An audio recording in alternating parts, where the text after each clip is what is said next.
Good morning, Dr. Edwards. Good morning. For the record, could you please state your full name? Kathryn Margaret Edwards. Have you been deposed before? Yes, sir, I have. Okay. How many times have you been deposed before? 5 or 6. And what did those matters typically involve? They involved adverse consequences of hospitalizations in patients with toxic shock, with infections, with other kinds of unfortunate events. Were you a party? Were you a defendant in any of those cases? No, I was not, sir. Okay. Were you an expert witness in those cases? Yes, I was a treating physician in several and an expert witness in some. Okay. In the cases where you were a treating physician, you weren't a listed defendant? No, I was not. Okay. Did any of those cases involve a vaccine? No, sir. None of them involve an adverse reaction to a vaccine? No, sir. I'm going to go through a few rules. Now, you've been deposed before, so you probably heard this, but we'll do it nonetheless. The court reporter, as you know, has just placed you under oath. Under oath. That is the same as a court of law.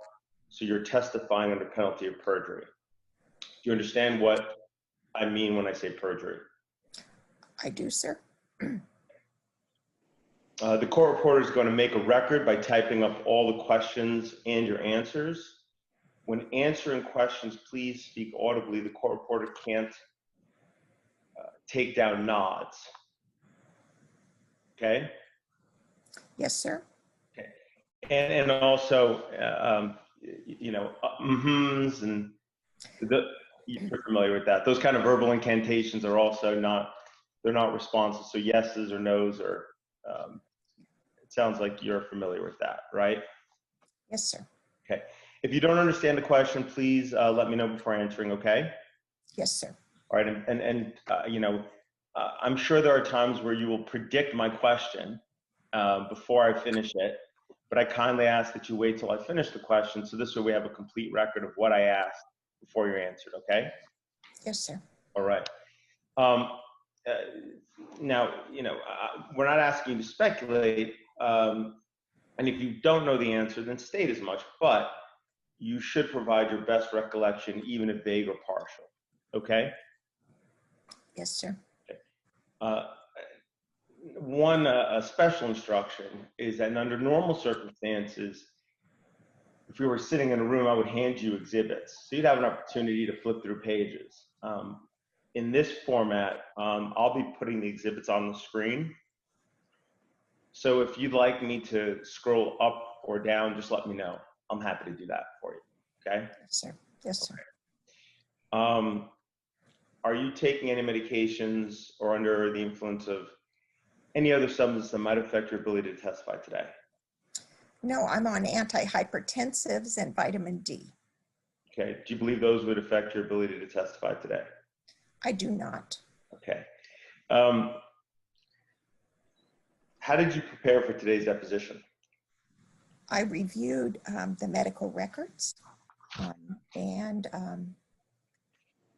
reviewed the medical records and the medical literature. Okay. When you say you reviewed the medical records, I presume you mean the medical records of Yates Hazelhurst? Yes, sir. Okay. Were those the only medical records you reviewed? Yes, sir. Who provided you those medical records? Those were provided by Mr. Saunders. And for what period of time did those medical records encompass, approximately? Or up until what age?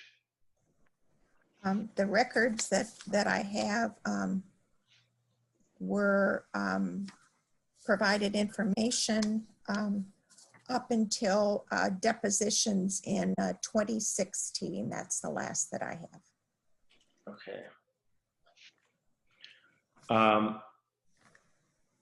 And what was the scientific literature that you reviewed? Um, I reviewed the Red Book. I reviewed several articles about autism. I reviewed the Danish study about autism and the lack of association with MMR. Those were the main ones. I review the literature extensively about all kinds of things. So, I'm pretty much always reviewing the literature. Mm-hmm. When you say you looked at the Red Book, what edition or year did you review? I reviewed the 2000 Red Book. I reviewed the 2015 Red Book, and I reviewed the most recent Red Book. And in terms of the autism articles, do you recall specifically which ones you looked at? I'm sorry, sir. The authors of the articles that I reviewed? Oh, no, I apologize. The autism articles that you looked at, you mentioned autism articles. Do you recall which ones you looked at, the titles, or sometimes people refer to them by name, the first author? No, sir. I can pull them up if you'd like me to, or send them to the PDFs if you'd like to review them. Sure, we could do that after the deposition. We'd happily take copies of those. And then you said you reviewed the Danish study. That was a pretty recent study. Is that right? It was in 2019 in the Annals. Yeah. Okay. Anything else that you reviewed paper-wise or digitally? Not specifically that I recall, but I did review a number of articles, and that's kind of what I do all the time. So yeah, understood. You got a lot of published articles as well. Okay. Did you meet with anybody to discuss this deposition? Mr. Saunders and I talked about sort of the mechanics of the deposition. There were a couple of documents that I wanted him to provide me, which I didn't have, which he also did. Okay. And did you meet in person or did you do it digitally? No, sir, we did not. We did not meet in person. We met by Zoom. Okay. And other than Mr. Saunders, did you meet or talk with anybody else about today's deposition? No, sir. Okay.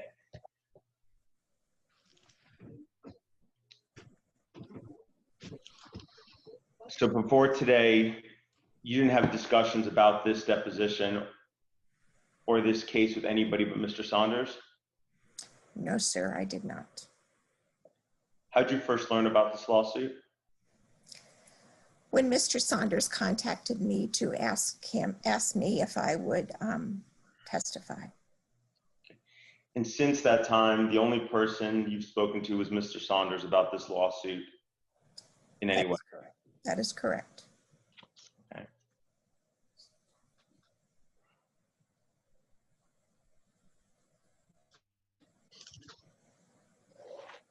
Just to close the circle on that, you have not spoken or communicated in any way, either electronically or otherwise, with any of your colleagues who are infectious disease doctors or vaccinologists about this case in any way? No, sir.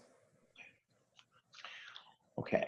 I'm going to go through a list of acronyms, and for the record, can you please state what you understand each to stand for? This way, as we use those acronyms in this deposition or terms in this deposition, we have a baseline understanding. These will seem very obvious to you, but not necessarily to everybody. HHS. Health and Human Services. All right. That's the United States Department of Health and Human Services, correct? That's correct. The cabinet level department within the federal government. I'm sorry? That's correct, sir. Okay. CDC. Centers for Disease Control and Prevention. Okay. FDA. Food and Drug Administration. NIH. National Institute of Health. HRSA. HRSA. Right. You, I never use the full name either.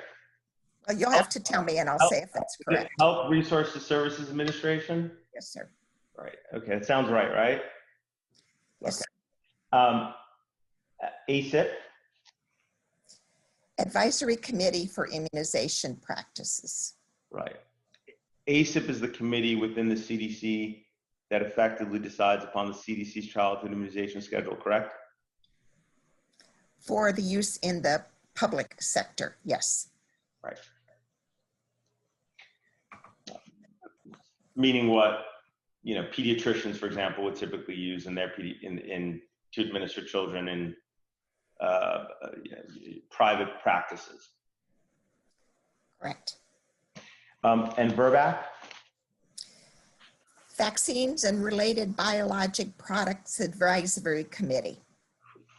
And VRBAC is the committee within the FDA that effectively decides upon which vaccines to license, correct? Not exactly. The VRBAC committee answers questions that the FDA poses to the committee that are related to the effectiveness and the safety of the vaccines. The ultimate decision to license a vaccine is solely that of the FDA. That's right. But the VRBAC is the committee that will vote to make a recommendation on whether to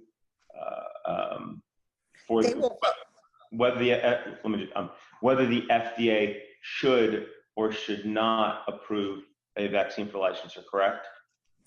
The questions are posed: is this vaccine efficacious? And then the people vote on that. Is this vaccine safe? The people vote on that. So then those decisions are taken into account when the vaccines are licensed. So if a vaccine is safe and efficacious, the recommendations would be for VRBAC that vaccine could be licensed, but the FDA licenses it. Right. The VRBAC will make a recommendation to the FDA whether to license or not to license the vaccine, but it's up to ultimately the commissioner of the FDA to choose whether to license or not license, correct? That's correct. Okay. Are you aware of any instance in which VRBAC has made a recommendation to license a vaccine and the FDA commissioner did not license the vaccine? No, sir, I'm not. Okay. Now, the CDC, FDA, NIH, HRSA, ACIP, and VRBAC are all within or part of HHS, correct? Yes, sir. Okay. What does IOM stand for? The Institute of Medicine. Okay. Do you consider the IOM and all the agencies and committees we just listed as reliable authorities with regards to vaccines? I think that the reliability of each of the agencies must be judged on the specific question that you're asking.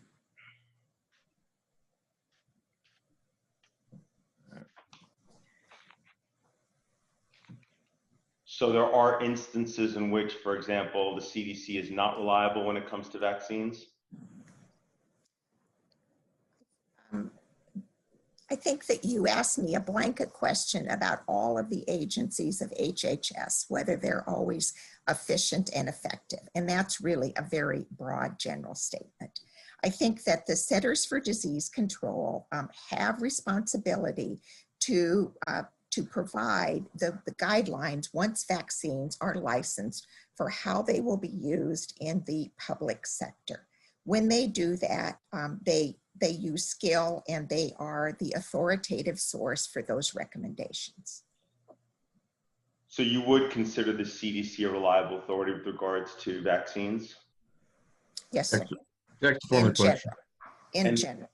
And you would consider the information that the CDC produces with regards to vaccines to be a reliable authority with regard to vaccines, correct? I think that there are so many recommendations. If you want me to ask about any specific ones, I will address whether I think that is reliable or not.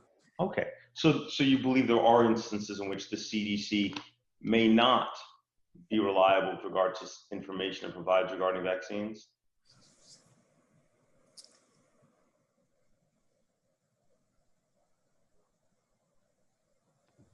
The recommendations for the CDC are what is implemented and in general are reliable.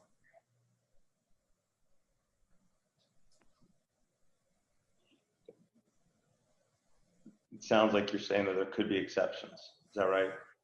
Well, let me give you an example that's not vaccines. So at the beginning of the pandemic, the CDC said, do not wear masks. You do not wear masks, you take the mask from the people and do not wear masks. So with additional information, the CDC says wear masks. So you're asking me to answer a question that is inclusive of all time and all recommendations. And I don't feel that that is a focused enough question that I can answer it in an affirmative or a negative. Understood. Well, fair enough. So what you're saying is that, for example, the CDC at one point said, don't wear masks. Now it said it can wear masks. And so, you know, it's possible the CDC gets things wrong in an area that wasn't vaccines. And it's possible that a recommendation is made when there are inadequate facts to make a definitive recommendation.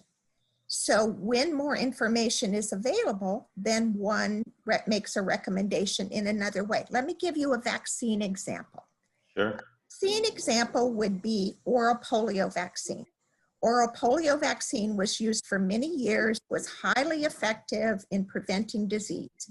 But every year between 4 and 8 children would get vaccine-acquired polio.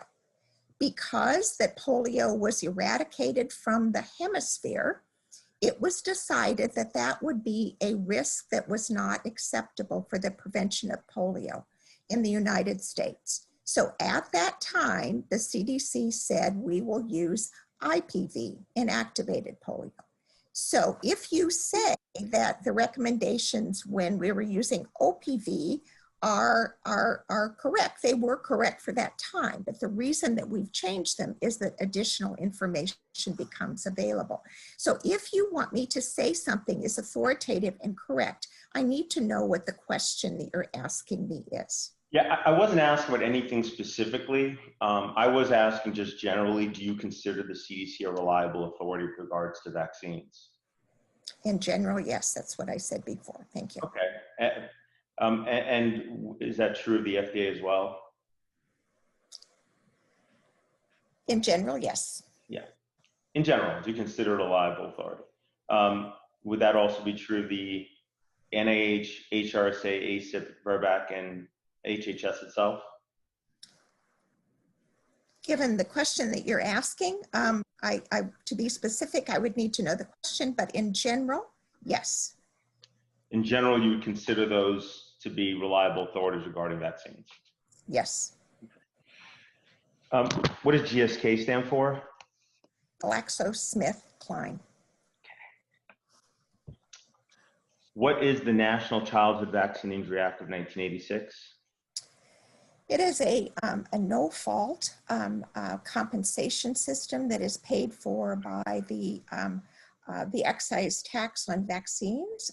It is a system where special masters review the information related to an adverse event, and depending upon whether they're table injuries or injuries that are associated with adverse events, then if indeed the special masters and the process deems that that an adverse event has occurred, then the plaintiffs will be compensated for the adverse event. Right. So when you say table injury, what you're referring to is an injury in which it falls into certain injuries that occur in a certain period of time after certain vaccines, then the burden shifts to the government to show the vaccine didn't cause the injury, correct? There's a table of injuries that are placed on, and I don't have it in front of me. I certainly could pull it. I'm sorry for using so much. I'm sorry for the law lingo. Let me ask you a simpler question, and we'll come back to the table of injuries. Right, the National Childhood Vaccine Injury Act 1986. I'll refer to that as the 86 Act. Okay. 86 Act. Okay. The 1986 Act. Okay. Okay, so this way we can use that as shorthand. Now, this is the law, and this is the law that in addition to creating the vaccine injury compensation program, as you mentioned, it also gave vaccine manufacturers immunity from economic liability for injuries caused by vaccines, correct? That is correct, sir. Okay. In 1991, you became a professor of pediatrics at the Division of Infectious Disease at Vanderbilt University School of Medicine, correct? I think it was 1991. I don't have my CV in front of me. I came to Vanderbilt in 80. Okay. But you still hold that position? I do, sir. Okay. 2008, you became the chair of the pediatrics at Vanderbilt University School of Medicine? No, I'm not the chair of pediatrics. I have an endowed chair, which is a chair that is funded by the endowment of the university that pays a portion of my salary.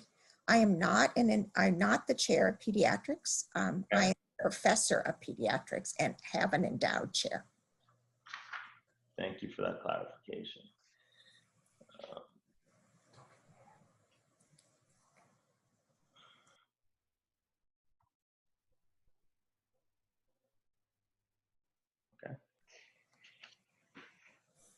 And in 2001, you became the vice chair for clinical research in the Department of Pediatrics at Vanderbilt University School of Medicine? Yes, sir. In that year, you also became the director and the scientific director of the Vanderbilt Vaccine Research Program, correct? Yes, sir. Okay. You've received dozens of honors and awards related to your work in infectious disease, pediatrics, and vaccines. I've received some awards, yes. I'm looking at your CV. Whew, got almost a full page of awards and honors, but I appreciate your modesty. You've been invited. You've been an invited speaker to over 250 events on these topics all over the world, correct? Yes, sir. You have over 500 publications, most in peer-reviewed journals, and most regarding or relating to vaccinations or the infections they're intended to prevent. Yes, sir. You've been a member of numerous committees, including at the FDA, CDC, and WHO that voted upon or related to national policy with regard to vaccinations, correct? Yes, sir. You're on the editorial board or reviewer of some of the most prestigious journals regarding vaccines, including the Journal of Vaccines and Clinical and Vaccine Immunology, correct? Yes, sir. You're a member of the National Academy of Medicine, which was formerly known as the IOM, correct? Yes, sir. And you are the principal investigator of the CDC's Clinical Immunization Safety Assessment Network? Yes, sir. Okay. You've conducted clinical trials to support the development and licensure of various vaccines, right? Yes, sir. And you've spent much of your career evaluating the safety and effectiveness of vaccines. That's correct. You're an internationally recognized expert in vaccinology, correct? Yes, sir. The medical textbook on vaccines is called Plotkin's Vaccines, correct? Yes, sir. And it's got 4 names on the front of it, right? Yes, sir. And what are those 4 names? Well, one of those is my name. So I'm an associate editor of Plotkin's vaccine textbook. And the other 3 individuals? As is Dr. Paul Offit, as is Dr. Walt Orenstein, and Stanley Plotkin is still an active member of that as well, and myself. What's the name of the plaintiff in this case? Mr. Hazelhurst. Okay. And what's the name of his child? I think his first name is William, but I think he goes by Yates. Okay. Have you ever physically examined Yates? No, sir, I have not. Have you ever met Yates? No, sir, I have not. Is it your opinion the vaccines Yates received played a role in his autism? I am of the opinion his vaccines played no role in his autism. Is it your opinion that the vaccines Yates received collectively played no role in his autism? I believe that none of the vaccines played a role in his autism. Neither individually nor collectively. Neither individually nor collectively. Okay. What vaccines did Yates receive? He received a number of vaccines. I have his vaccine record here. I can read it for you. He received a DTP vaccine, DTaP vaccine. He received HIV vaccines. He received Prevnar vaccines. He received IPV vaccines. He received hepatitis B vaccines. He received MMR vaccines. He received varicella vaccines. Okay, thank you. Who manufactures the varicella vaccine that Yates received? Merck. Okay, and the MMR vaccine? Merck. Okay, and the hepatitis B vaccine? There are two different manufacturers. Do you want me to look? I can read it. It's right here. I don't know. Please.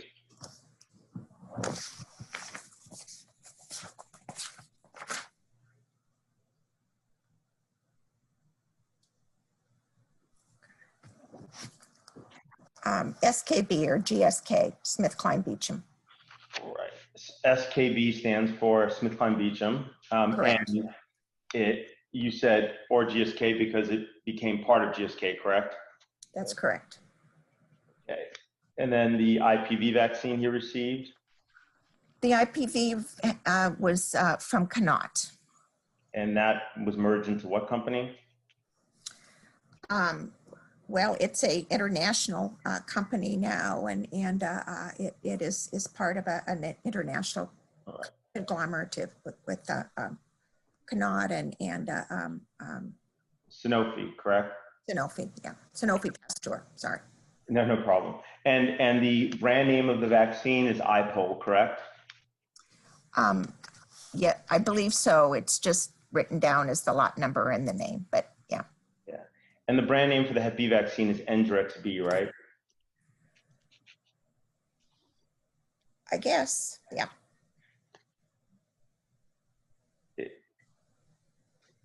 Is that right? I believe so. I don't, yeah, I believe so. I don't have the package inserts in front of me. That's okay. I mean, it's. I know it's not uncommon that, you know, most pediatricians and doctors, you know, they typically refer to it by the manufacturer, not by the brand name. But I just want to develop a complete record. So, right, SKB and GSK, they've got Endrex-B, right, and then Sanofi has a Merck has a Hep B product. As you said, there were two. Endrex-B would be the one that's sold by GSK, formerly SKB, correct? Yes, sir. Okay. By the way, the official brand name for the MMR vaccine is MMR2, correct? Yes, but I don't know whether the MMR2 was this, whether MMR2 was what was given here or not. Let's see. Wasn't MMR2 licensed in 1978? I don't know, sir, the exact year that it was licensed. Okay. We'll take a look. If you think it might be the first MMR, let me know.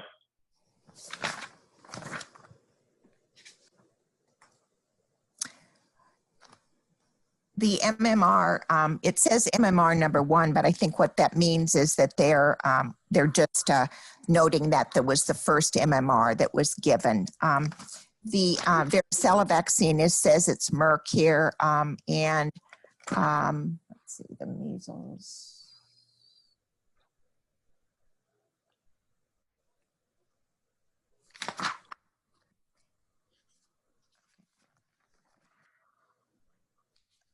It doesn't say the exact. That's all right. The initial MMR had a different rubella component, correct? I believe so. I'm not sure. I'm not sure exactly what the difference is. Okay. If you don't know, then say you don't know. That's fine. I do not know. Okay. Are you aware that the initial MMR vaccine was licensed in 1971? I didn't know the exact year it was licensed, sir.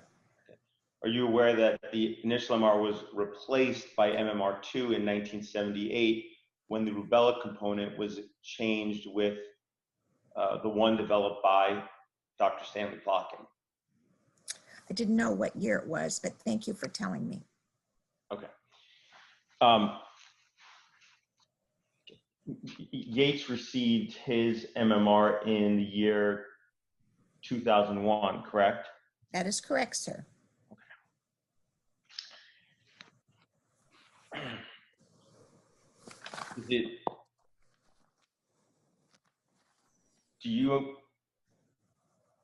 Is it your testimony that Yates could have received the initial MMR vaccine, the MMR1? No, sir. I think that, I'm sorry, but what I'm saying is that what the medical record says does not say any more about what kind of MMR other than it was provided by Merck. So if the MMR2 was available, then I'm sure that's what he received. I just don't know which year those vaccines were changed. Understood. Okay, fair enough. You just didn't know whether MMR1 was still being used.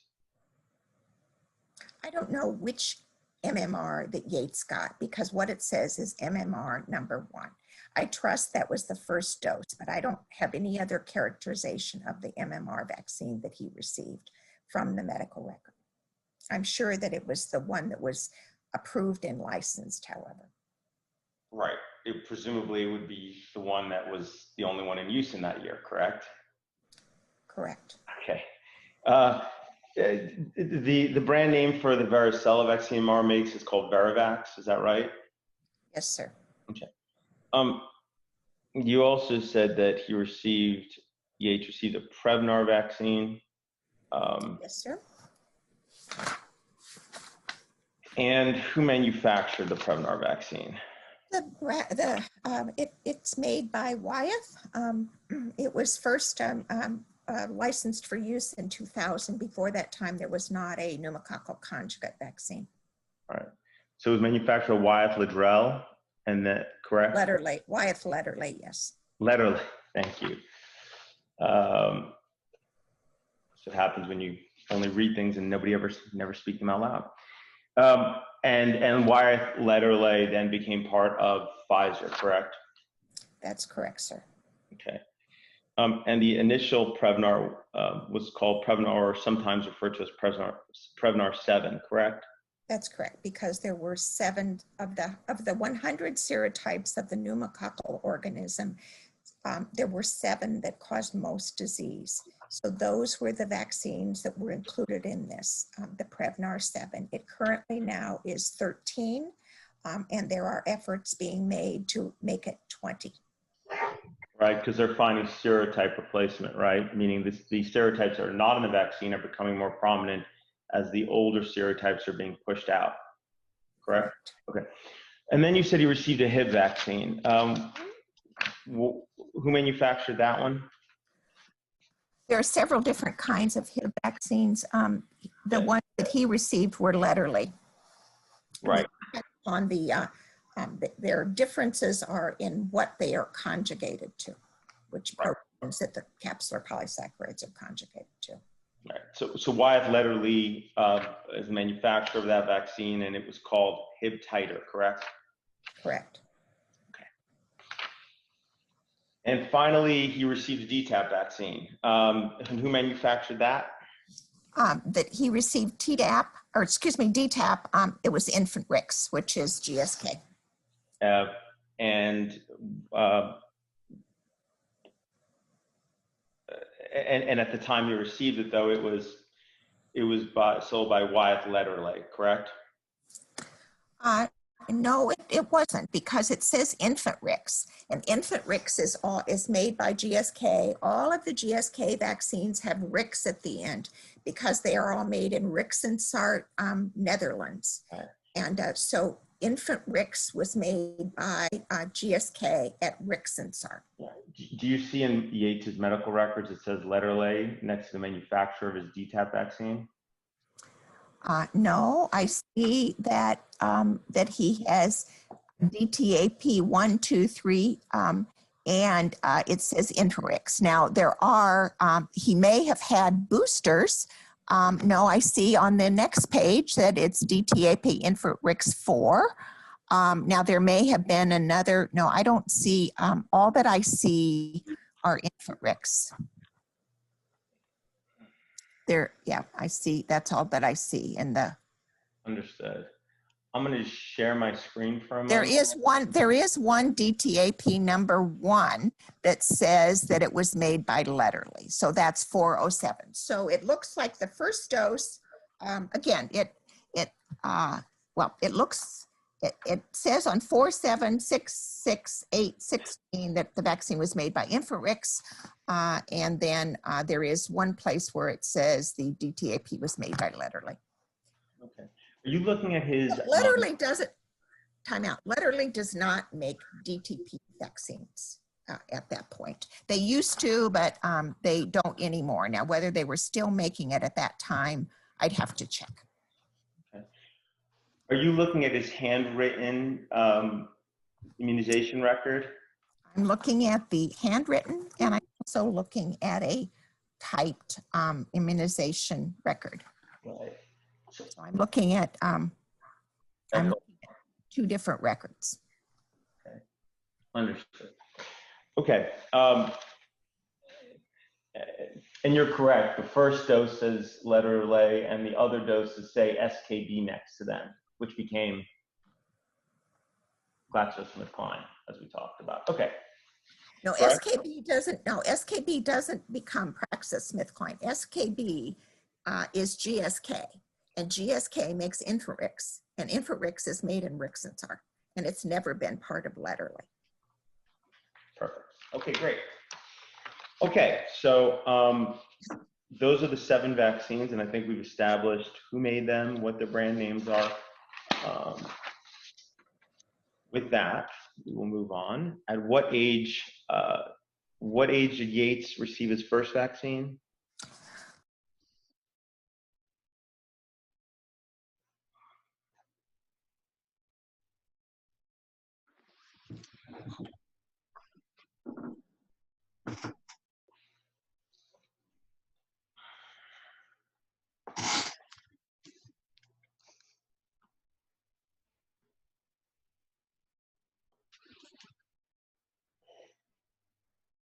Excuse me, Dr. Edwards, I don't think did we hear that? Oh, Dr. Edwards, you're muted. So I'm sorry, would you ask the question again? No problem. At what age did Yates receive his first vaccine? He received his first DTAP vaccine and his Hib and his IPV slightly less than 2 months of age. Okay. And at what age did he receive his last vaccine? The last vaccine that I have record of was received on, let's see, the last vaccine. Let's see, would have been, the last vaccine I have a record of would have been the varicella vaccine, which was 8/17/01. Now, whether there was another, that's the immunization record that I have here. So, right, based on the immunization record you have, the last vaccine was on August 17, 2001, and that would have made him around 18 months old, correct? That's correct. Okay. Have you received any payments from Merck?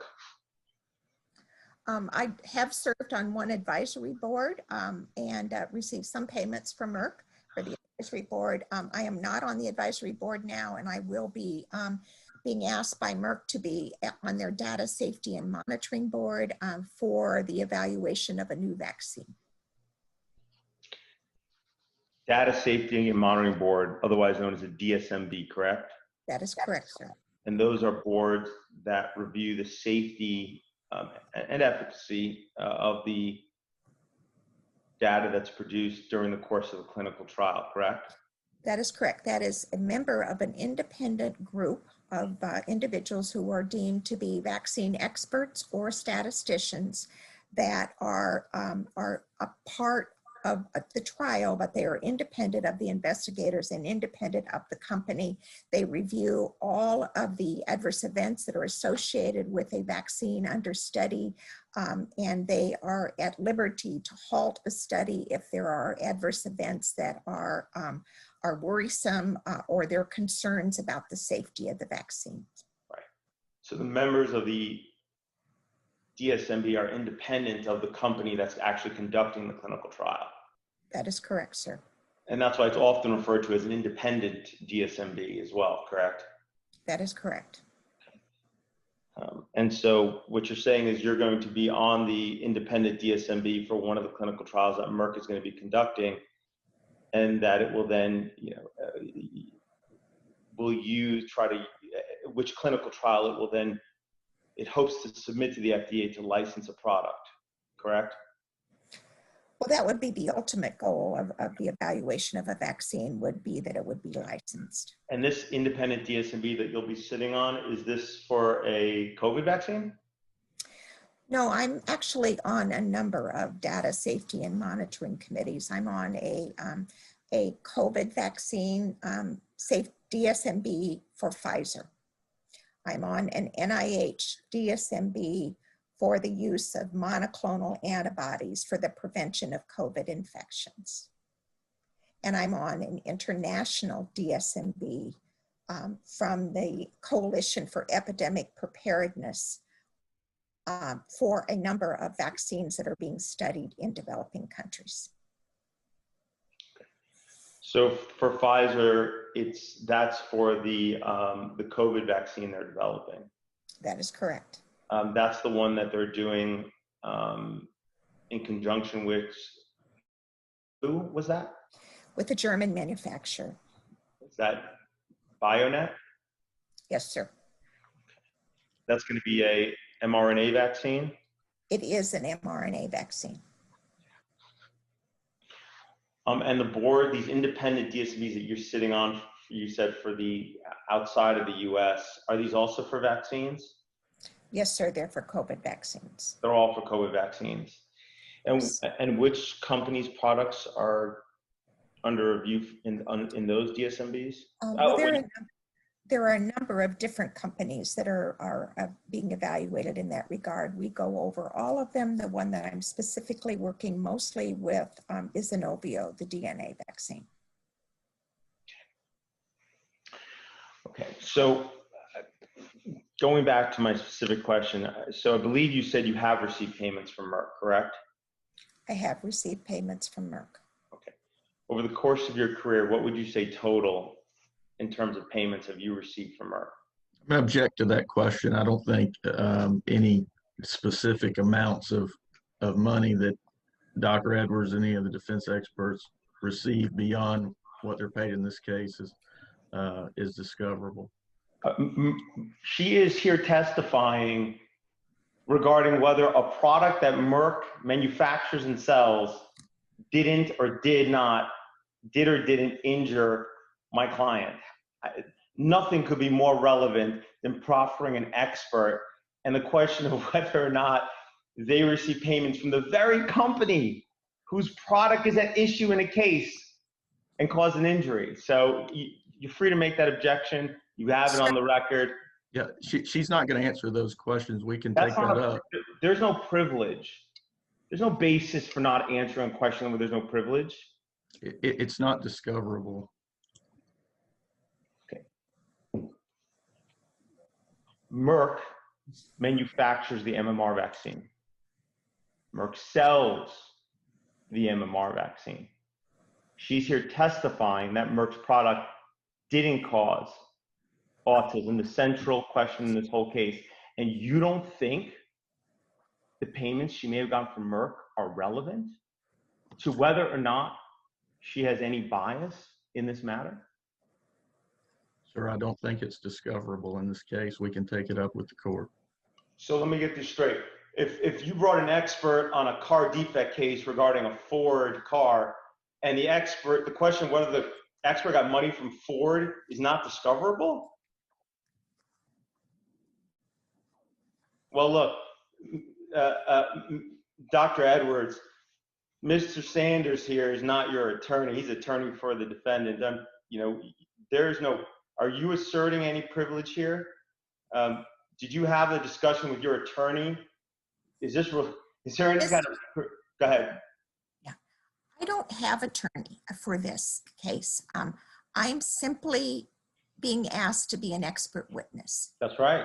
I have worked for some companies. I've worked for a number of companies, but not extensively and not until recently. And at the time that that these events happened, I was not at all, had not at all been paid to do anything for these companies. And I do have a lot of expertise. I have a lot of experience, and they call upon me to provide information. And I don't do this extensively, but I do this. And if you can ask everyone that I have integrity. I am looked upon as being an objective, careful scientist. And the amount of money I have received is trivial. Well, then how much was that? Dr. Edwards, you're free to answer if you want to. I really don't She know. already characterized the counselor. She already characterized it. You said trivial. How much was the amount? $5,000. In your whole career? Yes.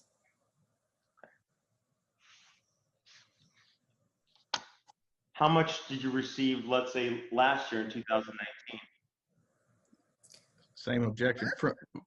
The objection is noted, counselor. That's fine. Please answer the question, Dr. Edwards. I don't feel that my financial story is relevant to this. But that's not for you to judge. So I'm asking you, how much in 2019? Who are you asking from, Mr. Siri? From Merck. About $5,000.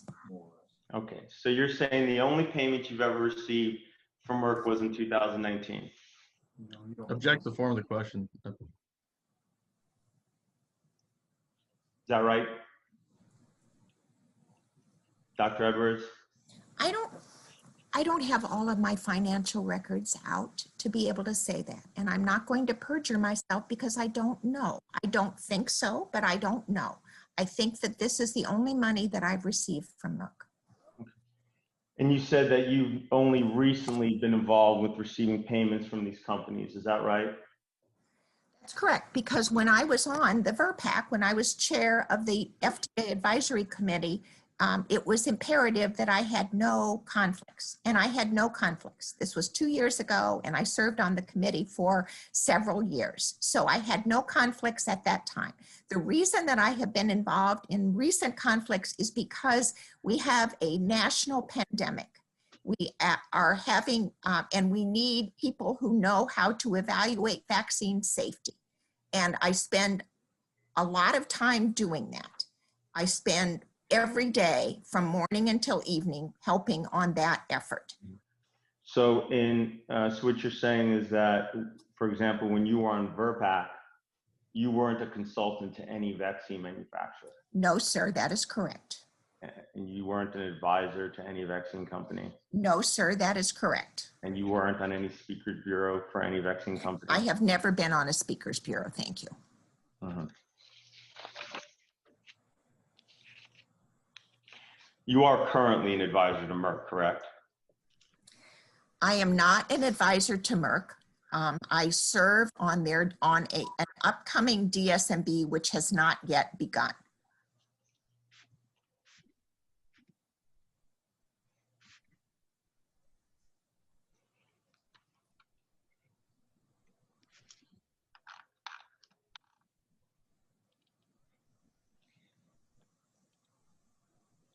I'm going to share my screen. And let me see if I can do this without messing anything up. Okay. Now, I'm going to mark this as plaintiffs 1.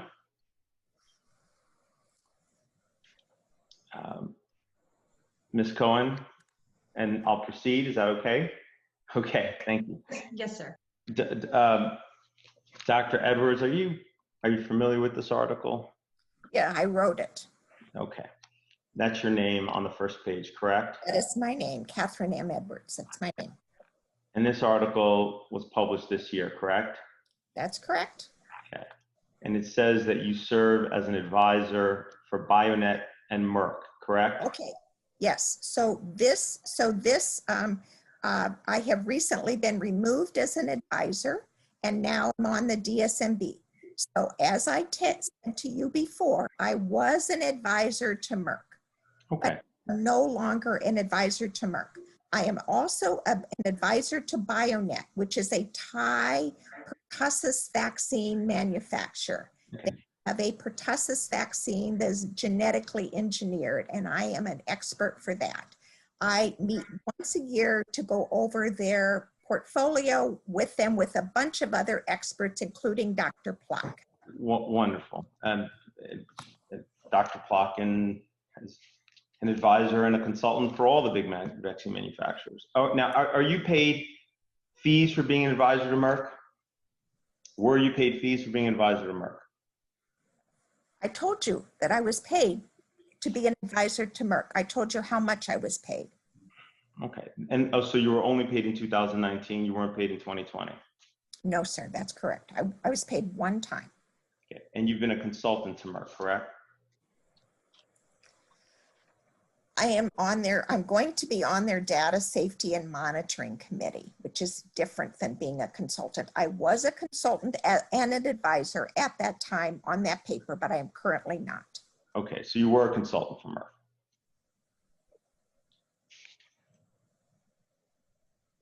Said a yes or no? Sorry. Yes. Okay.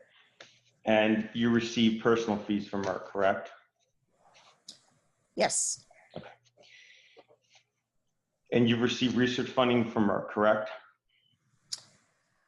I'd have to look over my CV to see whether I have in the past or not. I've done a lot of vaccine studies, you know, some of those are funded by the NIH. I've had a long-standing vaccine evaluation contract with that, but I also have done intermittent trials, and those are trials that support the nurses and the people that do the clinical trials. So I don't know, I would have to look at my CV. I can't remember for sure. I've been doing this for 40 years.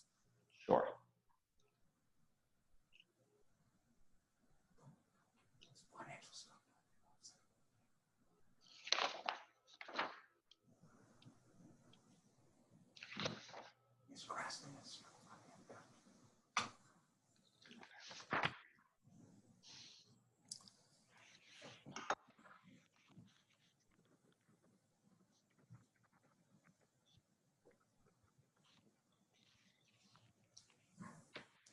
By the way, do you recall how many lunches Merck paid for you to have in 2019?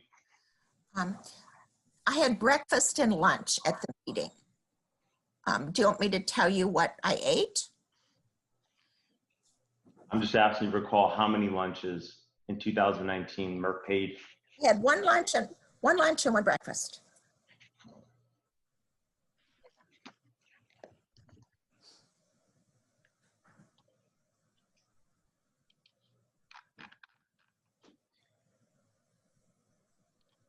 Share my screen.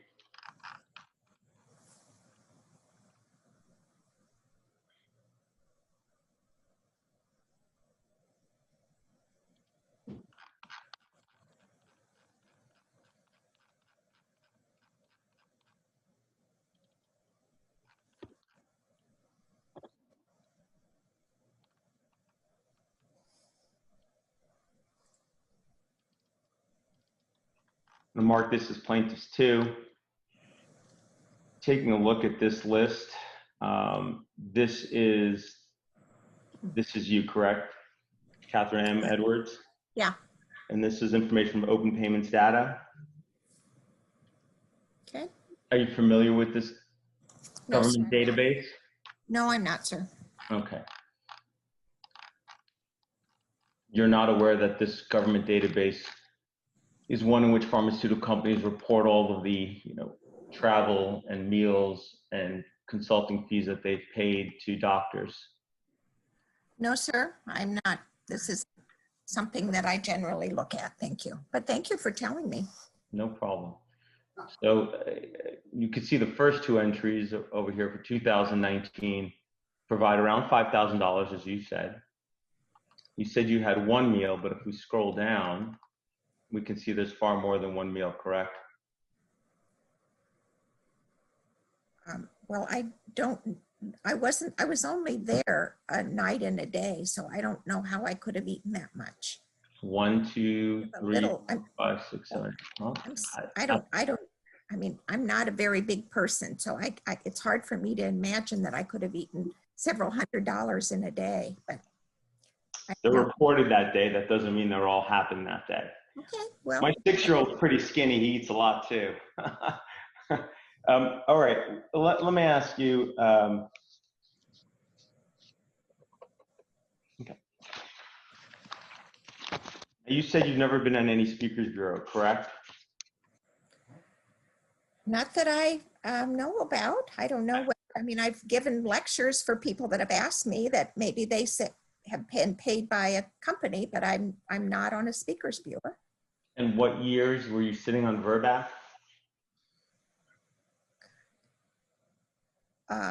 2016 to 2018, I believe.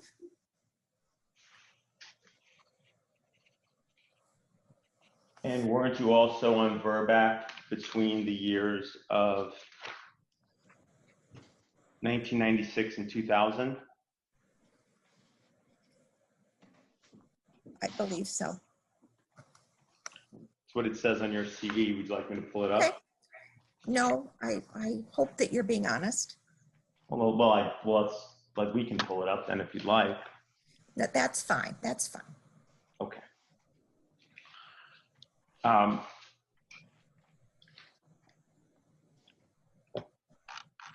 Share my screen again. I think you do need to understand that sometimes people are asked to speak at various places, and it's not always clear how the financing for those places have arrived. So often, you know, people will ask me to come speak, and I'm not quite sure exactly how the compensation was provided. So, but go ahead, let's see what you're going to show. Okay.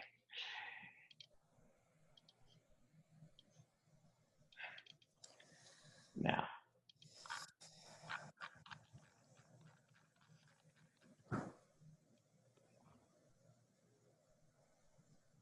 So this is an article in which acellular pertussis vaccines, correct? You're familiar with this article? I've written a lot about acellular pertussis. Is this one of my articles? Mm-hmm. It was listed on your Okay. CV as well. Okay, then I probably wrote it. Okay. And do you see the date, February 1998, that it was published? Yeah. And it was published in Pediatrics in Review? Yes, sir. And you're familiar with that journal, correct?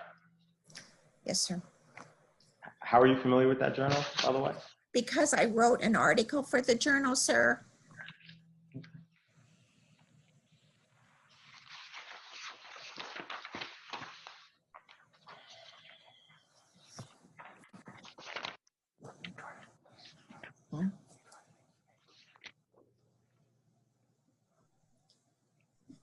Okay. Go down to the disclosures in this article. And we're going to mark this as plaintiffs 3. Do you see what it says in yellow? Yes, sir, I do. Okay. Can you read that, please? Yeah, Dr. Edwards has funding for research from Connaught and Letterly Praxis and is on their speakers bureau. She's also a consultant for SKB. Okay. And this is from 1998, correct? That's what it says, sir, and I'm sorry, I just didn't remember that. As I said before, I've been doing this for 40 years, so I haven't been on a speakers bureau recently, but obviously that's what it says. So you have been on speakers bureau for pharmaceutical companies, correct? That's what it says there, sir, I guess. Yes, I'm sorry, I did not remember that. And you said before this past year, you didn't have involvement as a consultant with any pharmaceutical companies, does this reflect your memory that in fact you were a consultant for pharmaceutical companies before this past year?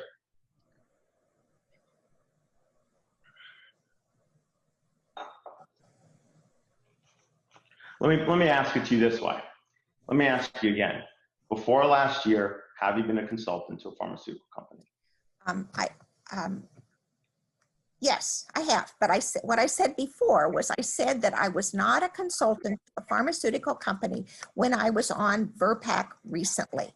I hadn't reviewed my status when I was on VRPAC before. So again, I misspoke. So you've shown some information here that I was a consultant for them and that I was on the Speakers Bureau at that time. So while you were sitting on VRPAC, you were on the Speakers Bureau of at least 2 companies and a consultant for one of them, correct?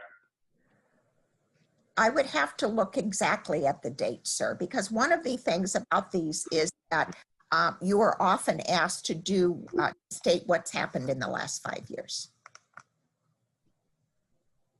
So now, while you were on the Speakers Bureau for CONAT and can you kindly pronounce it for me again? Cannot and letterly practice. Letterly. Okay. While you were on the Speakers Bureau for these companies, you were also conducting clinical trials for their products, correct? That's correct. I believe. Again, sir, I can for my CV if you want me to tell you when exact times that I conducted studies for all of these companies. I'm happy to do that. That's what we're doing right now, Doc. That's what we're doing right now. Now, you're a consultant for CONAT, correct?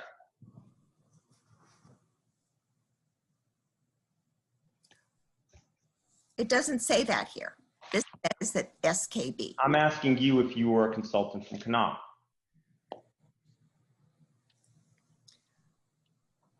I don't recall whether I was or not, sir. Okay. Share the screen again. This is an article that you were an author on, correct? Yes, sir. I'm going to mark this as plaintiffs 4. This article is from 2000, correct?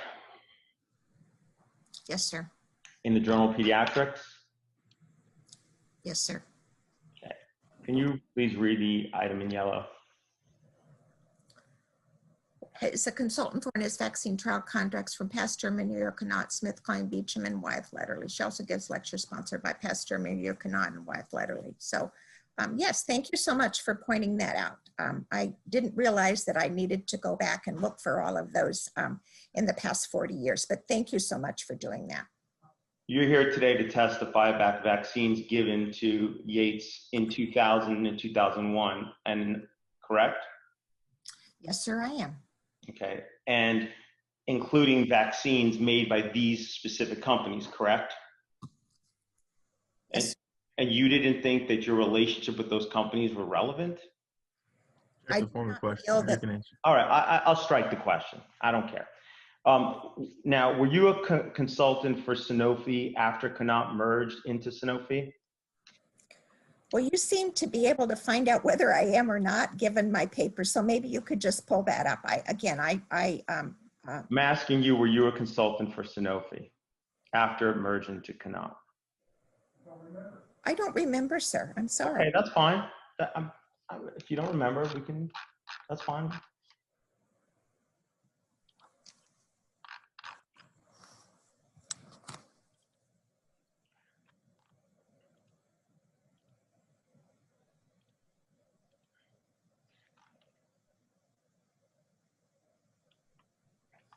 You're an author in this article, correct? Yes, sir, I am. Published in 2005, correct? Yes, sir. In the New England Journal of Medicine, right? Mm-hmm. I'm sorry? Yes, sir, I am an author on the article. Thank you. Okay. Can you kindly read the yellow? Dr. Cherry and Dr. Edwards report having received consultation and lecture fees from GlaxoSmithKline and Pasteur Mayur and grant support from Sanofi Pasteur. Okay. So you were a consultant for Sanofi in 2005, correct? That's what it says there. Thank you. Okay. And you received payments from Sanofi? I don't know what I received there. I guess I received lecture fees. So fees generally mean some money. So yes, I guess I did. All right. And so in lecture fees, usually it means you're on the Speakers Bureau, correct? Not necessarily at all, sir. Thank you. And you've received research funding from Sanofi through the years, correct? Yes, sir, I have. Okay. Have you ever taken trips that were paid for by Sanofi? I have gone to meetings where I have been asked to participate in the conference and to provide information to do lectures, and they have paid for my travel to those meetings, yes. Okay. And where did you go on these trips that Sanofi paid for? It depends to where the meeting was held. I would go to where they were held. Sanofi, Pasteur Mérieux has a office in France, so sometimes the meetings would be in France. And I was on a DSMB for a pertussis trial that was done in Senegal, in West Africa in the 1990s. For Pasteur, they paid me to go to Senegal. So I'm not taking pleasure trips but I'm what they're asking me to do is go and work in these areas, and they pay for me to get to where I have to work. Has Sanofi paid for you to take a trip to Ireland? I don't recall that, but they did. It's not a trip. It's a meeting. I go to the meeting, and they pay for me to go to the meeting. And these meetings are typically about, I presume, something that relates to one of their products, correct? They're generally about vaccines or vaccine approaches, or thinking about what might be an important approach to vaccines. They're obviously they're on products, or they're about diseases that they're interested in, for sure. And have they typically been about pertussis? Well, they certainly were about pertussis in the 90s. And so that was a lot. That was, a lot of meetings and efforts. There were several at the WHO in Geneva and as well. But since that time, pertussis has been less of an issue, and some of the other vaccine preventable diseases have been more issues. And Sanofi sells pertussis vaccines, correct? They do. And after these meetings in these various foreign locations, it would often be a paper that would be published with regard to what transpired at the meeting, correct? Sometimes they would be, sometimes they would not be. Isn't it true that when their papers are published, they almost universally call for expanding the use of pertussis vaccine or otherwise increasing pertussis vaccination rates? The articles that are generated, if my name is on them, must pass my scientific review. So if science is overstated or inappropriately stated, I would not put my name to that paper. I think that they're yeah.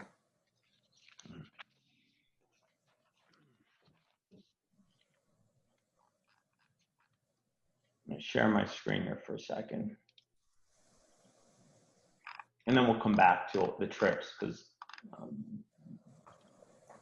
we'll finish up that topic. Are you familiar with this paper? Yes, I am, sir. Okay. This is a paper from Carnegie Mellon on the study on bias and physicians accepting money, which was published by the AMA, correct? I can't see the lower publication. Right there, American Medical Association. It looks like a JAMA editorial, yeah.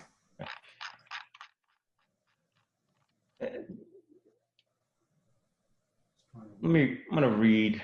I'm going to read a portion of this and then ask you a question. Okay. Yeah, I'm perfectly capable of reading as well, sir. That's okay. I'll read it.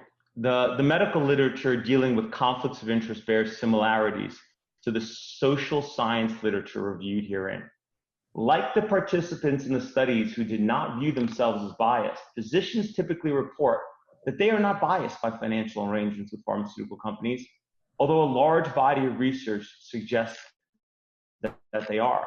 Although most physicians do not perceive themselves as biased, they do admit that conflicts of interest might compromise other physicians' decisions. A recent study of medical residents found that 61% have reported that, quote, promotions don't influence my practice, end quote, while only 16% believe that the same about other physicians' practices. Clearly, it cannot be true that most physicians are unbiased and that most other physicians are biased. Are you familiar with this? No, sir, I don't remember reading this, but certainly I've heard this discussion before. Do you agree with what I just read to you?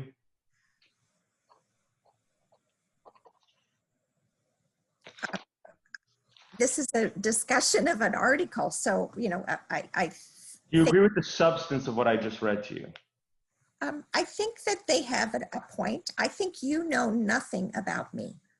You know nothing about what I have been doing for 40 years, and you are trying to make it look like that I have conflicts, and what I say is not true.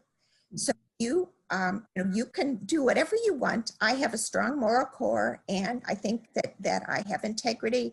And if you want to continue to do this is just fine. I'm just fine. I think you'll have to, you will have to continue, and I will just continue as well. I'm just fine with this.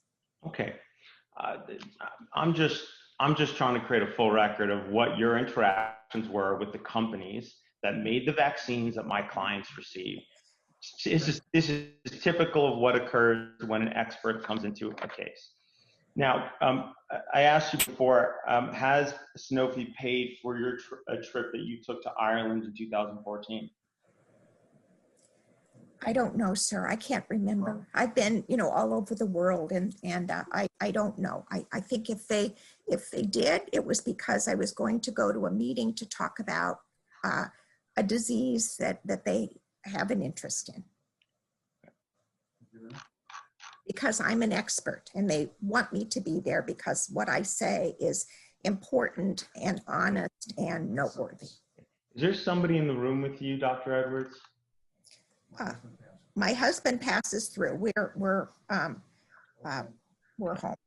Is there anybody who's assisting you in answering these questions, Dr. Edwards? No, sir. No, sir, there is not. Okay. All right. I'm going to share my screen. And I'm going to mark this as the next plaintiff's exhibit, whatever that number is. If somebody knows, please announce it. I believe it's 5. 5. Thank you. This is from Open Payments data, and it shows a payment in 2014 for travel to Dublin, Ireland in the amount of $6,600. Does this refresh your memory of the trip that Sanofi paid for in 2014 for you to go to Ireland? I do remember the meeting. It was 15 years ago or so I don't remember exactly. I do travel to the meetings, and these expenses are paid for my travel. If I wouldn't be going, then they wouldn't be paid. Right. So this was 6 years ago, though, right? I thought it said for 2014.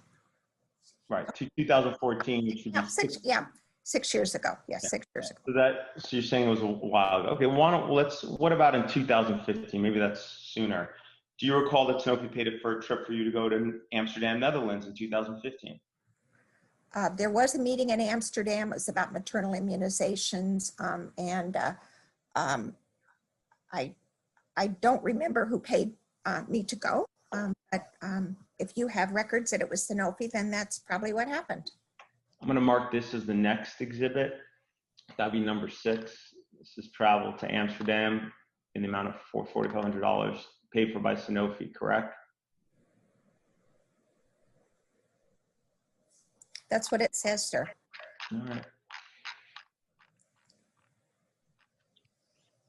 And do you recall that Sanofi paid for a trip for you to go to Cancun, Mexico in 2017, which would have been 3 years ago? Yes, there was a pertussis meeting in Cancun. Okay, and Sanofi paid for you to go to that meeting as well, correct? Yes, sir.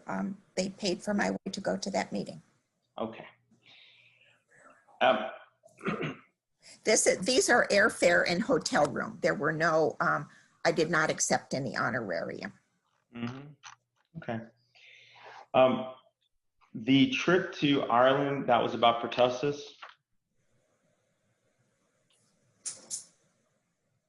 Yes, sir. And it was about promoting the use of pertussis vaccines, correct? It was about the appropriate use of pertussis vaccine, and yes, the appropriate use of pertussis vaccine. To help increase pertussis vaccination rates, correct? Focused a lot on the burden of pertussis in adolescents and babies. Because there were still a lot of children that were getting infected with pertussis, and so I had been part of a large WHO study about pertussis, and so we needed to think a little bit about how we needed to better control pertussis, and so that meeting was about how we could control pertussis for the world's children. Right, and the way you control pertussis, at least as discussed in that meeting, would have been to increase pertussis vaccination rates, correct? Well, I think that was one option, but one option that was begun to be discussed was whether the babies that were succumbing to pertussis, that if we could vaccinate their mothers and give them antibody at the time they were born, that there would be a reduction in the global death rate from pertussis, which we knew to be quite large. So that was also something that was not yet implemented broadly, but was being discussed as well. So the meeting was to talk about how global programs could be used, and the vaccine could be used in different populations to reduce the burden of pertussis. So these meetings collectively were about increasing vaccination of pertussis in pregnant women and in adolescents, correct? Yes. When I said pertussis, I meant pertussis vaccination, right? You understood that? I presume that's what you meant. Thank you.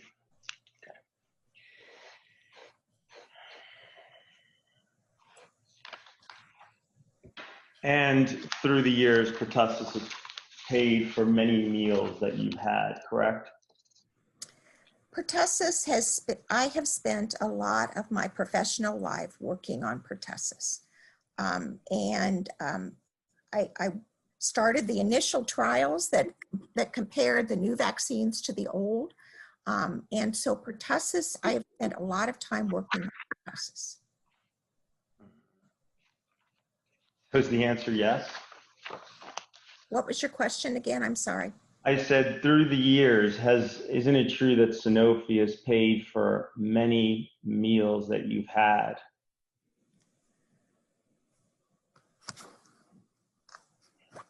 Sanofi has paid for some food that I have eaten through the years. Yes, thank you. Well,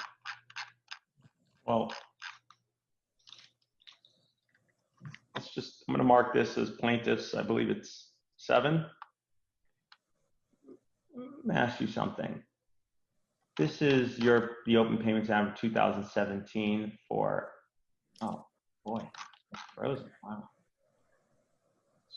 Let's try that again.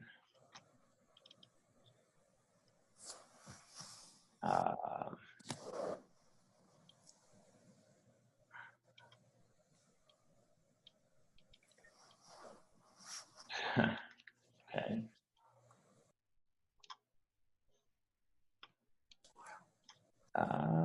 That's not good. Let me stop sharing, see if I can fix this problem. Give me just a moment, please.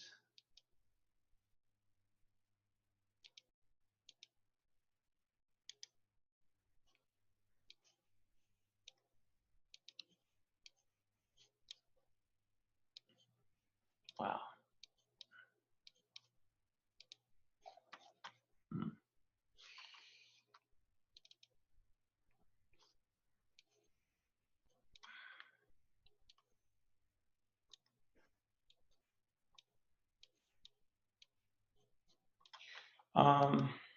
Looks like I'm having technical issues.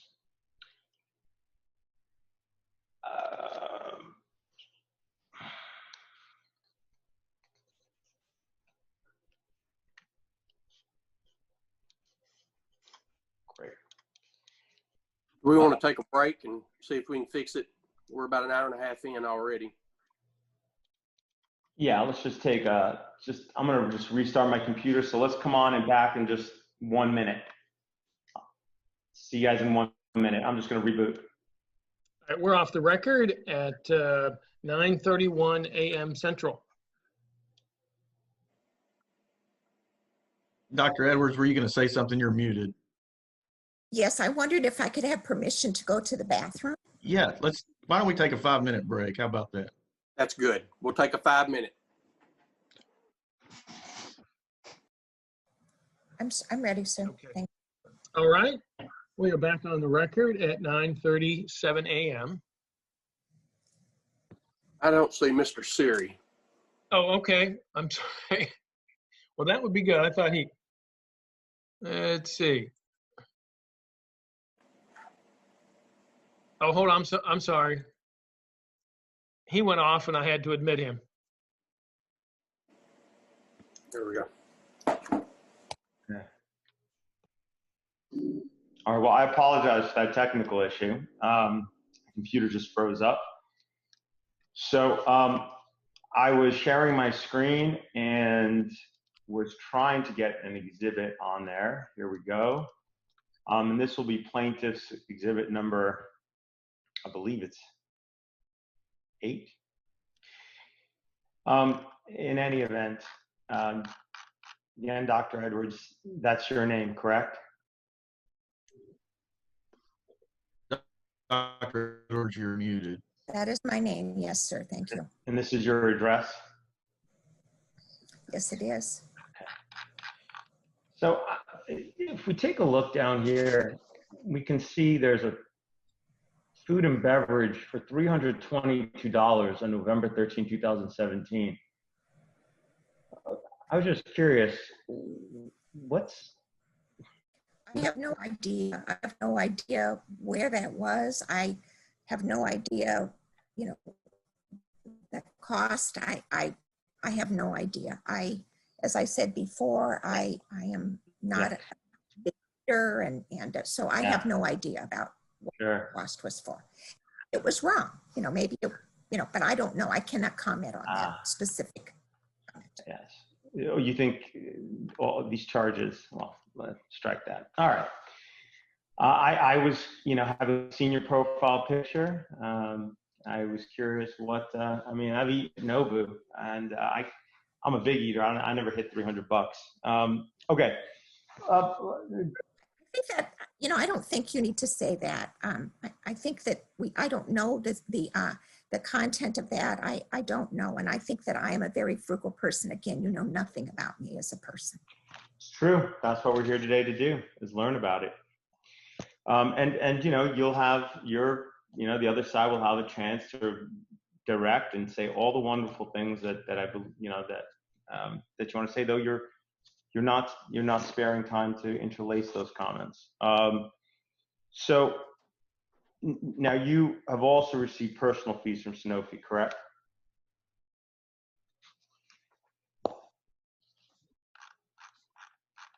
You're muted, doctor. I'm not quite sure what that means, whether that means payment for some, I don't know what you're referring to, but I'm happy to see what you provided so I can address that. Sure.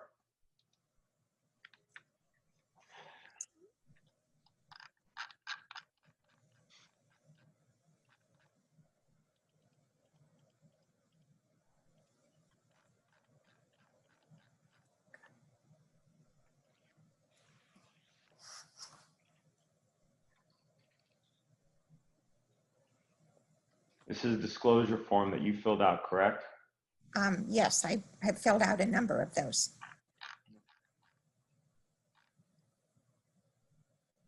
Under here, it says personal fees, correct? Yes, I wasn't quite sure what you're referring to, but yes, and as those are outlined over here, I've already talked to you about those. I'm a scientific advisor for BioNet. It was not related to the meningococcal vaccine. I'm a scientific advisor for Merck. I was at that time, but it's not related to the meningococcal vaccine. I'm on DSMBs for Sanofi, for X4 Pharma, and if you go down, I think there's a couple others. And you said that, you know, all your conflicts with pharma were in the last year, and that you had done nothing with pharmaceutical companies before that, correct? Check the form of the question. You can answer, Doctor. I think that you have presented evidence that I have had other interactions, and so, you know, I will address each one that you'd like to bring up. I'm happy to. Sure. Were you a consultant for SmithKline Beecham, SKB? On this form, I don't know. Can you go down? I can't remember whether this is on this form. Not in this form. Okay, so I wasn't for that. I am truthful about what I do. I try and be truthful.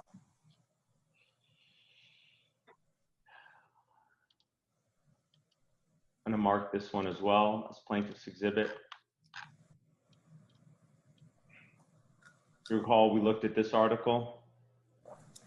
Yes, sir. I do recall that. Now, we were discussing Conat and the first two companies, but do you see the last sentence? It says that you're also a consultant for SmithKline Beecham, correct? At that time, that was the case. But what happens with these forms that you just went over is there is a time frame. It's not for 40 years, it's within a time span. So that article in the New England Journal of Medicine was a commentary about meningococcal vaccine that was published in 2019. Right. So far we've seen that you're a consultant for a pharma company in 1998. We've seen one article that you were a consultant in 2000. We've seen one from 2005.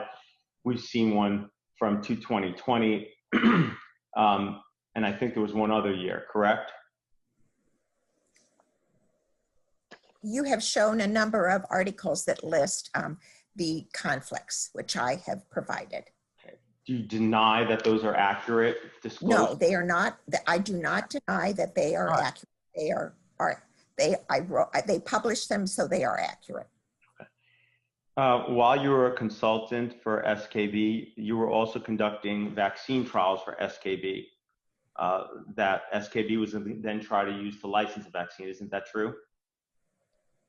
I'm sorry, I'm not sure that what you're saying. Could you please repeat that? Absolutely. Please be specific, because obviously I've done a lot of studies, and so I don't know exactly which one you're referring to. So if you tell me the specific trial, the exact date, then I will try and answer that. My question is, have you ever conducted a vaccine trial for SKB while you were also a consultant for SKB? I may have. I just don't recall the specific trial, but I may have been. But I may have been. You're an author of this study, correct? Yes, I am, sir. I'm the senior author of the paper. And this one is from 2000, right? Yes, sir.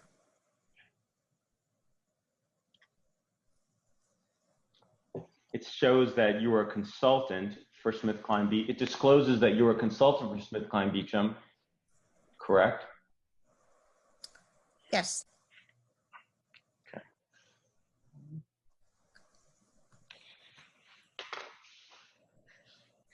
And then your CV also discloses that you were conducting a trial for them at that same time in 2000, correct? Again, the CV says that, and that's what it says here too. So again, I can't remember all of the trials that I've conducted for 40 years.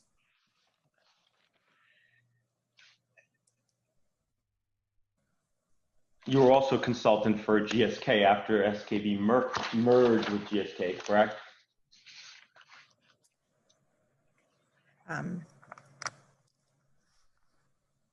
Perhaps, I don't know. Why don't you give me the specific examples or show me the paper so then you can confirm that's what I did.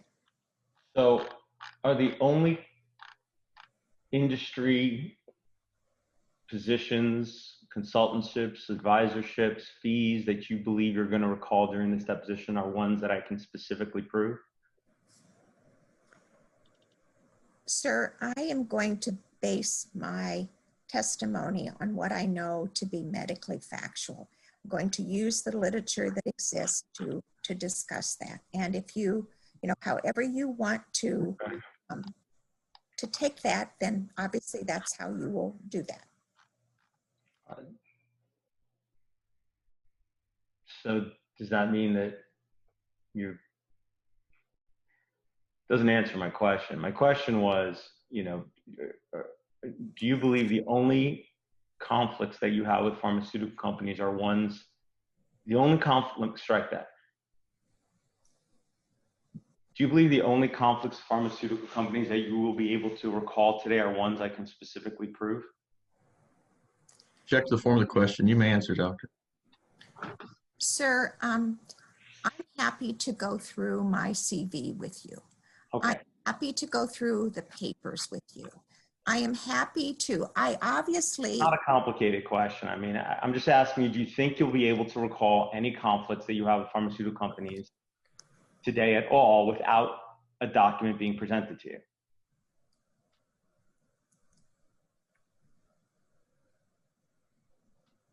I've listed several conflicts that I've told you about. Well, only after I present the documents to you. So, this would go a lot quicker if you, just confirmed what those were. But let's move on. Let's move on. Now, I asked you, were you a consultant for GSK, after SKB merged with it? This is an article that we looked at before. You confirmed that you authored it. It's from 2005. And as we saw earlier, it does say that you were receiving consultation lecture fees from GlaxoSmithKline in 2005, correct? That's what it said. Yes, sir. Okay. And you were a member of the Speakers Bureau for GSK, correct?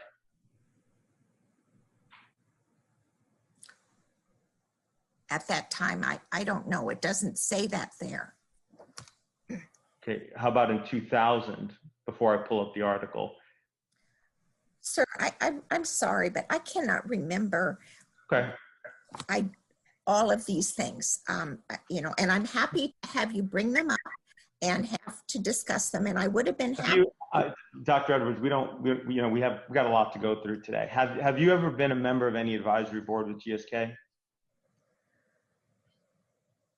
I have. I don't know. It says that I was consultation for GSK and Sanofi. I've received grant support. So Familiar with this article? You're an author of this article, correct? yes, sir, I am. It's This article is from 2019, correct? right. It says it says KME, that's you, correct? That's correct, sir. Been a consultant to Moderna, Roche, Sanofi, and X4 Pharmaceuticals, correct? Okay, and those are for DSMBs, which I told you about before. Those are data safety and monitoring boards for all of those things. In 2019, you're claiming you were on the data safety monitoring board for these companies? Yes. So you're saying when it says you were a consultant, it doesn't mean you were on the data. You're saying that meant you were on the data safety monitoring boards? I was consulting to them on the data safety and monitoring board. Yes, that's correct. I have been on the data safety and monitoring boards for those. I currently also am still on those DSMBs. Okay. So you're saying, because there's lots of disclosures that specifically say data safety monitoring board, and separately there are disclosures that say you're a consultant. Are you claiming the term consultant here doesn't mean consultant? You're claiming it means that you're a member of the Data Safety Monitoring Board? I think that it's a little bit, I think it's a little bit in terms of definitions. And so I would say that providing data safety and monitoring input to for a study, it could be discerned as being a consultant. And so if that's how you would like to refer to it, I am fine with that. Well, that is not, my understanding is that's not the way it's referred to. So for example, you know, as an example of how they're almost always listed separately. You familiar with this article? You're an author of this article, correct? Yes, sir. I've written almost 600 articles. It's hard for me to remember exactly which one. But you can recognize your name, correct? That's your name? Yes, sir, I can. Okay. And this is from 2005, correct? I don't know. Bottom right corner, can you see that? Yes, it is, sir. It's from Pediatric Infectious Disease Journal. Okay.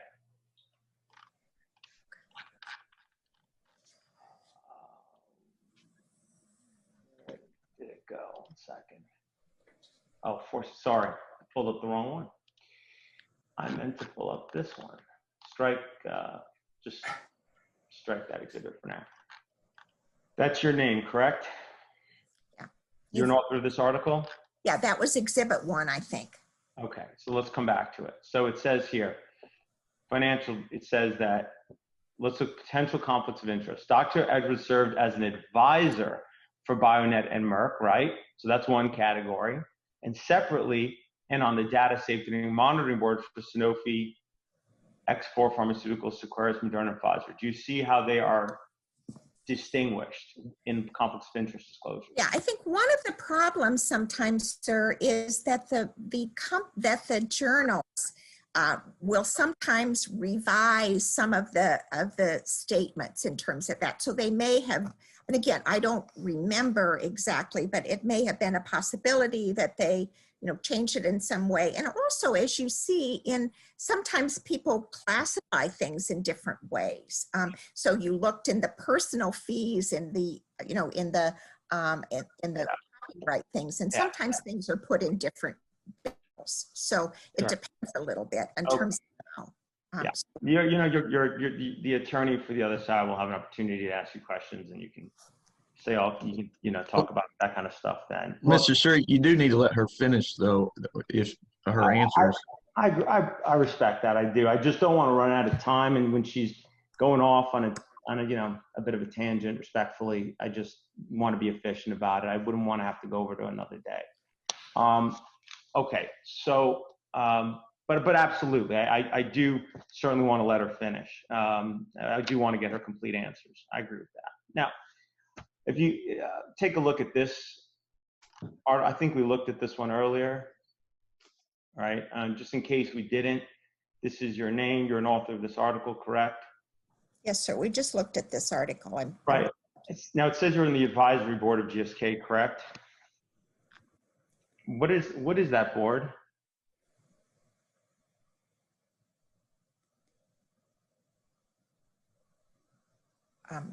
I'm not exactly sure. I think that was for a flu. That was for a flu trial. I'm pretty sure. Okay. And what did you do on the board? Provided input in terms of the design of a flu study. Okay. Have you ever received research funding from GSK? I'm pretty sure that I have, but again, I can't. We could look up. It's on the CV if I have.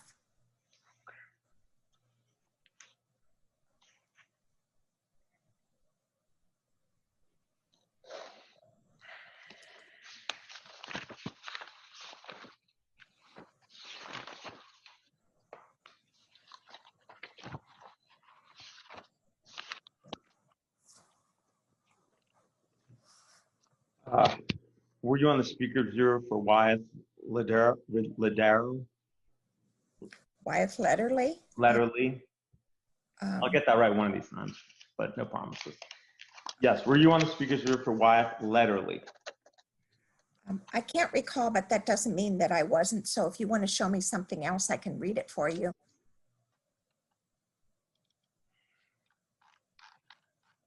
looked at this earlier. Dr. Edwards was funding for research from CONAT and Wyeth and Letterly, and in their speakers bureaus. Yeah, I think this was exhibit 3, maybe. I think we've already looked at this. Okay, so you were on the speakers bureau for Wyeth Letter. That's what it says. That's what it says, sir. Okay. And you were a consultant for Wyeth Letterly, correct? That's what it says. I can't see it now because you took it away, but I think that's what it says. That's okay. I think it's. Were you a consultant for Wyeth Letterly? I think that's what it said, although I can't see because you took it away. But if that's what it said, then it's true. Sorry, let me share the screen again.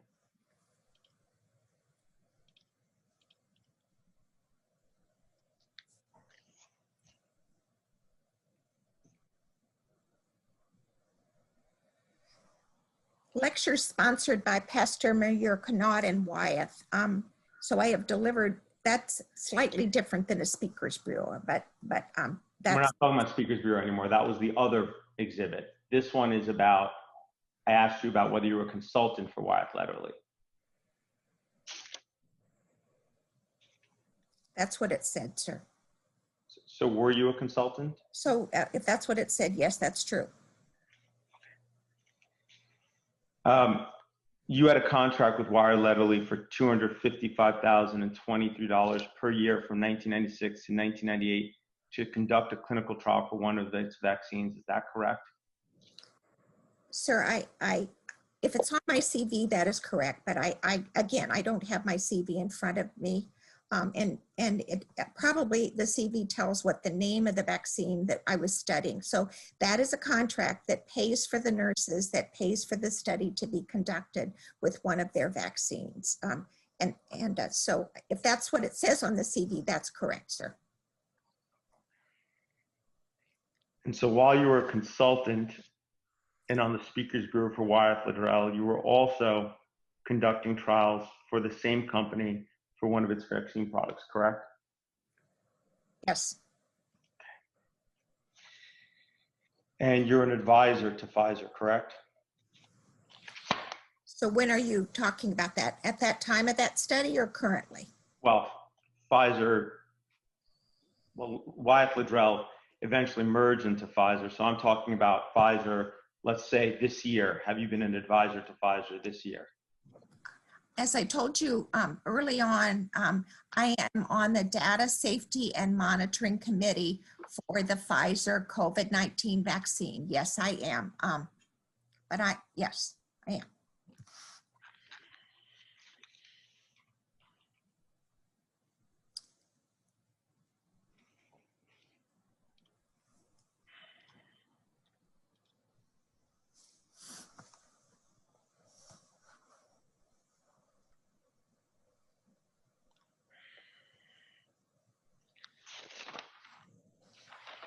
Are you paid for being an advisor? I'm paid for the time that I spend in the DSMB. Who pays you? Pfizer pays me. Now, being part of the Speakers Bureau for a pharmaceutical company means you provide presentations regarding one or more of their products, correct?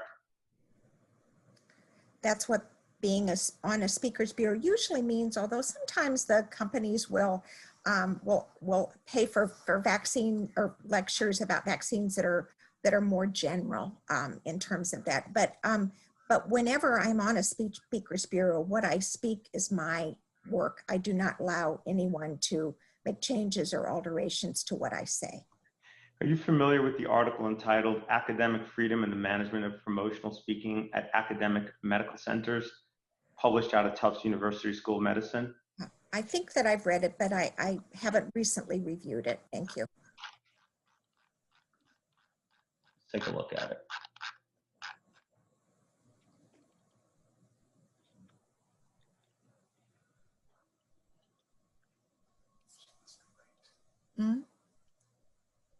It's 10 o'clock.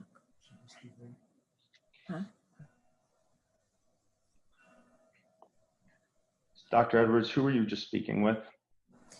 My husband asked me a question. I'm sorry. I won't. Oh, that's okay. That's okay. I'm just He curious. has a telemedicine appointment, and he just asked me a question. So I'm sorry. I will bail No, out.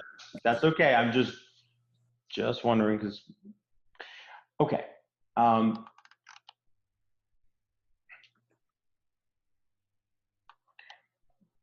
So this was an article. I read the title before, and it was written by Associate Professor of Public Health and Community Medicine and the Assistant Dean for Conflicts of Interest Administration at Tufts University School of Medicine, correct? That's what it says, yes. Yeah, okay. As well as a few other individuals in that department, professors in that department. Now, I'm going to read you a portion highlighted in yellow, and then I'm going to ask you a question, okay? Numerous medical associations, such as the Association of American Medical Colleges, the American Board of Internal Medicine, and the Institute of Medicine as a profession, and governing bodies such as the Institute of Medicine have recommended that medical schools and teaching hospitals prohibit or strongly discourage faculty from participating in so-called industry speakers bureaus. Pharmaceutical company speakers bureau are a marketing enterprise wherein physicians and other professionals are engaged and trained by one or more companies to give a lecture about a medical condition or drug treatment to an audience of prescribers towards the end of promoting the company's drug which treats that condition. These speakers are generally required to use company-created or company-approved slides and are expected prior to their presentation to collaborate and review the slides with the company medical officers. The process is intended to focus the speaker on the most positive aspects of a drug, thus increasing the familiarity and appeal of that drug to the speaker, as well as the company's marketing message. It is widely argued that physicians who participate in speakers bureaus are essentially just paid marketers or spokespersons for industry who use, indeed exploit their roles as physician leaders to influence their colleagues to prescribe the sponsor's product.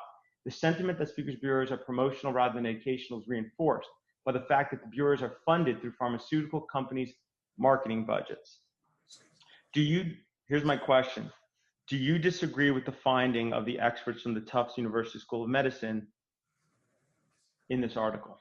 Yeah, I think that as time has evolved, I think that speakers bureaus have been looked down upon, and we at Vanderbilt University every year have to talk about all conflicts of interest that we have. And I think over the years there have been increasing concerns. So we are not allowed to be on speakers bureaus anymore. So again, I don't remember exactly the time that I was no longer on a speakers bureau from all of those articles, and certainly could review that. But I think that is true. Although I must say that and insist that there was never a time when use the slides that the company made me provide. And there was never a time that I said something that was not consistent with my research and my findings. So I think that is a concern, but that is not how the way I personally operated. And I think that the Speakers Bureau issues have become much more there's been concern about them, and they are much less common than they used to be. Are you willing to produce, within a week of this deposition, the slides that you used in your presentations on behalf of the pharma company speakers bureaus? That would be hundreds of slides, sir. I think that's a lot, but Yeah, if you want to make a request for anything, Mr. Sir, you need to do that through me. I can also ask her if she'd like to do it, but I sure can convert it into a formal request as well, Counselor. I think you just deal with Mr. Sanders. That would be helpful. That would be helpful for me. That's a separate question of whether you're willing to provide them. And you're saying there are hundreds of pages. How many presentations were there approximately? I've given hundreds of presentations, sir. For the in all kinds of venues. And I don't remember the last time I gave a speakers bureau. Just this week, I've given 3 presentations to hundreds of people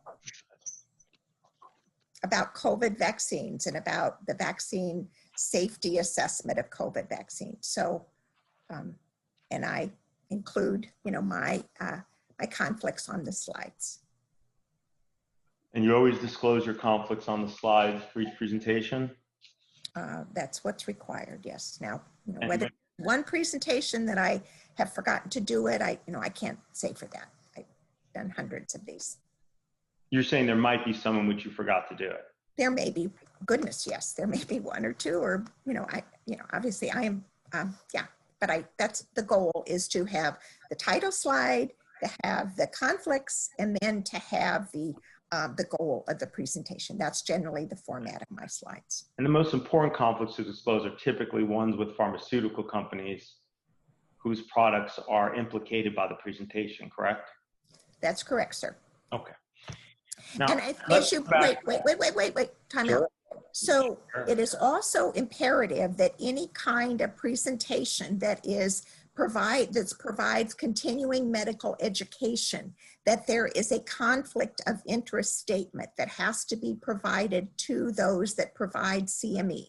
So every time I give a CME, I disclose my conflicts, and those are reviewed by the CME agency to allow me to proceed. So whenever I give a lecture for a group, I am asked, usually a month ahead, for me to put together what my goals will be, what I will be talking about, what my conflicts of interest will be, and those are reviewed by the CME group to make sure that there are not conflicts that there are conflicts that would make the CME event not one that should go forward. So that is a routine procedure.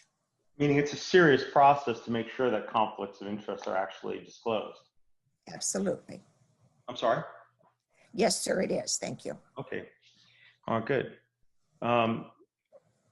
And going through that whole process, it's really important to make sure that by the time the presentation happens, that all of the conflicts that are relevant are disclosed, right?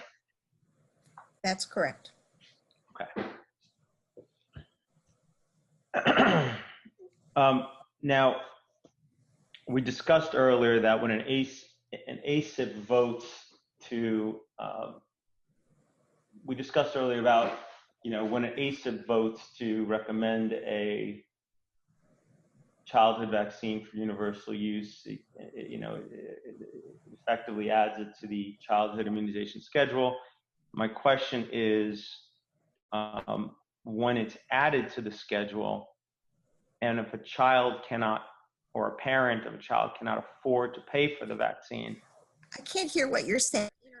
Oh, Your internet's unstable. I can't understand what you're talking. I can't. No problem. Can you hear me now? I can't understand your question because the internet was unstable. No problem. Rob, can you hear me?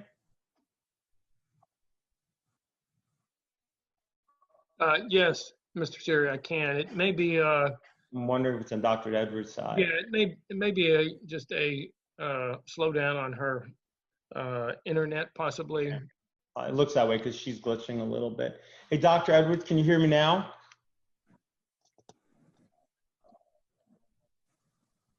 She appears frozen. I can hear you now. Can you hear great. me? Yes. Okay, let's see if we can continue. Now, ACIP, when it votes to add a vaccine to the childhood schedule, it would also vote to include it in the Vaccine for Children's program, typically, correct? That's correct. And the Vaccine for Children's program assures that irrespective of the parent or child's ability to pay, the pharmaceutical that the company will still get paid for the sale, for the use of that product, correct? I'm not exactly familiar with how the pharmaceutical companies are paid in the Vaccines for Children program. I know it's an entitlement program that allows children to be given the vaccines, but I'm not familiar with how the companies are paid for the VFC vaccines. But the VFC program it does assure that every child will be able to get a vaccine irrespective of ability to pay, correct? As long as they are VFC eligible. Of course, meaning if they didn't have the ability to pay.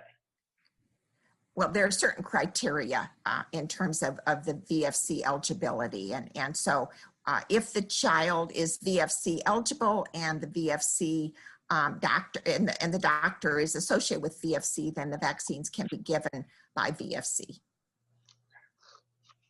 Now, you were a member of ACIP from 1991 to 1995, correct? I believe those are the years. Again, I don't have my CV in front of me, but if that's what my CV says, yes, I was, sir. And as we discussed earlier, you were a member of VRBAC from 1995 to 2000, correct? That's correct. Okay.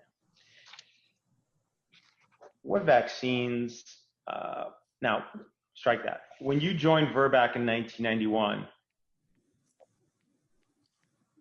there were only 3 vaccines, effective vaccines that were recommended for universal use on the CDC childhood schedule, correct? I believe, sir, but again, I would have to look at that time for the schedule in 1991. And, again, I want to be truthful, so I have not looked at that. But if you're saying that's what the schedule said, then that's correct. Yeah, let's take a look. It's also important for you to realize that with the CDC and the FDA, they also assess conflicts of the members of the committee as well. And if there is a conflict that is deemed to be disqualifying, then people cannot speak about that. So that's also another check that the CDC and the FDA have on conflicts. Right. Can't speak about the recommendation, for example, potential product, or vote on it too, I presume. If there's a significant conflict, yes, sir. Okay. So does this look familiar, Dr. Edwards? I'm going to mark this as plaintiff. Well, it says 1989 childhood immunization schedule. So yes, that's helpful. So there's the DTAP, the AP has replaced, or let's see, no, this is the DTP. So this is not AP, this is wholesale. And the oral polio and MMR, and then the Hib polysaccharide, or the Hib polysaccharide conjugate vaccine, and then TD. Yeah, so this is, that's correct. Right, now the Hib polysaccharide vaccine was found to not be efficacious, in particular for children under 18 months, so it was eventually replaced in 1991, correct? Correct. And so this also says here that the conjugate is preferred over the polysaccharide at 18 months as well. Right.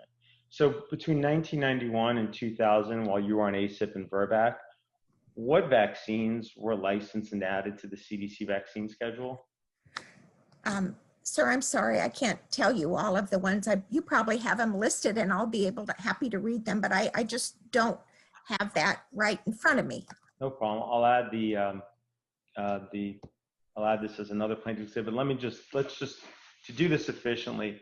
Hep B vaccine was added to the schedule, correct? Yes, sir.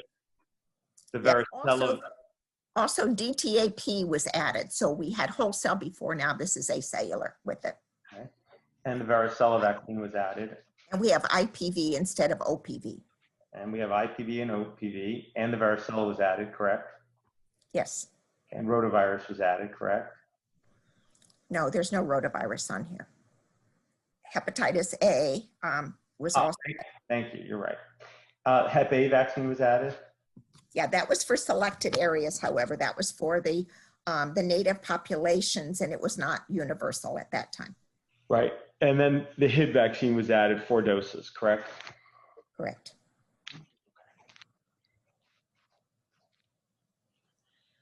Are you aware that in June 15, 2000 report of the United States House of Representatives Committee on Government Reform found that with regard to VRBAC, quote, the overwhelming majority of members, both voting members and consultants, have substantial ties to the pharmaceutical industry?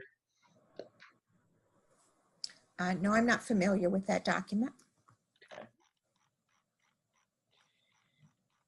I assume then you're also not aware that this report concluded that ACIP reflects, quote, a system where government officials make crucial decisions affecting American children without the advice and consent of the governed.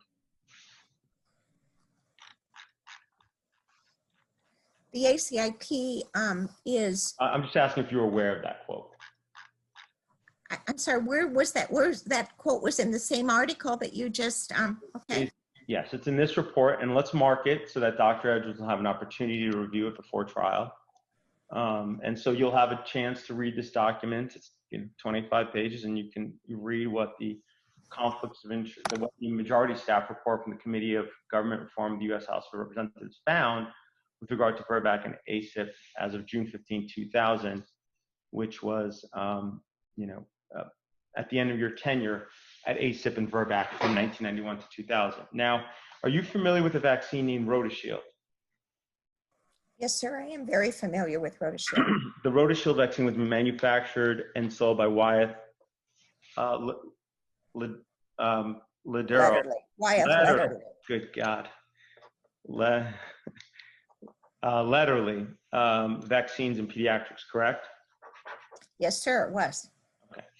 In February 1998, you were on VRBAC and voted to approve RotaShield for inclusion in the CDC's you were on VRBAC and voted to recommend licensure of RotaShield by the FDA, correct? That is true, sir. I remember that very clearly. Okay.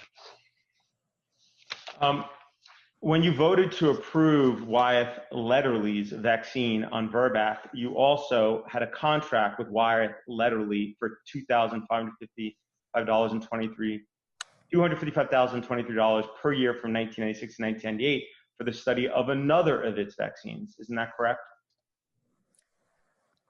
I don't have my CV before me, but that may be correct. That probably was a pneumococcal vaccine and not the RotaShield vaccine, but that may be correct. Okay.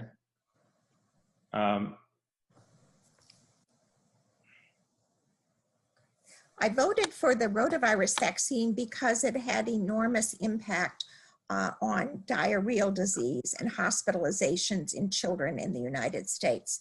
Right. It was licensed. We also had a big discussion about. Dr. Edwards, there's no question pending. So I've got a lot of material to go through, and that's not. We just have to get through this, and you're the attorney for the other side, can ask you questions about other things if you'd like. Now, at the same time that you voted to recommend approval of the Wyeth Ladderly vaccine, you were, in addition to having a contract with them for a study, you also were on the Wyeth Ladderly Speakers Bureau, correct? You're muted, Dr. Edwards. I think you showed information that was on one of the that was the case, I guess. And as you said earlier, you don't deny that that's the case, correct? You've said that if the article discloses that you were on the. That is correct. I do not lie in print. Thank you. Okay. And while you were at VRBAC, you were also a consultant for Wyeth Ladderly, as we saw before, correct?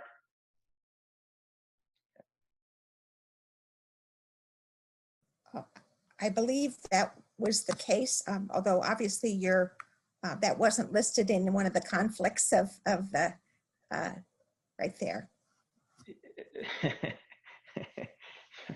Okay, so does the document need to be directly in front of you for you to confirm what all right, just strike that. Look, we've already confirmed it earlier. Let me ask you this, okay? You said earlier that, conflicts are critically important, that especially when VRBAC is voting, they make sure that nobody can vote that has a conflict. Strike that.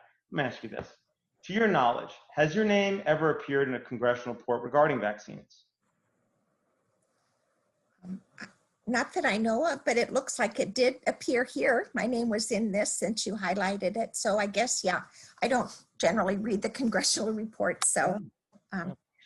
Are you aware that this congressional report only identified one of the conflicts with Wyeth Ladderly, the contract you had to conduct a vaccine trial? but that they completely missed that you were a consultant for this company, that you were on its speakers bureau, and that you were on its speakers bureau? Well, obviously I had never seen this before, so I wasn't aware of that, no. Okay, well, you'll have an opportunity to review this document before trial. Good. Okay. And I presume you'll do that, correct? Yes, sir, I will, thank you. Okay.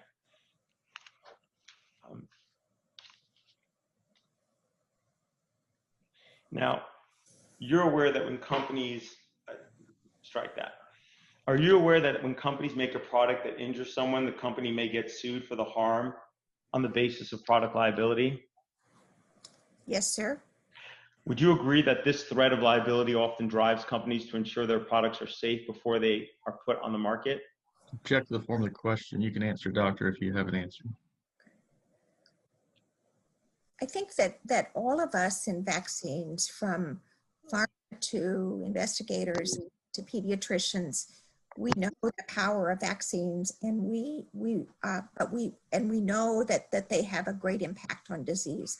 But we also want to make sure that the vaccines are safe, because if there is an adverse event, then depending upon the frequency and severity, that the risks of the vaccine must be weighed. So all of us want safe and effective vaccines. Would you agree that the threat of liability that a pharmaceutical would have for an injury caused by one of their vaccines would help ensure that the products are safe? Check the form of the question. You may answer, doctor, if you have an answer. I'm not a lawyer, sir. I don't know what they're. Okay, that's fine. Would you agree that, like government regulations, are often intended to also help lead to safer products? That government regulations are intended for safer products? Is that your question? Right, that government regulations can also help propel safer products on the market. Yeah, I think that FDA has rigid standards, and going over and reviewing those are important. Yes. Are you aware that in the early 1980s, pharmaceutical companies were being forced to exit the vaccine market due to high liability they faced from their vaccine products? Yes, sir. I'm very aware of that. Okay. And we've already discussed earlier how the 1986 Act provided immunity. Let me ask you this. Are you aware what court a person injured by a vaccine can bring a claim? Yes, my understanding is that the vaccine court, that the claims need first to go to the vaccine compensation court, and then if they are, if after they're adjudicated there, if the claimant is not happy with the results, then the claim can go to the regular courts. Right. Now, when it goes to the regular court, okay, can they sue the pharmaceutical company for design defect claims, meaning for claims that the vaccine could be made safer? I don't know, sir. I'm not a lawyer. That's fine. Now, in vaccine court, as you mentioned it, the respondent, the defendant, so to speak, is the Secretary of the United States Department of Health and Human Services, correct? That's correct. Excuse me, Mr. Siri, you might want to stop the screen share if you're not sharing screen. Oh, thank you. Appreciate that. Are you aware that when the 1986 Act was passed, most of the claims were table claims and settled quickly? Check to the form of the question. You may answer, doctor, if you have an answer.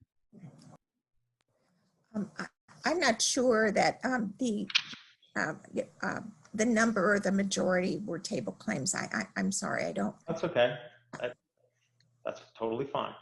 And are you aware that in the 1990s, the HHS amended the table such that now 98% of new claims are off-table claims? I am aware of that, yes, sir. Right. And as we discussed earlier, in off-table claims, the injured child must prove that the vaccine was the cause of the injury. Correct? The actual determination of causation, I'm not quite sure exactly what the wording is. And so I would just have to defer to that wording. That's fine. So what that would mean, of course, is that if HHS or any of its agencies admits or publishes any study that supports that a vaccine can cause a certain injury, the lawyers who represented people injured by vaccines would then use that as proof against HHS in vaccine court to establish liability, correct? Back to the form of the question, you can answer, doctor, if you have an answer. Yeah, I'm not a lawyer, sir. I'm sorry that I just don't know all the nuances No of problem. how So if the CDC conducted a study that showed that a vaccine caused a certain injury, do you think that evidence could be used in vaccine court to show that the vaccine caused that injury? Object to the form of the question, you may answer, doctor, if you have an answer. Yeah, I think that what's important is that one takes a body of literature that addresses an issue. And as we see, there can be individual studies that may suggest some kind of event. And when it is looked at in additional populations, when it is looked at in more inclusive studies, that it isn't shown. And I think that's one of the issues that we often find with the large lake databases in terms of adverse events, is sometimes signals will be seen, but then when we have larger numbers, there are not. I'm just asking you if the CDC admits in a study or a report that a vaccine causes a certain injury, would that be, do you believe that could be used against CDC, against HHS in vaccine court to establish liability? Object to the form of the question, you may answer, doctor, if you have an answer.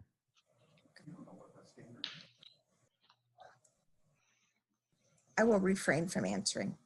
I think I've answered the question already. So well, you haven't answered the question, but we'll come back to it later.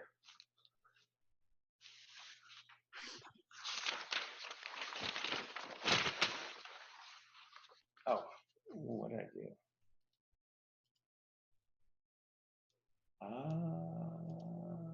Oops.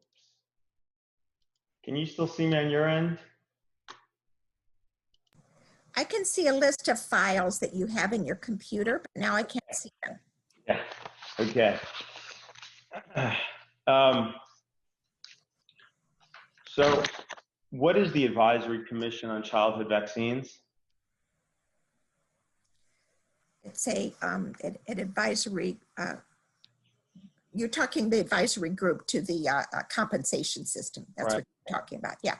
Well, it's an advisory group that meets intermittently, that advises the compensation system, and the meetings go over what's happening with the compensation system and any questions or any concerns that are going on.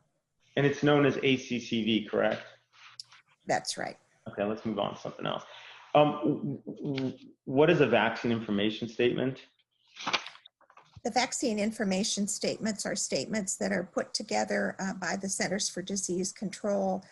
They're a part of the vaccine compensation system, and they're required to be given to the recipients of the vaccines. And they're often referred to as VISs, correct? That's correct. That for vaccine information statements, yes, VIS. Okay. And the CDC develops a VIS for each vaccine, correct? It does. It generally does it in consultation with others to make sure that they're clear, but it does come from the CDC. And are you aware that federal law requires each VIS to explain the risks of each vaccine? Yes, I'm Back to very the aware. form of the question, you may answer. I'm very aware of the content of the VIS. Oh. And only risks that are supported by available data and information may be included, correct? Correct. Okay. The CDC routinely denies petitions to add risk to the VIS for various vaccines when there isn't evidence to support a causal relationship, correct? In order to say an adverse event happens, there has to be some documentation and confirmation that that is correct. To be part Right. of, yes. So the VIS's, so the CDC's policy is to only include risks on a VIS where there's evidence of a causal relationship between the vaccine and the listed reaction, correct? That's correct.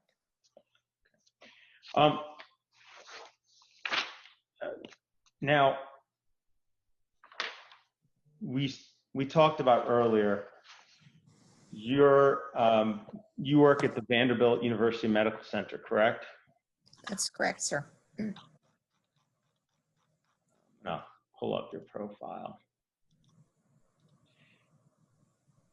I'm going to mark this as another plaintiff's exhibit. This is your profile from the Vanderbilt University Medical Center page, correct? It's from one of the websites. This is one of the Vanderbilt websites. Okay. And this is your profile, correct? That's my picture, and that's what I'm a professor of pediatrics. And it provides information about you on this page. It does. It's intended to tell the public about what you do, correct? And who you are. Yes. Okay. This profile states that you received grants from the NIH, correct? Yes, sir. And it says you received grants from the CDC. Correct. It says you're a frequent advisor to the NIH and the CDC on vaccine policy, correct? Correct. And it states your affiliation with certain medical societies, correct? Yes, sir. You remember those clearly, right? Those are pretty straightforward. Okay. I mean, that some, provide your funding for, those are a little different than individual pharma grants. So, each of these grants from CDC, NIH, those also happen by individual grants, correct? When the NIH, the CDC issues requests for proposals.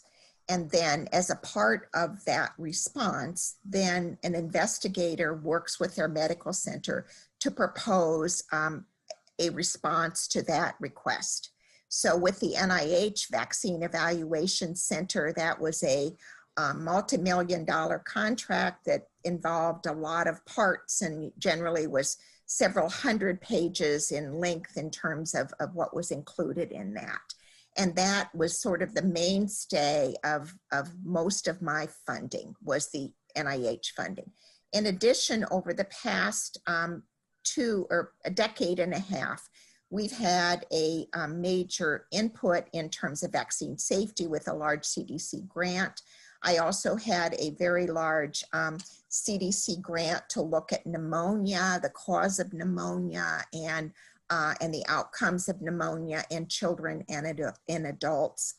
So I've had I've had a number of very large contracts from NIH and CDC, and those were supplemented by smaller grants from pharma, but the bulk and the majority of my funding was from NIH and CDC.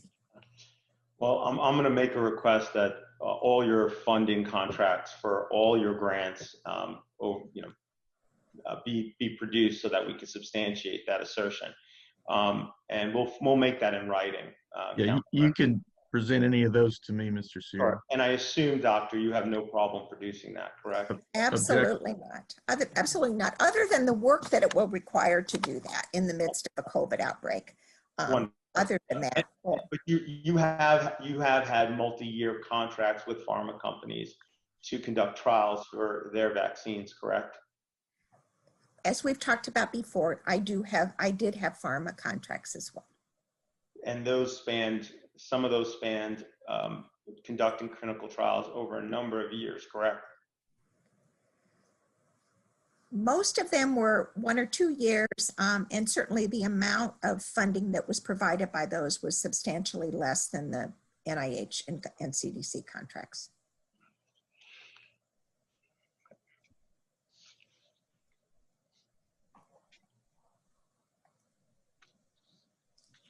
Is it that the reason that on your profile page you don't disclose any of the grants you receive from pharmaceutical companies?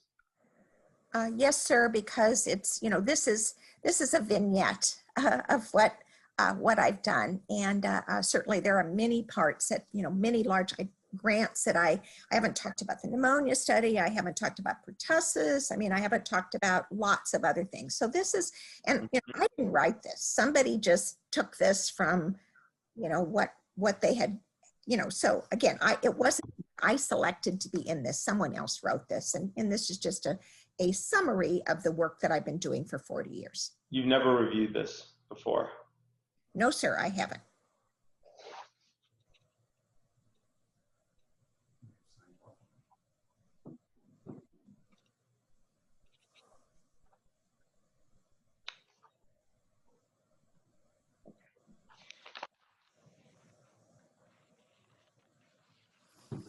Now,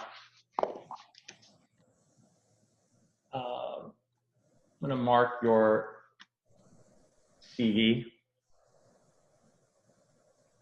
as plaintiff's exhibit, whatever the next number is. Patricia, what's the number so I can try to be more? Right now, I have this exhibit as plaintiff's 12. Okay, thank you. So looking at plaintiff's exhibit 12, this is your CV, Dr. Edwards, correct? And could you give me the date that this was, Craig, was this okay. All right. So this is a year behind. Yeah, but yeah. Okay. This would be so August 14, 2019, would that be the last time the CV was updated? Of course not. I have a current CV, which I can send you, or Mr. Sanders can send you after this deposition. Appreciate that. But in terms of the CV that I was provided, this CV that we're looking at right now, what's been marked plaintiff's 12 for this deposition, it was last updated on August 14, 2019. That is correct, sir. Okay. And this CV is 53 pages long? That's what it says. Yep. Okay. And it discloses your educational affiliations, correct? It does. Did you leave any out? Not that I deliberately did, not that I know. This is your education. Actually, my education is up further at the top, and then my academic appointments are after that. And then these, right? Did you Yes, leave sir. any educational affiliations or academic appointments out? Not that I know of, no. Okay. Have almost a full page of honors and awards, correct? Full page of professional activities, correct? Almost full Yes, sir. page? Okay. Yes, sir. And your educational activities spans, let's see, starts on page 3 and goes through 4, 5, 6, 7, 8, 9. Would you say you were meticulous in documenting each one of your educational activities? No, I don't. I wouldn't. I also have a job to do besides to keep my CV up. So there may have been others that I didn't include on there, and their omission was not in any way deliberate. It's just a lot to keep all this up. And there's another 40 pages or so in the CV, right? Yeah, I have a number. I have a lot of publications. Your CV does not disclose that you have been on the Speakers Bureau of Pharmaceutical Companies, correct? I don't know, sir, what it says. Okay. That's not generally part of, the CV is.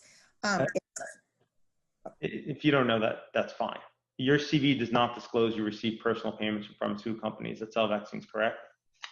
No, sir, that is not part of a CV. The CV format is dictated by what the medical center wants one to include, and it's generally used for purposes of promotion and that as well. I'm sorry, who dictates what should be in your CV? Well, the format of the CV is generally what the university has suggested, and the content is, and it's generally driven by promotions and assessment of one's scholarly activities.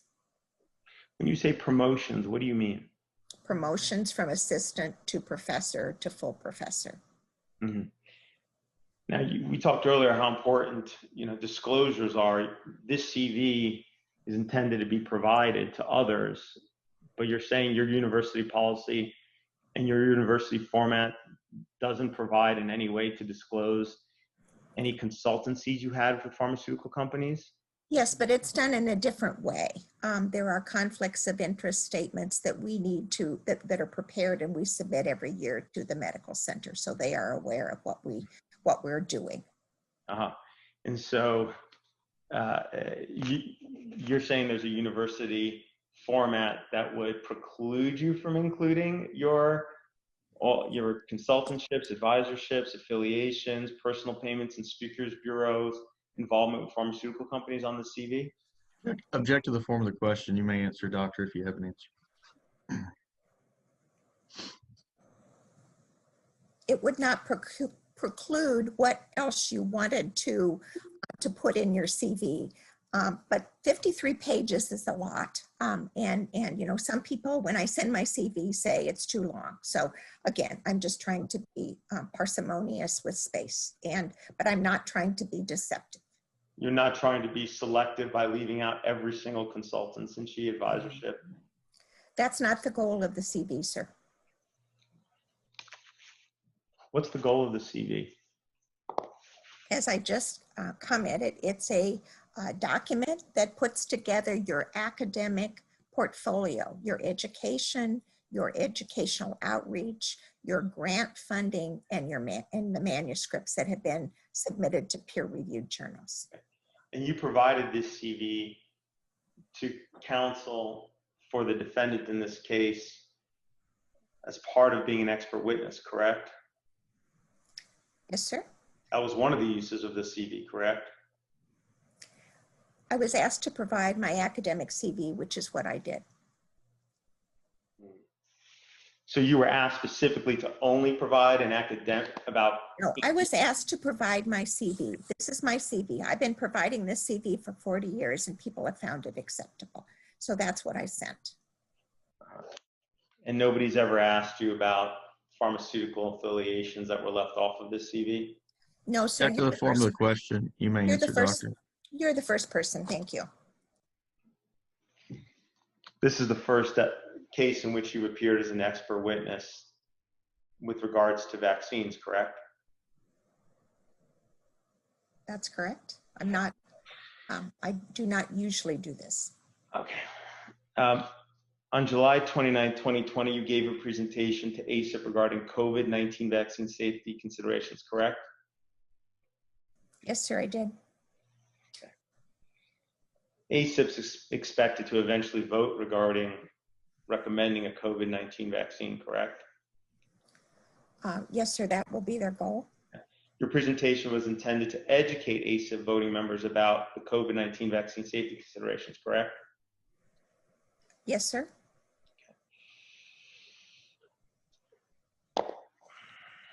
You began your presentation with a disclaimer, correct? You're muted, Dr. Edwards. I don't have my presentation in front of me. Okay. Let's pull it up. Hmm.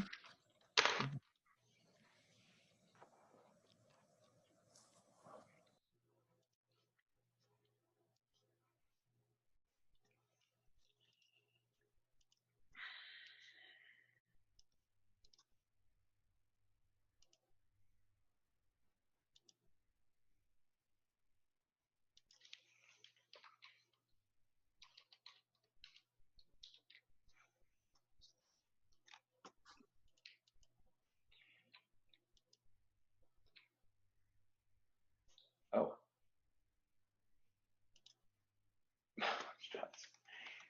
A lot harder doing this over Zoom. Almost there. Would you like me to pull up my own slides? Sure, if you got the disclaimer slide, that's great. In the meantime, let's see who gets. Well, I guess I'll just, I'm afraid I'll lose my Zoom, so you can just pull it up. I'm sure you're capable of that. Sure.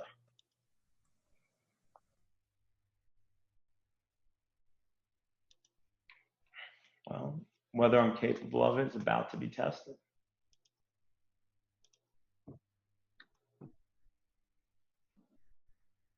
Can everybody hear that? I can see it. I can't hear it. Rob, remind me again what I need to do so that everybody can hear it. All right, just before you hit share screen, you'll need to check the box that says audio, or Thank you. it may say accentuate or audio when playing audio. Yep, Audio I got it. Thank you. Thank you. I appreciate that. All right, here we go. Let's try this one more time. Edwards, Kathryn Edwards, to please come to turn on her microphone and to talk about COVID-19 vaccine safety considerations. Please, Dr. Edwards. Well, good morning, and thank you, everyone, for this invitation, Drs. Romero and Cohen and members of ACIP liaison members and those that are present witnessing the streaming. So I'm very pleased today to talk with you about some safety considerations for COVID-19 vaccine. Next slide. So I'm the principal investigator on the CDC-funded CISA assessment project, and also want to say that my findings and conclusions are mine and don't represent the official position of the CDC in that role. Next slide. Okay. So, Dr. Edwards, that was your disclosures of conflict for that presentation, correct? Check the form of the question. You can answer, doctor, if you have an answer. That was my disclosure, and it was in reference to the fact that I wanted to address that any potential conflicts, because I was speaking at the CDC and I was being funded by the CDC. So those were the context in which I presented the disclaimer. And you didn't disclose your current and prior affiliations with pharmaceutical companies that sell vaccines, correct? Not on this disclaimer, no, sir. And many of those companies are also developing COVID-19 vaccines, correct? They are, but the content of the talk was really a review of past information about safety, and really about what was happening with the concerns about safety signals. So it appeared to be more relevant to the CISA contract that I was funding, and that's why I mentioned that. Your presentation, as we discussed, was intended to help educate the ACIP committee regarding the safety, potential safety for the various COVID vaccines under development, correct? That's correct, sir. I'm going to play you a short clip from that meeting, and then I'm going to ask you a question. Mm-hmm.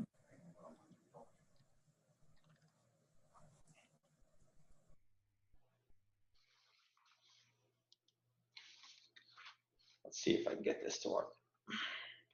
There'll also be an active effort by the DSMBs that will, be looking at each adverse event as phase 2 and phase 3 studies are rolled out. That each adverse event that may be unusual will be looked at in great care by the DSMBs that are independent of the investigators and the manufacturers. That there will be a clear understanding of what the background rate for these adverse events will be in the population. If the rate of an adverse event in the normal population is 1 in 1,000, and we see that rate in the vaccine study, then that may not be as worrisome. But if the rate is 1 in 1,000, and we see it in 1 in 10 of the people that are in the vaccine study, that certainly is a concern. So that is also. Dr. Edwards, that's you speaking in the video, correct? Yes, sir, that is me. Okay, and you created the slide that was presented as part of this presentation? That's correct, I did. Okay. Who decides what the background rate is for each adverse event? Well, that's something that I'm also working on very hard with the, you know, to try and help and understand. There's that is determined by looking at the medical records, by looking at large link databases, and trying to assess what that background rate is. So that is a process that takes a lot of time and effort, and statisticians and medical record experts and large link databases are addressing, but it can be a daunting effort. Does that list get created, you know, like before the trial starts? Is there let me not ask two questions at once. Doesn't a list of background rates already exist? There are a list of background rates. I think that we, however, have to make sure that those background rates are relevant. I think we need to make sure that those background rates are relevant to the population that's being studied. And I think that we need to make sure that the background rates are relevant to a time when COVID is circulating. And so there have been a lot of implications with social distancing for other kinds of respiratory events and other kind of infections. So it looks very much like that social distancing is reducing the burden of a lot of diseases. And so we will need to assess those in the context of a pandemic. And so that will be important in terms of how that is assessed as well. Like, for example, the mortality amongst infants has gone down dramatically during this period of social distancing. Well, not necessarily. I think what I'm saying is that no, I know. I'm just you said there are changes that occurred. I'm just saying that's an example of a change, correct? I think the changes that, again, I'm not aware of exactly what the mortality. Oh, then that's fine. Then let's move on. If you don't know it, then let's move on. So then to do something more specific to what you're saying, for example, you said that the background rate needs to be relevant to the population under study in the trial. So for example, if the study only includes healthy adults, you would need to know what is the background rate for the particular condition of interest in a group of healthy adults for the relevant time period, correct? That is the goal. Yeah.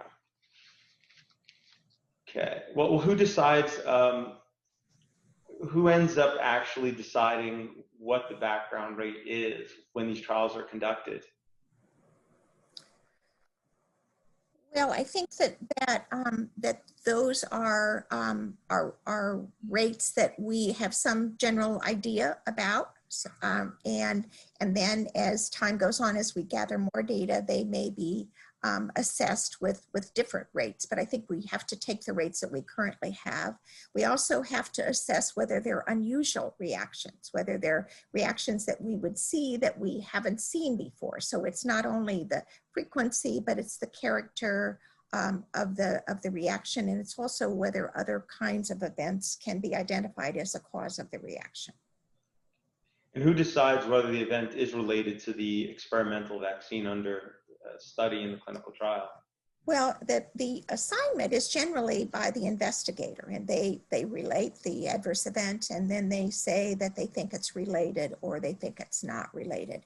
I think that those are, you know, obviously they're usually in the position to do that most effectively because they have the whole picture there.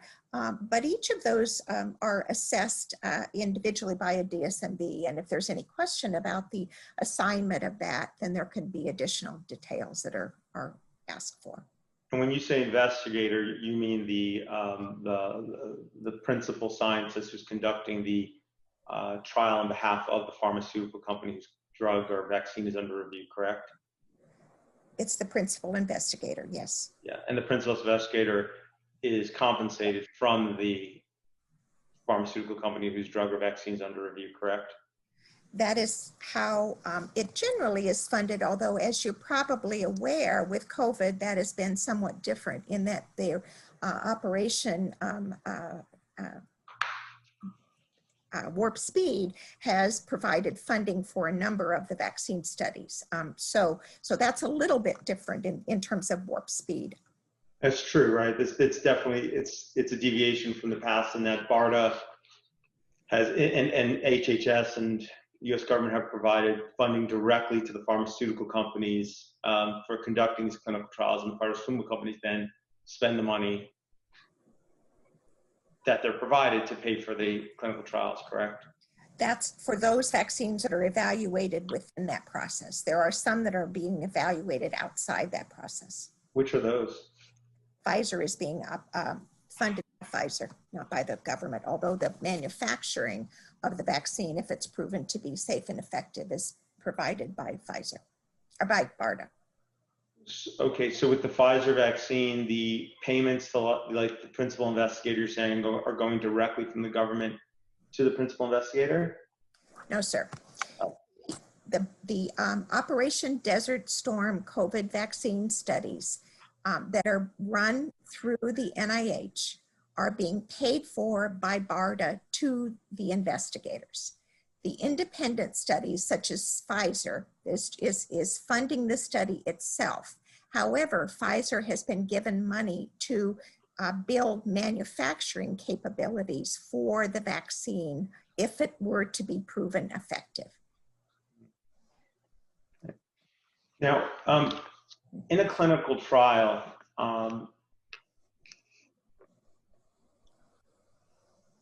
you have the individuals that are receiving the vaccine under investigation, and that's typically called the experimental group, correct? Yes, sir. And then you will have a control group that is not receiving that vaccine, correct? That's correct. Okay. So going back to background rates, why not just compare the rate of the adverse event between the experimental group and the control group? Certainly that is being done all the time, so that you're comparing the adverse events that occur with the vaccine and with the control group. But you're also, I mean, this is a 30,000 people study, so it's a large study. And so you will also be looking at, let's say there was an episode of Guillain-Barré, and you would say, well, what is the expected Guillain-Barré rate in that population? And if it were consistent with the overall rate, then you would say, well, we need to assess, it seems that it could be a chance occurrence, because in that particular population with this number of people vaccinated, you could see Guillain-Barré as a background rate. And the reason that this is important is because we need to make sure that an event is indeed causative. And if we're going to stop a study, which can certainly be done if there's an adverse event or a hospitalization or a death, certainly we need to consider that, but we also need to consider whether that may just be a chance occurrence. And so certainly we know that that the more time that we delay the licensure of vaccine, that there are downsides as well. So this is done, so we compare both vaccine groups, but we also have an understanding or assessment of what is the overall background rate of that adverse event in the population. So what you're saying is, for example, if there are, let's say, 3 instances of Guillain-Barré in the experimental group, and 0 instances of Guillain-Barré in the control group, that doesn't end the analysis. It's not that means that, let me just finish the example. That doesn't mean that the vaccine caused Guillain-Barré. That's not what the study just doesn't stop. Then the principal investigator, you're saying, will then look at the background rates and make a determination of whether or not they believe the Guillain-Barré is actually causally related to the vaccine that's being studied? No, that's not correct. So what you would do in that situation is that there is a cluster of adverse events in the vaccine group, and there are none that are seen in the control group. So Okay. that would be very worrisome, the unequal distribution of the adverse events. So that would trigger a DSMB to say, wait a second, this looks, looks suspicious. But we also have to realize that there are specific criteria for the diagnosis of an adverse event. So there is a collaboration called the Brighton collaboration that makes diagnosing firm way so that we can say that Guillain-Barré is indeed the case. So if we have 3 cases of Guillain-Barré that are diagnosed with the proper qualifications in the vaccine group and none in the control group, then we would be concerned about that. And regardless of the background rate, that would be a cause of concern. And if indeed that is the case, then the study may be stopped. Can you repeat the last part of that? I'm saying that if indeed 3 cases of documented Guillain-Barré with all the criteria that establish the diagnosis clearly would happen in the vaccine group and none in the control group, then it's likely that the vaccine study would be stopped by the DSMB. So the Brighton collaboration is establishing the criteria for making the diagnosis for various conditions? The Brighton collaboration is a very interesting group that has been in existence in over a decade that actually works very closely to make a definition of an adverse event so that everyone will agree with it. And there are various levels, 1, 2, 3, and 4. 1 is a level that everyone would agree that the definition is correct. And so it's important when you say that the adverse events are indeed adverse events that you have confirmed that that's what the case. So let me give an example. Right now, we're looking at background rates in some large databases, and we look at background rates and comes up in the medical record that all these people have Guillain-Barré or have had Guillain-Barré. So in the medical record. So then when we look in the medical record, the diagnosis was history of Guillain-Barré. And so the patient does not currently have it. So there are criteria for making the diagnosis. And if we're going to clearly associate a vaccine with an adverse event, we want to make sure that the diagnosis of that adverse event is correct. So that relates to the timing, but it doesn't relate to the timing. Okay. It relates to a definition. So it relates to the symptoms that you have. It relates to a spinal fluid protein. It relates to, to the exclusion of other ongoing events such as Campylobacter or other kind of viral infections. These are rigid diagnoses that everyone would agree that this is Guillain-Barré. And this is very important to make sure that you are diagnosing things appropriately. So the Brighton collaboration has a number of these guidelines. They are currently working on adverse events for COVID for guidelines as well. And so these guidelines are specific to assess whether a vaccine causes a particular injury, or they're just guidelines generally? These are guidelines for the definition of the adverse event. It does not assign causality. Okay, understood. It's just to diagnose, it's just to assess whether or not the person in fact had the adverse event claimed to have occurred? It is to assure the certainty of the diagnosis that you are making. And so if the 3 cases, and I'm going back to our example of Guillain-Barré, were confirmed to meet the Brighton collaboration criteria for in fact being Guillain-Barré syndrome, and all 3 occurred in the experimental group, and none occurred in the control group, would that be then used to make a conclusion that the vaccine can cause Guillain-Barré, or is there another process that occurs before that conclusion can be reached? I think causation is exceedingly difficult to prove. And I think one of the issues that you would need to make sure of is that there was not another reason for that to be, for Guillain-Barré to occur. So you have a case that is clearly defined, but the Brighton collaboration does not say that it is vaccine related. Now, how do you confirm that a vaccine causes an adverse event? Well, there are a couple ways. For instance, when we had polio, we could confirm that we had vaccine-acquired polio by isolation of the polio virus from the spinal fluid of the child that had the paralysis. We know that children that have severe immune deficiencies, which fortunately we're much better able to diagnose now with newborn screening, but we know, for instance, that some of those children would have dissemination of a virus and cause severe disease, such as measles. And they would have virus isolated from their blood or their lungs or their spinal fluid. So the actual determination of causation is often the exclusion of other entities, but unless you have the ability to actually isolate that virus from a person who's ill, causation is more difficult to determine. And who makes the determination of whether or not there is some other potential explanation? For example, those 3 cases of Guillain-Barré in our example.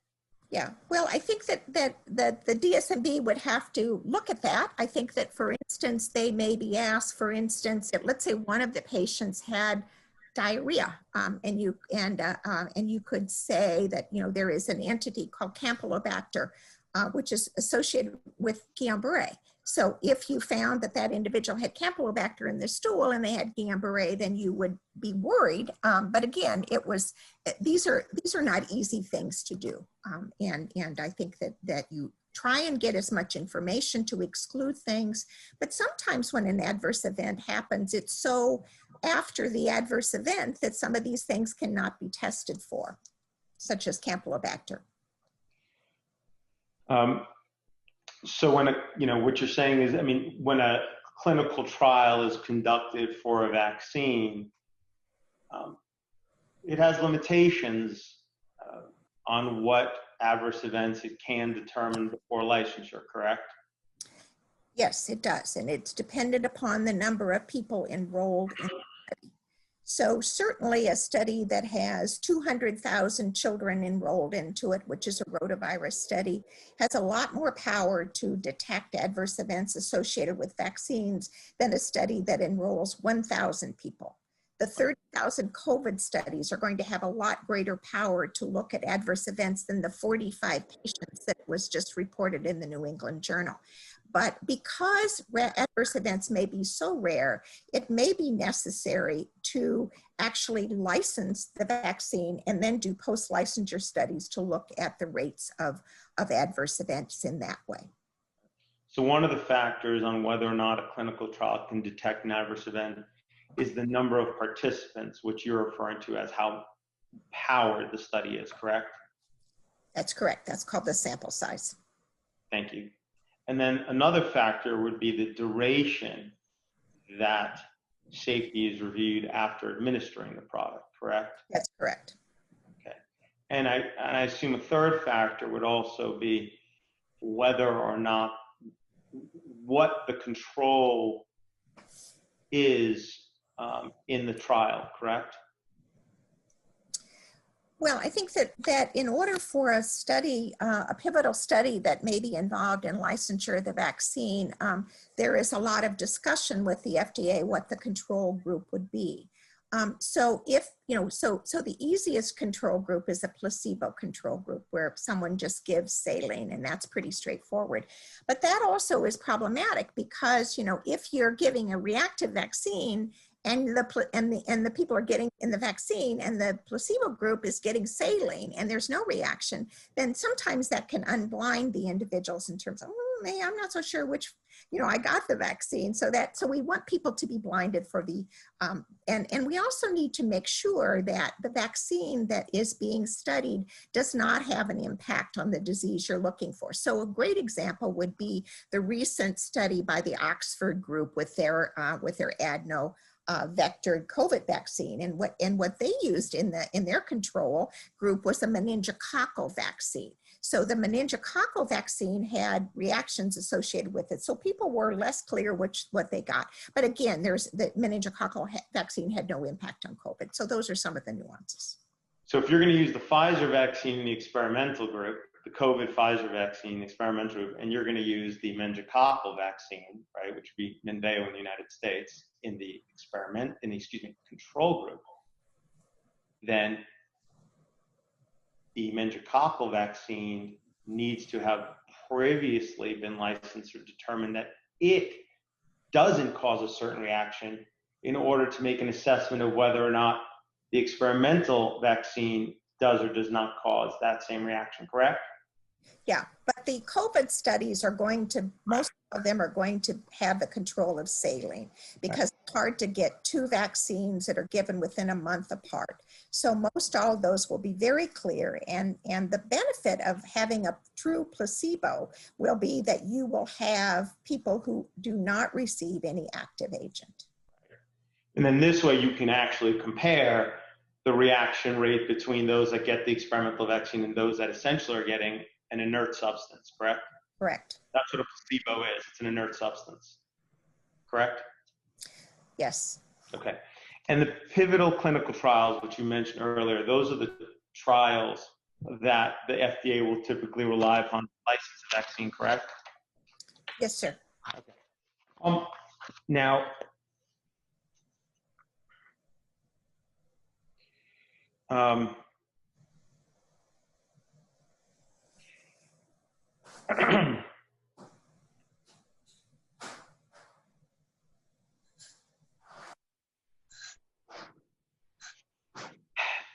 if you were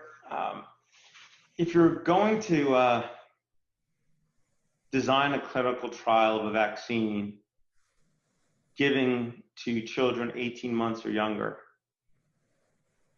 how long would that clinical trial need to be to determine whether the vaccine caused autism?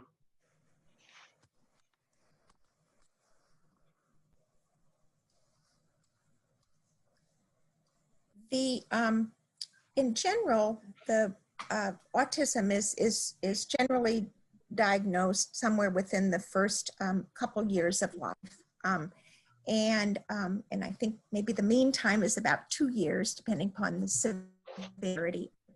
So I think that however, I think that most of the going theories would suggest that autism is really a prenatal event and not an event that happens after the child is born. So I think that what you're asking me is a little bit of a loaded question, so I will ask you, or I will answer in that that the vaccine trials that are conducted always have a tail of about a year that is required for the manufacturers to follow the patients.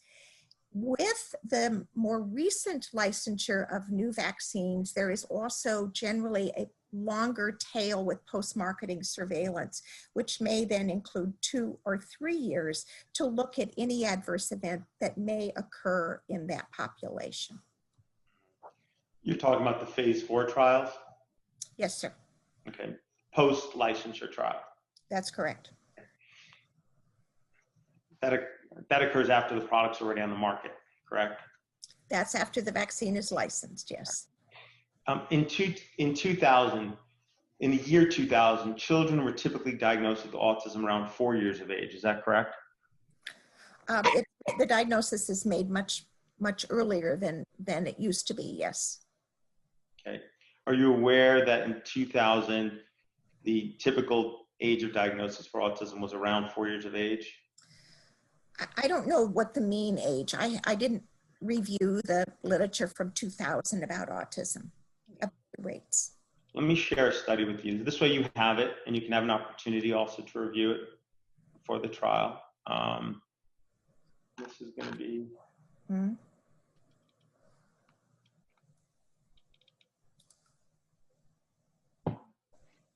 See, the title of this article is Age of Diagnosis for Autism, Individual and Community Factors Across 10 Birth Cohorts. Yes, sir. And let's scroll down to here, in which we can see figure 1 displays the changing age of first autism diagnosis from the 1992 to 2001 birth cohorts. Do you see that? Yes, sir. But I must say that, I've not reviewed this article, and I certainly will review. So I don't. So you're showing me a table, and I have no idea where this table came from. I'm not saying that it's not correct, but I'm saying that I think this. It's entirely fair. Entirely fair. That's why I wanted to mark it, and you have an opportunity to review it later. Absolutely. If you didn't write it and you've never seen it before, I no question. I just wanted to mark it. So that would be plaintiff's exhibit, I believe, 14. Okay. Now, I have it as 13, Mr. Siri, but you may be right. Well, I don't know how we're going to do this, but we have the video. Okay, that was 13 then. Okay. Yeah. Look at that. I finally got a number right. Okay. So I think the video is 13. This will be 14. Now, for the vaccines licensed, by the year 2000, how many children would you estimate need to be in those clinical trials to detect whether the vaccine caused autism by 8 to 18 months, and how long would the trial need to continue after 18 months of age? I can't give you those numbers off the top of my head, exactly how they would be. Okay.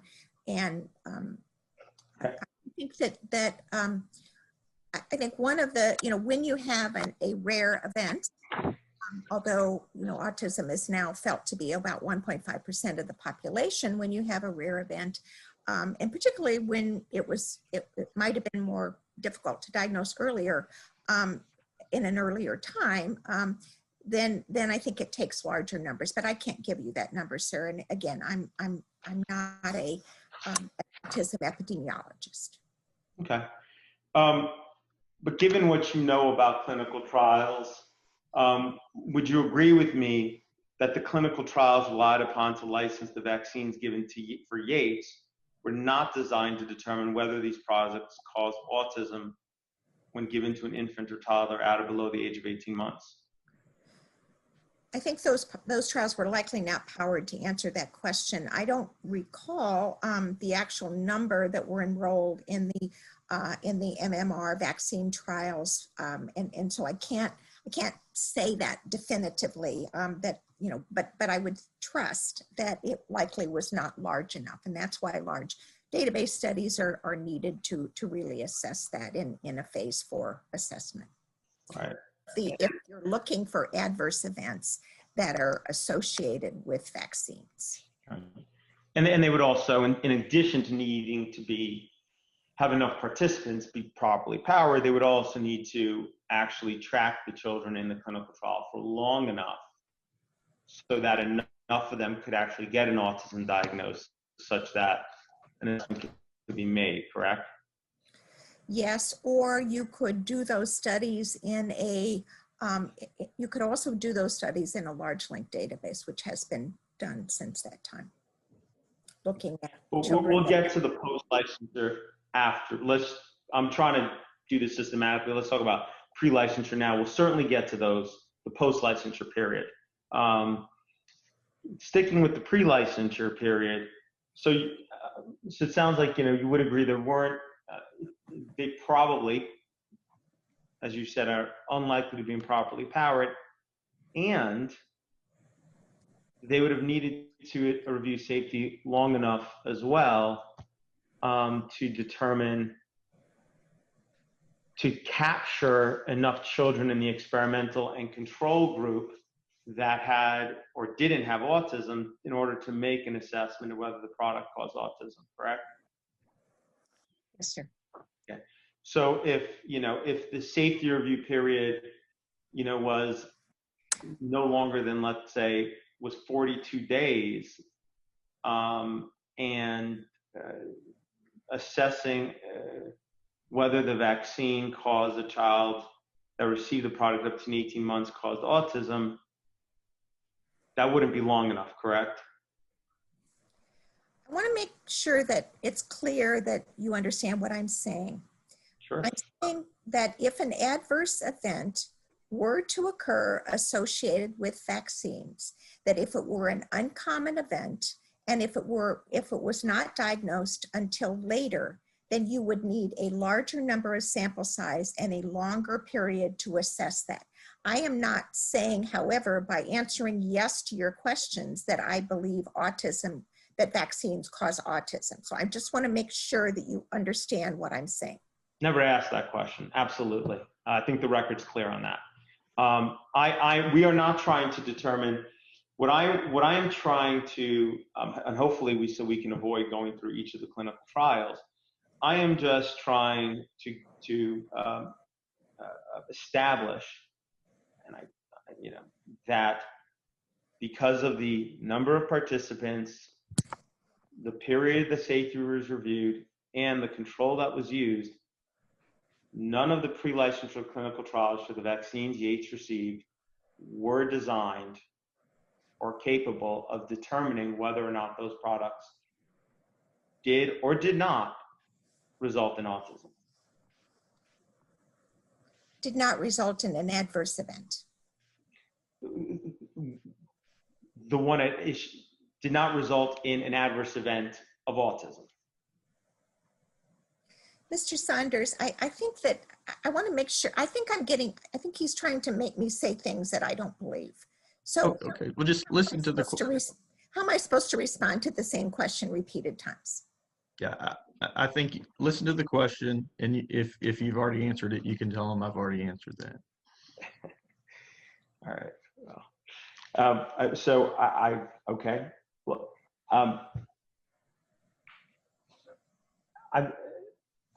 let's take it piece by piece then. How long would safety have to be tracked in the clinical trials relied upon to license the vaccines Yates received in order for them to have determined whether the vaccine caused autism?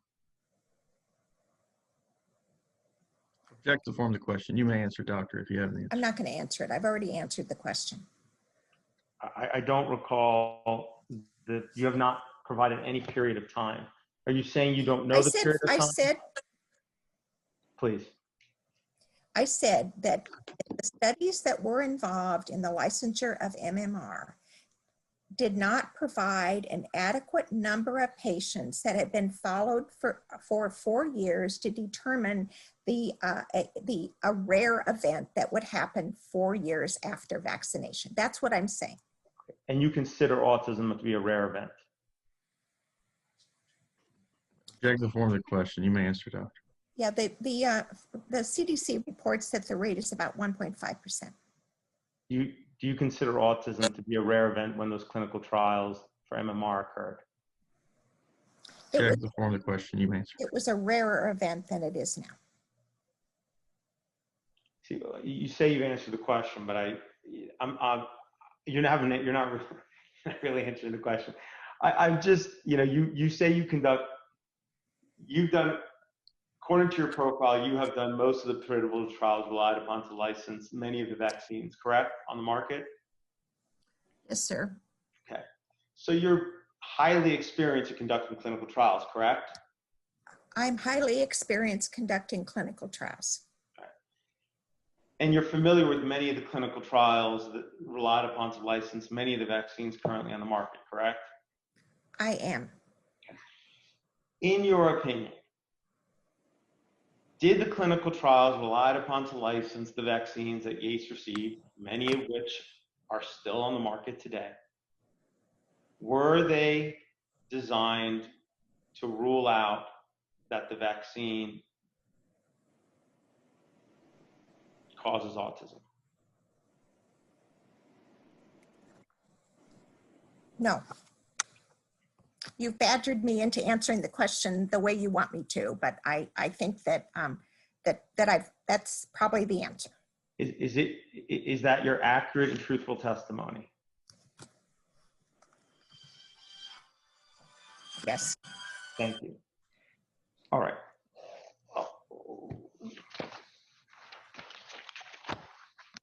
Mr. Siri, can we take a break at some point? We've been going about 3.5 hours whenever you get to a stopping point. Absolutely.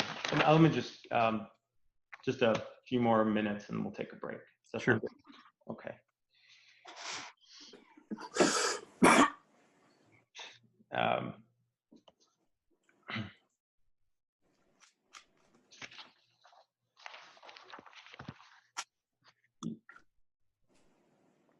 You know what? Why don't we you want to take a 5-minute break? I think I need a little more than 5 minutes. I'd like to have 15 minutes, if that's okay. Oh, absolutely, Dr. Ed. Okay, so we'll meet then at 11:45. Is that okay? That's wonderful. Okay, thank you. Thank you, everybody. All right, we're off the record at 11:26 a.m.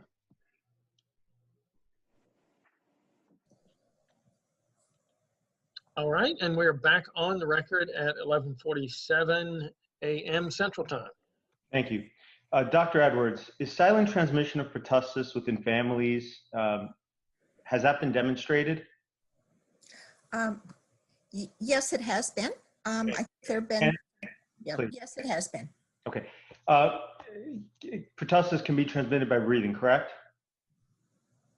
It's a respiratory pathogen. It can be transmitted by droplets. Right, as well as by breathing, correct? I mean, the medical literature specifically supports that, correct? I'm not saying it's the only, I know that you want to qualify everything. I'm not saying it's the only way it spreads. I'm asking you, is it a way that it can spread? Pertussis is most generally spread by people that are coughing, but it can be asymptomatically spread. And there are studies of challenge models where monkeys or primates are put in together and in separate cages right to each other. And one baboon can infect the other. So if you say breathing in terms of generation of droplets, yes. Right, and also when somebody transmits it asymptomatically, that means they transmit it when they weren't coughing, correct? Yeah, it's not the usual method. And, you know, for many years, we didn't believe that that actually happened. And then there were some data that would suggest that perhaps adolescents were able to transmit.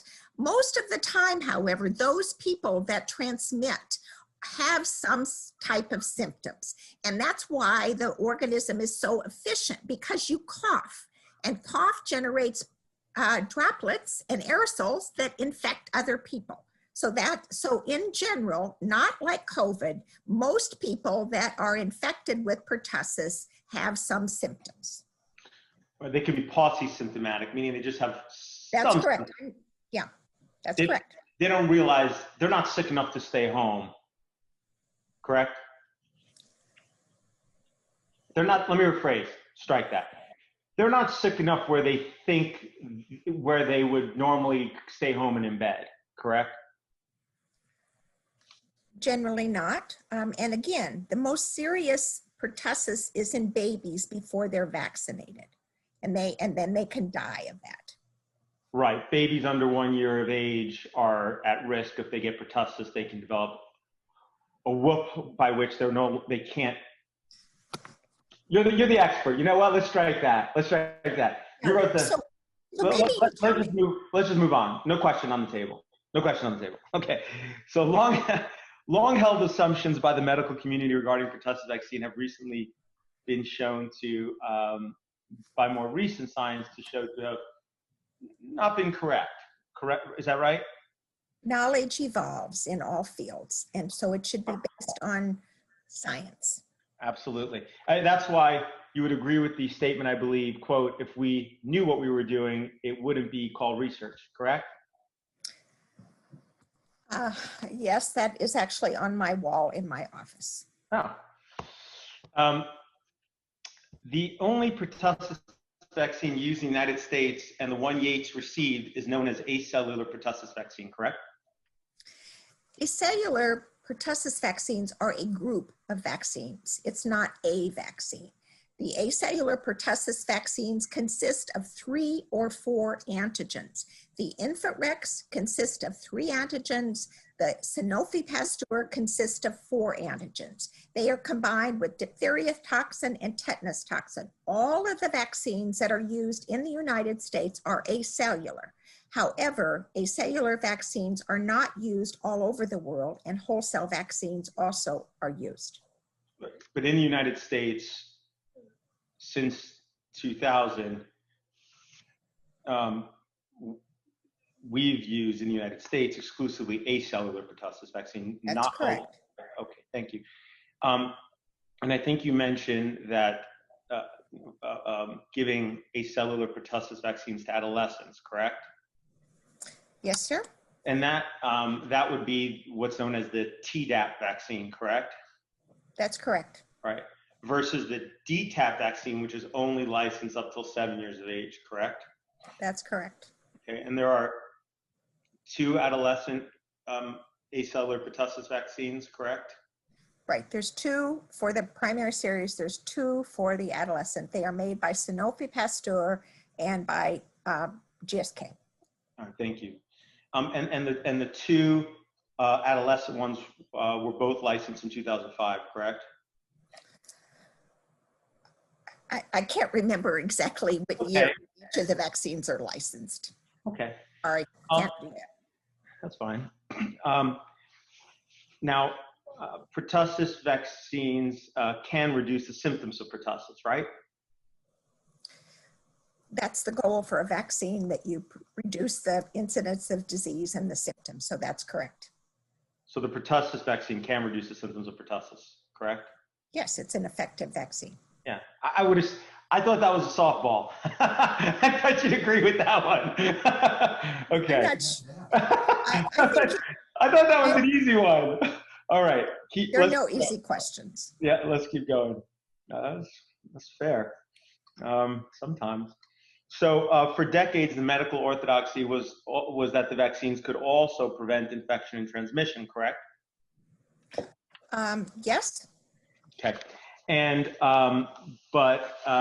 after spending decades seeking to eradicate pertussis in the first world countries using acellular pertussis vaccine, the scientific community has recently come to understand that this vaccine can never accomplish that end, correct? I think that there are a number of deficiencies in the current acellular pertussis vaccine that could be improved upon. Does the current pertussis vaccine can it exert any herd immunity effect? Although that's been a little controversial as well. I think, obviously we're all discussing herd immunity about everything. And just like with COVID, there are some controversies about herd immunity. I think that a immunized community is what you want to get. And certainly we know that if a community is highly immunized, there's less pertussis. If there are a lot of people that are not immunized, there's more pertussis. So there is a role for herd immunity. The extent is still a subject of debate. And when you say pertussis, you mean disease. Bordetella pertussis disease. Right.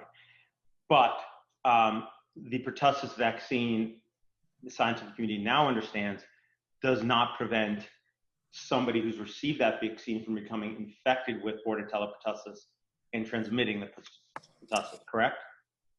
It probably does. I think that we see the efficacy of the vaccine in young children and probably persist through the period until they get their booster. The efficacy of the pertussis vaccines in studies that we've been involved in is generally felt to about 85%. We also know, however, that with the adolescents, there appears to be more of a problem with waning immunity than we had appreciated before. So that is one of the areas that we're also working on. The other issue, as I talked about before, is maternal vaccination for prevention of disease in infants. So I appreciate, doctor, that you are very knowledgeable. I mean, you're a vaccinologist, you're world renowned, you know a lot of information. I need to get information in smaller bites, and you give me a lot of information, which is great, but obviously I can't address it all. I just need to take it in pieces. With that said, I want to go back to my question, which was, does it prevent infection and transmission of pertussis? And what I'd like to do is I'm going to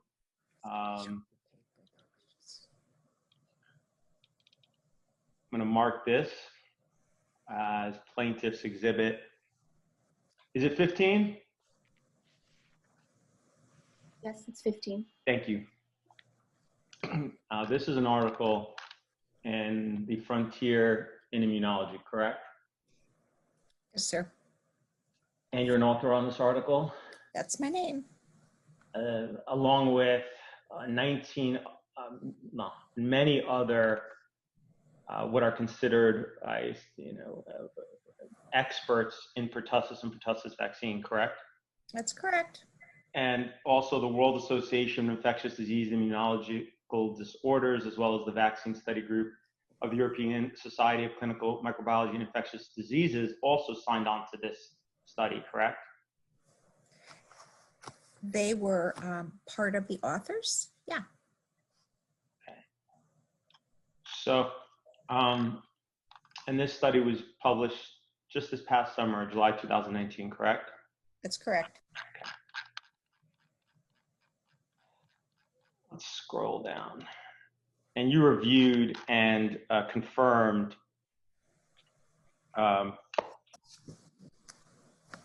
strike that. We can come back to that later if we need to. I'm going to read you a few sentences from this, and I'd like to ask you a question. So the study says natural infection with pertussis evokes both mucosal and systemic immune responses, while acellular pertussis vaccines induce only a systemic immune response. Do you agree with that statement? Yes, sir, I certainly do. Okay.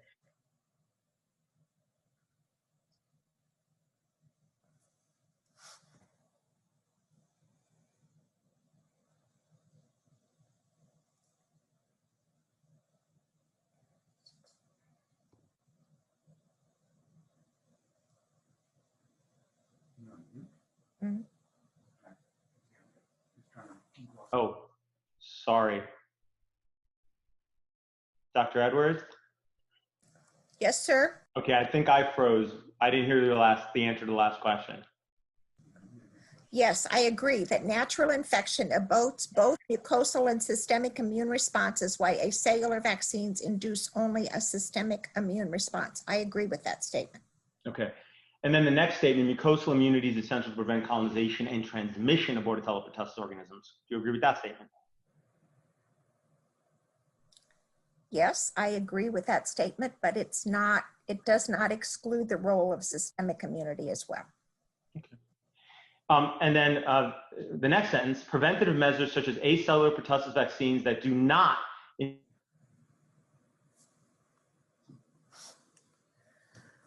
I can't hear you, sir. I think that you're cutting out.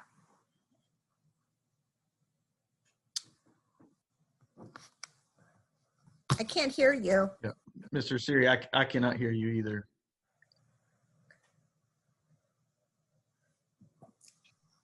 Let's give it a second. Okay. All right, can you hear me now? Yes, sir. Okay. So I was saying the next sentence says preventative measures such as acellular pertussis vaccines that do not induce a valid mucosal response can prevent disease, but cannot avoid infection and transmission. Do you agree with that statement? Yes. Okay. Next, highlighted yellow, it says acellular pertussis vaccines do not prevent colonization. Do you agree with that statement? They do not totally prevent colonization. They have a small role, and that's been shown in baboon studies. I think what you're doing is I have written almost 600 papers. You're taking a sentence and you're wanting me to say whether that sentence is true or not. That's right. That's what I'm asking you, because it's in a paper that you authored, and at the bottom of which the paper says that everybody read it and agreed to it. So it says acellular pertussis vaccines do not prevent colonization. Now you said there's a baboon study that would seem to indicate. Now in the baboon study, you're talking about the study conducted by Warfel at the FDA, correct? Jason Warfel and Todd Merkel. That's right. Yes. And in that study, what they did is they they had naive baboons, baboons that had never been exposed to pertussis, correct? They had one group of naive baboons like that, right? Yes, sir. And then they also had a group of baboons that had been vaccinated with acellular pertussis vaccine, correct? Yes. And then they had a third group that got wholesale, but let's leave that one out. And then they got a fourth group of baboons that had pertussis. They were convalescent, right? Yes, sir. I'm really familiar with the paper. I actually read an editorial about it. Right. So what is your question? And all three baboons were then exposed, all three groups of baboons were then exposed to pertussis, correct? That's correct, sir. And then they used a swab up the baboon's nose to see if they could culture pertussis, Bordetella pertussis, from the baboons after the challenge with Bordetella pertussis, correct? Yes, sir. And what they found was that the baboons that were naive, as well as the baboons, what they found was the baboons that were naive, they had symptoms, they were coughing, correct? Yes, sir. But the baboons that had received acellular pertussis, they had less symptoms. They still had some symptoms, they had a lot less symptoms, correct? That's correct, sir. Yes. But they both were able, but Warfel and his colleagues were able to retrieve Bordetella pertussis from their nasal pharynx for the same duration of time after exposure, correct? That's correct. Okay, so I don't understand, how does that study support that pertussis vaccines, how does that study change or add any qualifier to the statement in this study that acellular pertussis vaccines do not prevent colonization? So that's what it said. Do you agree with that statement? I agree with that statement. Yeah, okay. I agree with that statement. Okay, and then it says, consequently, they, meaning meaning acellular pertussis vaccines, do not reduce the circulation of Bordetella pertussis and do not exert any herd immunity effect. Correct? It depends. That's what it says. It depends on how you define herd immunity. So herd immunity in this situation prevents transmission from other people. Herd immunity can also define the penetrance of a virus or a bacteria in a population. So we know that that populations that have very low rates of pertussis have much higher rates of pertussis disease. And those are papers that have come from data from California, and those papers have been authored by a number of epidemiologists. So again, the problem is that I wish you would just ask me what you want me to ask. Where are you going with this? You know, what are you trying to say? So what I'm just trying to establish here is, you know, because I don't think if I asked you directly you'd agree, is that, you know, there are long-held assumptions or established principles in vaccinology that can go on for 30 years,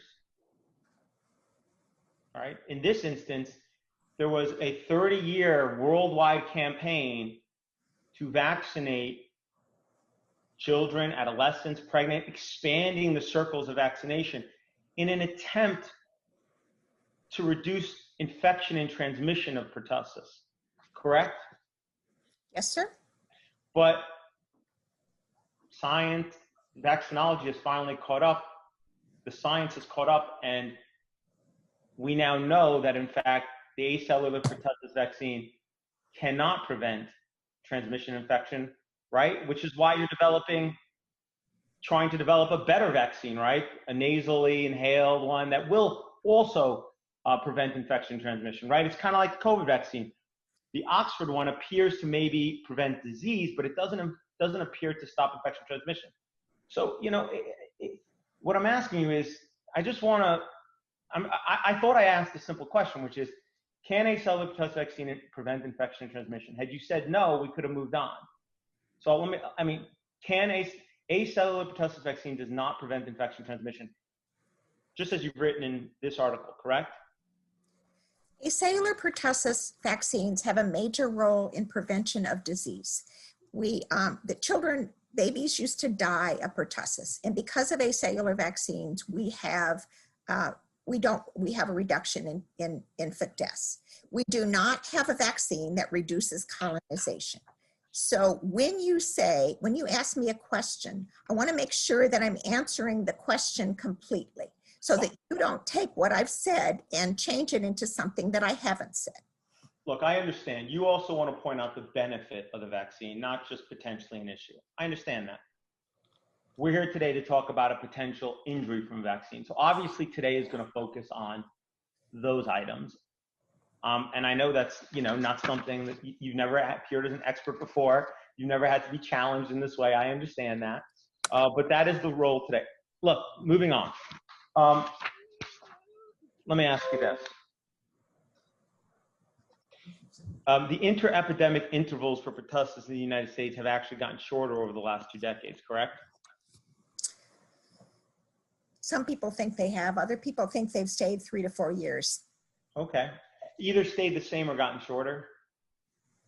Yes. What do you think, doctor? I think both of those statements can be supported. Fair.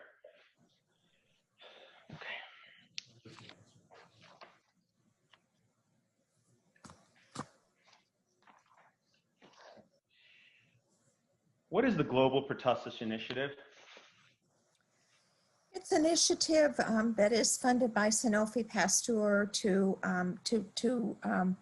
assess the global burden of pertussis and to assist in ways that it can be controlled. We know that most of the global population, we don't have very good surveillance information on pertussis in a lot of the global community. So that's what its goal is. And you were a member of the Global Pertussis Initiative, correct? Yes, sir. Right. And so, for example, as you pointed out, there isn't good surveillance. The point of increasing surveillance of pertussis is to make sure that more people get the pertussis vaccine in various countries around the world, correct? The goal of pertussis surveillance is to see how much pertussis that we have in the world. It's also to, isn't it true that there are many articles published through the Global Pertussis Initiative, including in which you're an author, in which there's argued for expanded use of pertussis among, adolescents, pregnant women, and increasing the rate among children? The recommendations for the use of pertussis vaccine in each of those populations is supported. So yes, if the country has immunization recommendations for pertussis, those are supported. Yes, so with the ultimate goal to reduce disease. So the answer to my last question is yes. I kind of forgot what the question was. No problem. I'll make it simpler. I'm just saying the Global Pertussis Initiative has convened many meetings of pertussis, which is experts, correct? Yes. And the Global Pertussis Initiative is funded by Sanofi, correct? Yes. And those meetings and the Global Pertussis Initiative has produced many papers, correct? Yes. Okay, and those started in 2000 when the initiative was first started by Sanofi, correct? I don't know the year that it started. Okay. And you've been an author on a number of those papers, right? Yes, sir. And those authors and those articles have, because you're saying you want to reduce the burden of disease, have argued for expanded use of pertussis vaccine, correct? Yes. Okay. There's also a group called the International Consensus Group on Pertussis Immunization, correct? I don't know that and I hope I'm not a member of that. It's not something I recall. You're not, you're off the hook right away. You're not. You're not aware that that's the GSK funded equivalent of the Global Pertussis Initiative. No. Okay. And you're not aware they did this, engage in the same type of sponsorship of meetings and, and articles and so forth to encourage pertussis vaccine? No, sir. Okay. So in 2005, you said earlier you're not aware that Sanofi and GSK licensed their pertussis vaccine for adolescents in 2005, correct? I'm saying that I don't remember exactly what year those vaccines were licensed, but Fair. did license those vaccines. Okay. Are you aware that in 2006, the ACIP voted to add those vaccines to the recommended CDC childhood immunization schedule? They were added, I don't know which year they were added. Okay, are you, so I assume you're not aware that in the ACIP document in which that recommendation was made to add those vaccines, 34 of the cited studies to support that recommendation from ACIP included one or more members from the Global Pertussis Initiative or the GSK funded equivalent. I think that one of the things, why are these people on these advisory boards? Because we're the experts. You don't ask people for this advisory board. But they're supposed to be independent, correct? They're supposed to be independent of the pharma companies, correct? Okay. Well, you said it early, strike the question. We already have an answer. Okay, what is linked epitope suppression?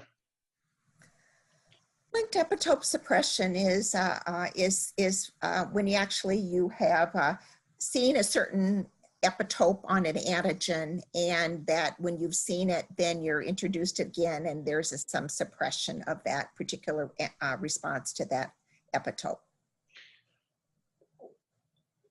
Is there a suppression of the response to that same epitope that's already seen and for which there's immunity, or is it suppression of a response to other antigens that usually come along? Let's take it in pieces. It's going to be complicated, right? We'll take it in quick little pieces. So the pertussis bacteria has approximately 3,000 antigens, correct? Correct. Right. The whole cell pertussis vaccine that we used to use in the US also had around 3,000 antigens, correct? Correct. The acellular pertussis vaccine has about, like you said earlier, 3, 4, or 5 antigens in it, correct? Yes. They're selected from the pertussis bacteria, right? They were selected for their role in disease prevention. Preventing disease. Yes. All right. And do you know what those 5 antigens are? Of course. They're pertussis toxin, they're filamentous hemagglutinin, they're FIM1, they're FIM2, and they're protactin. Okay. Is it FIM1 or 2 or FIM2 and 3? Does that change over time? 2 and 3, I'm sorry. They're 2 and 3, not 1 and 2. Sorry. That's no problem. I usually start counting from 1, 2, so it's, I totally, now it's been found that those that are vaccinated, as we've discussed with acellular pertussis vaccine, can still become infected with pertussis, because they're only generating a vigorous immune response to the 5 antigens. And whereby previously with the whole cell or with natural infection, they would have generated an immune response to all 3,000 antigens, correct? Correct. Okay. And I believe, Dr. Cherry, among others, has found that those vaccinated with acellular pertussis vaccines, when they generate an immune response to the 5 antigens in the vaccine, or 3 or 4, when they actually encounter pertussis, their body develops a vigorous immune response by developing antigens to those 5 antigens.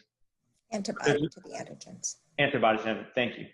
But there's a suppression in generating antibodies to the other approximately 2,995 antigens, correct? That is Dr. Cherry's hypothesis. Okay. And that hypothesis is known as linked epitope suppression, correct? Correct.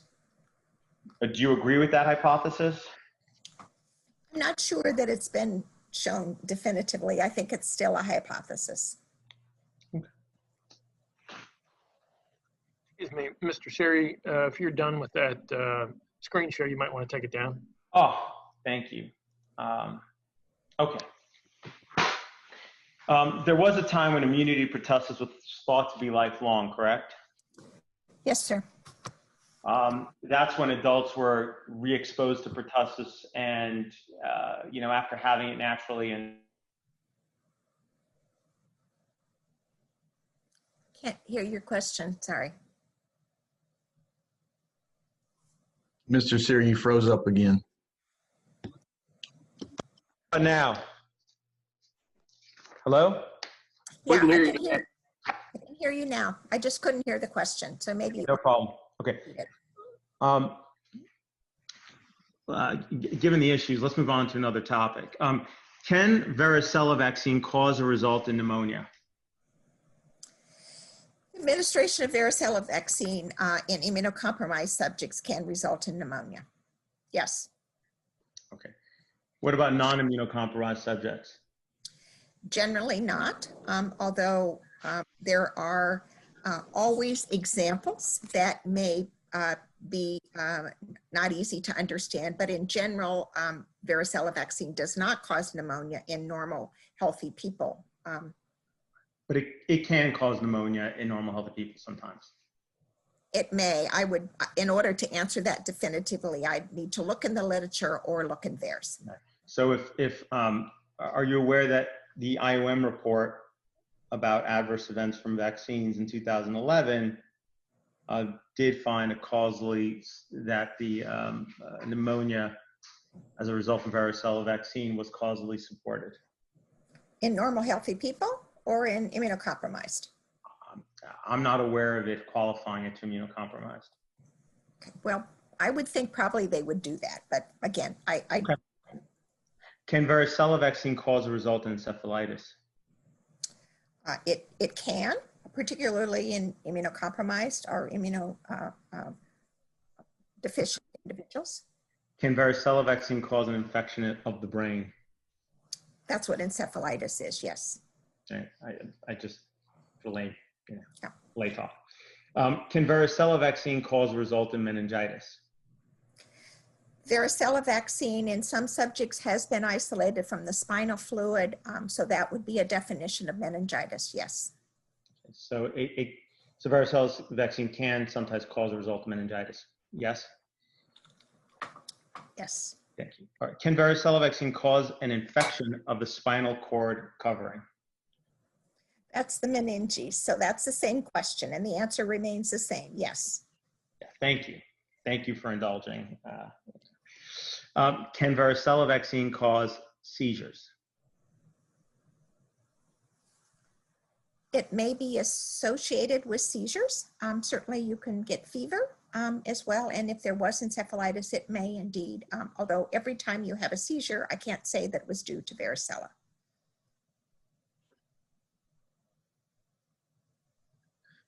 But it can, in some instances, cause a seizure, correct? In very rare instances, and particularly in individuals who are not immunocompetent. Okay. Can DTaP vaccine cause seizures? It can be associated with seizures in that it can cause fever and also sometimes, so yes, it can be associated with seizures.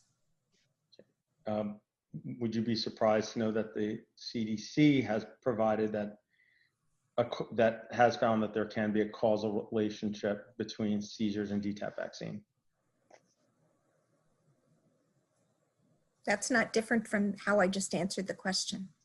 Okay. All right. Can DTaP cause nonstop crying for 3 hours or more? Yes, it can. It's called HHE.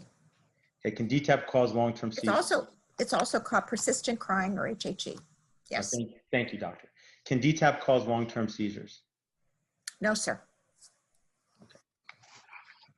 Are you aware that the CDC has found that DTaP can cause long-term seizures? Rarely, but that it can. No, I think that I would disagree with that. It can cause it in patients that have channelopathies, have DeVet's syndrome, but that's not a normal healthy patient. So it can cause seizures in patients that are not healthy? With a neurologic encephalopathy called DeVet's, yes. Any other instances? No. Okay. Are you aware, would you be surprised to learn that the CDC's conclusion that DTaP could cause long-term seizures was not qualified in the manner you just stated? I'd be happy to look at what you just said to make sure that I understand what you're asking me. I'm not sure just you reading it makes me comfortable that that's what it said. Can DTaP cause coma? No, sir. Again, would you be surprised if the CDC has concluded there is a causal relationship between DTaP and coma? Yes, I would, sir. Okay. Can DTaP cause lowered consciousness? Well, if there was a seizure that you had with it and you were postictal, then that would cause lower consciousness. And then also the HHE episodes are associated with less responsiveness. So yes. Can DTaP cause permanent brain damage? No, sir. Would you again be surprised if... I would be exceedingly surprised because no one believes that. Then we'll come back to that. Good. Can MMR cause encephalitis? Yes, and particularly in immunocompromised individuals. Can MMR cause febrile seizures? Yes. Can MMR cause chronic arthritis? I'm sorry, sir, I couldn't hear your... No problem. Can MMR cause chronic arthritis? It can be associated with short-term arthritis, but generally not felt to be chronic. Okay. Are you aware that the Institute of Medicine has found that chronic arthritis is causally related to MMR? Perhaps that's what they said. Okay, if that is what they said, would you change your conclusion regarding whether MMR caused chronic arthritis? Probably not. Can MMR cause acute arthritis? Cause true arthritis? I'm sorry, acute. Yes. Can MMR cause thrombocytopenia? Yes, definitely. Okay. And that's an autoimmune disorder in which the body attacks a portion of the red blood cells, correct? Actually, it's not really autoimmune. It actually is actually destruction of the platelets in the marrow, and then it goes away, and then so it is an antibody-mediated function, but it's not autoimmune in the classic way. Appreciate that. Can MMR cause death?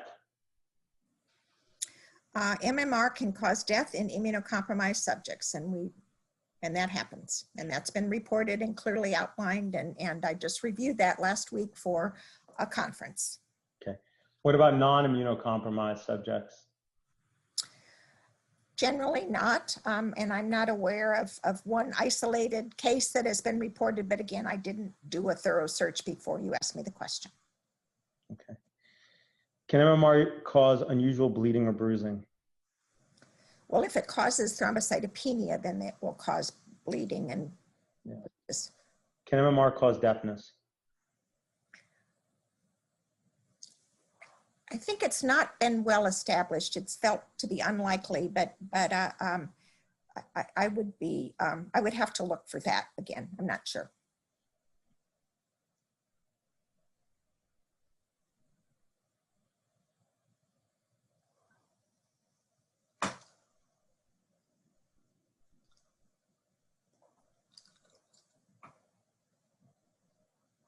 Dr. Edwards, did you hear the question? No, sir, I did not hear. Oh, can MMR cause long-term seizures? Not in a normal host, no, sir. So it can't cause it in healthy children? No. Can it cause it in unhealthy children? I would think it probably could cause it in unhealthy children that have an immune compromise. Into a coma? I'm sorry? Can MMR cause a child to enter into a coma? Very unlikely unless they have immunocompromise.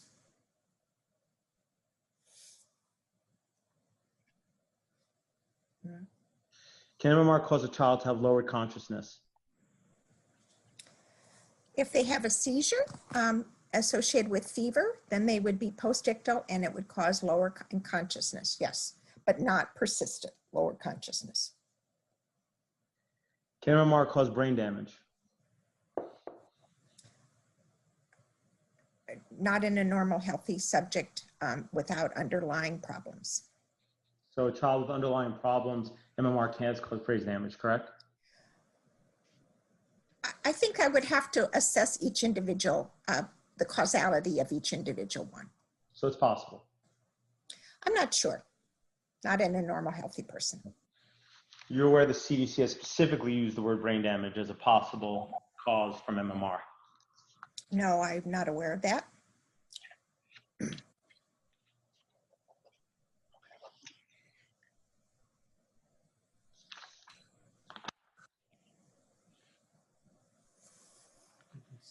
Are you aware that the vaccine information statement for the MMR says that the lists brain damage as a possible cause from the MMR vaccine?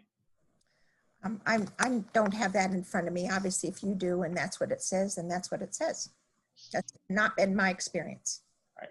And as we discussed earlier, the CDC only puts things on the VIS. Well, let's take a look at it.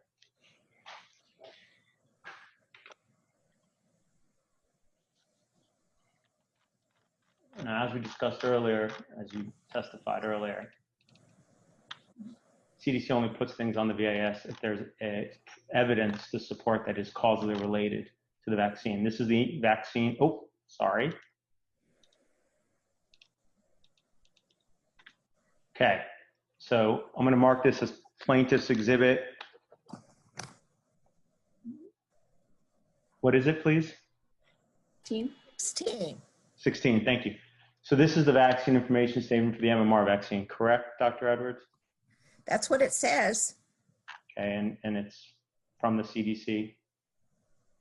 That's what it says. Okay. Section 4 is the risks of vaccine reaction, correct? Yes. And under severe events occurring very rarely, it lists brain damage, correct? Yes, it does. Lowered consciousness, Yes. coma, Yes. long-term seizures, Yes. deafness, Yes. seizures. Yes. Okay.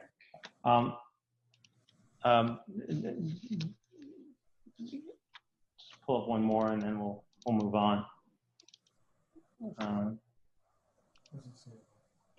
This is the vaccine information statement for DTaP. I think, excuse me, can I say one thing before you? No, there's no question pending, Dr. Edwards. Your attorney can ask you questions. I mean, and frankly, you know, we can hear somebody in the background being coached during a deposition is not appropriate. This is the vaccine information statement. You know what? Here's what we're going to do. I mean, I've never had a deposition over Zoom, and you know, coaching a witness while a deposition is not. No one is coaching me. No one is coaching me. My husband just walked through. I will ask him to leave the room. I'm sorry. That's fine. I mean, because we can Okay.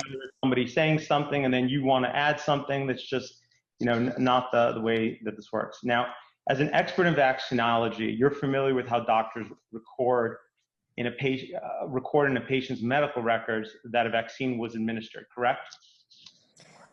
Yes, sir, and that I have that in front of me, sir. Do you know if the doctor is required to record whether the parent or guardian received a VIS?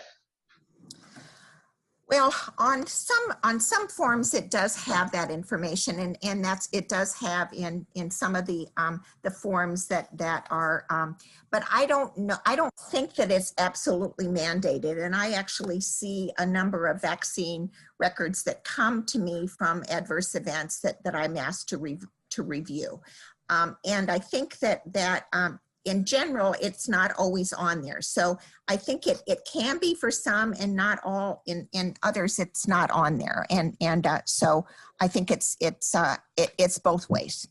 Mm-hmm.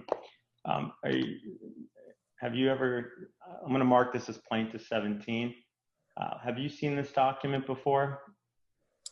I believe I reviewed it. Okay. And this is facts about vaccine information statements from the CDC, correct? That's what it says, sir. I'm going to read the bottom in yellow. In addition to distributing VISs as described above, providers are required to record specific information in the patient's medical record or in a permanent office log. Bullet point number one, the addition date of the VIS found on the back at the right bottom corner, and the date the VIS is provided, the date of the visit when the vaccine is administered. So is a vaccine provider required, as the CDC states, to record giving a VIS to the parent or guardian of a child before giving the vaccine? So what it states is that in addition to distributing, providers are required to record in the patient's chart or in a permanent office log. So if indeed there might be in a permanent office log the standard procedures of what is always done, that would seem to me to suffice.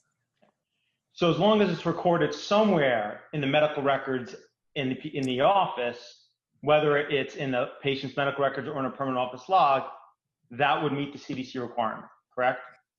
That's what happens, although as I often say, I don't always see that in the records that I review from doctors all over the United States. So that's what's supposed to be done. Whether it's always done, I don't think it always is. But if a doctor asks you if it's required to record that information somewhere in the medical records in the permanent office log, what would you tell that doctor? I would say that those are the guidelines that the CDC provides. Now, I believe you said you've seen this before. I'm going to mark this as number 18, Plaintiff's Exhibit 18. You have that in front of you, correct? Yeah, I do. I thought it was 17. I guess we're 18, huh? Okay, yeah, okay. Yeah, I have it in front of me. Patricia, is this one 18 or 17? It's 18. 18. Okay, thank you. Did I say 18 or 7? Did I say 17? You said it correct and I was incorrect. Okay. You've seen this record before, correct? Yes, sir. You reviewed it as part of your Yes, review? Sir. Okay. From reviewing this record, can you tell me if Yates's parents or guardian did not receive a VIS for any of the vaccines Yates received?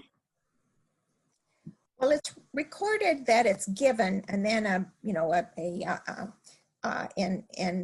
a number of them, but it's not recorded in all of them. Now, whether this is if it's a standard operating procedure that's documented in how this is done in the office, and I trust that it was given, but it doesn't say that it was given here. It says that it was given on a number of which it was noting.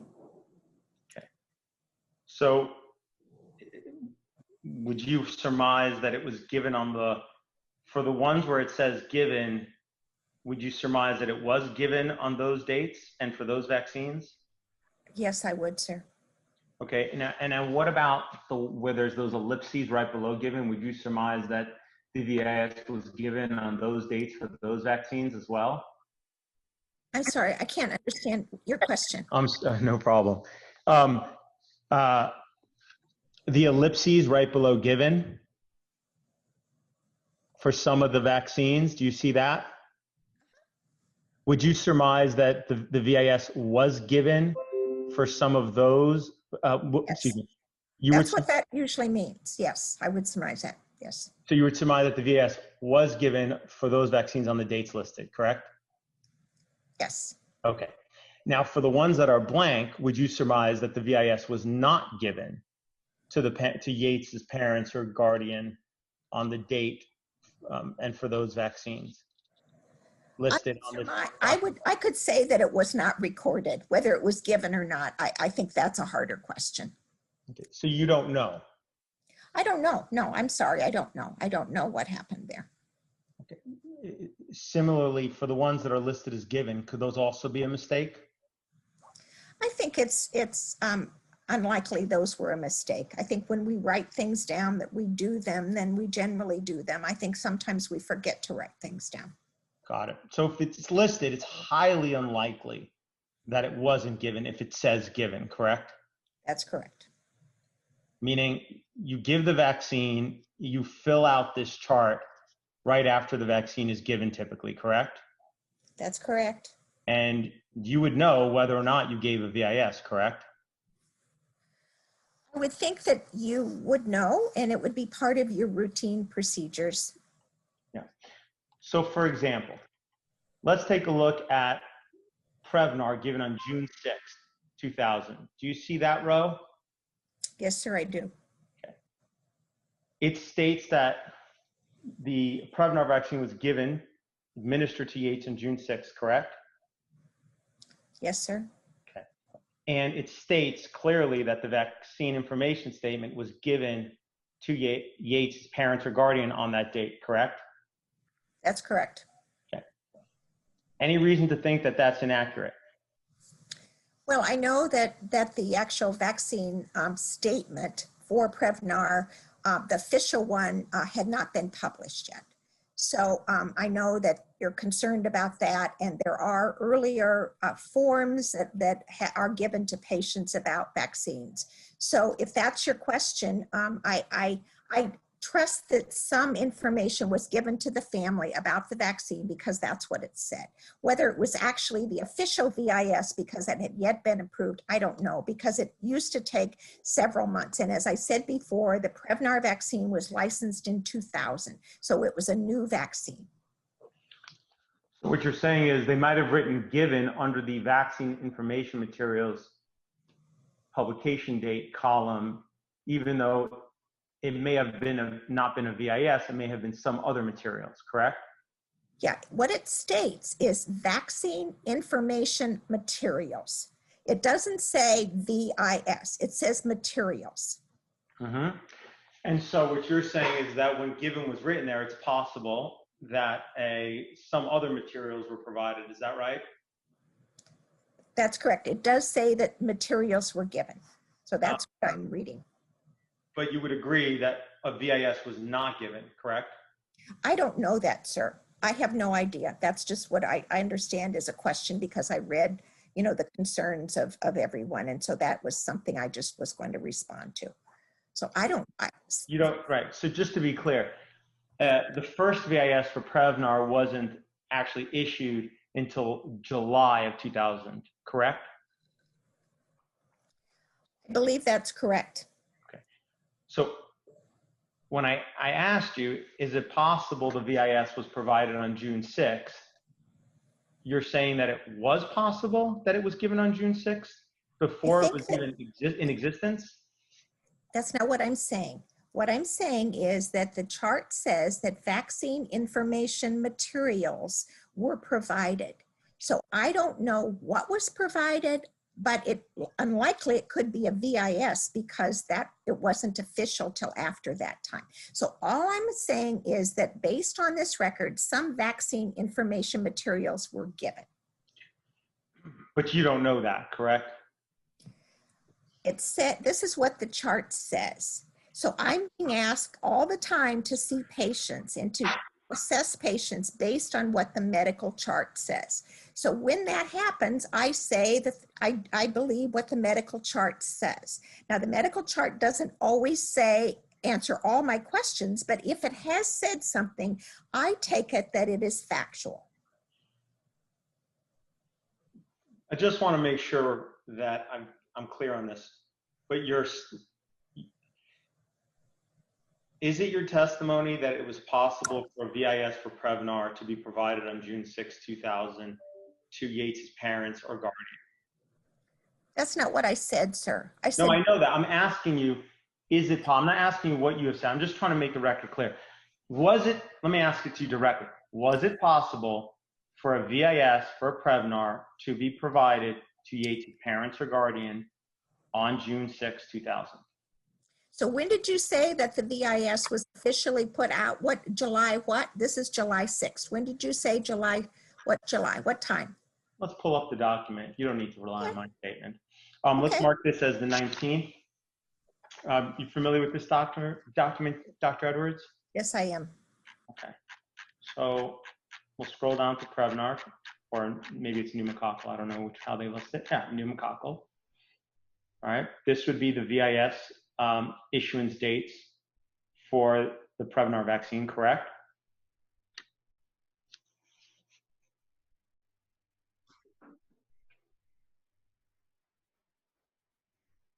Yes, sir. And when was the first VIS for Prevnar issued by the CDC? 7/18/2000. Okay. That would have been after the vaccine was administered. That would have been after the vaccine to Yates, the Prevnar vaccine was administered to Yates on June 6, 2000, correct? That's correct. Okay. So it wasn't possible for the Prevnar VIS to have been given to Yates's parents or guardians on June 6, 2000 when he received the Prevnar vaccine, correct? That is correct, but that's not what the medical record states. It says vaccine information materials. Okay. So vaccine information materials could be related or some other information that was provided. So he did not get a VIS, no. And if that's your question, he did not receive a VIS, but it says he received some information. You reviewed the medical records in this case, correct? Yes, sir. And you reviewed Yates's medical records in particular, correct? Yes, sir. Did you see any material in any of his medical records that would be something that would be provided to parents regarding the Prevnar vaccine and giving the risks and benefits of the vaccine that could have been given to the parents or guardians of Yates on June 6, 2000? I did see, let's see, there was one record that said information was given. Let's see here. There was one, yeah. So let's see here, there were handouts. So this would have been at, this would have been at 4 months, right?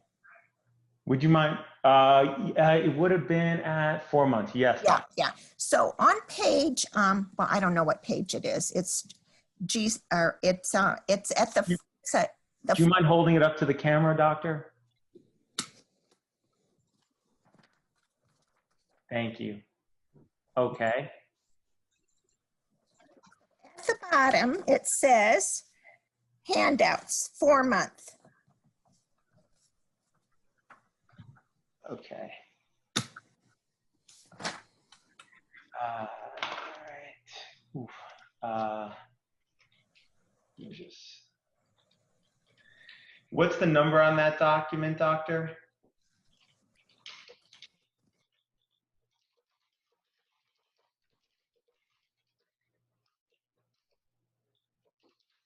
Dr. Edwards?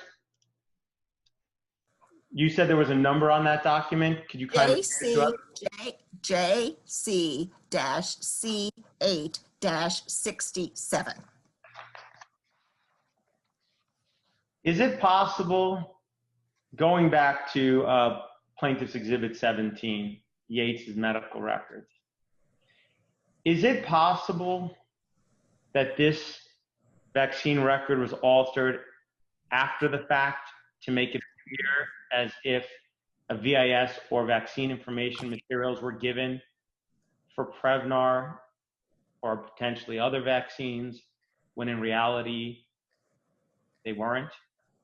Check the form of the question. You may answer, doctor. Yeah, I see absolutely no indication that that's the case.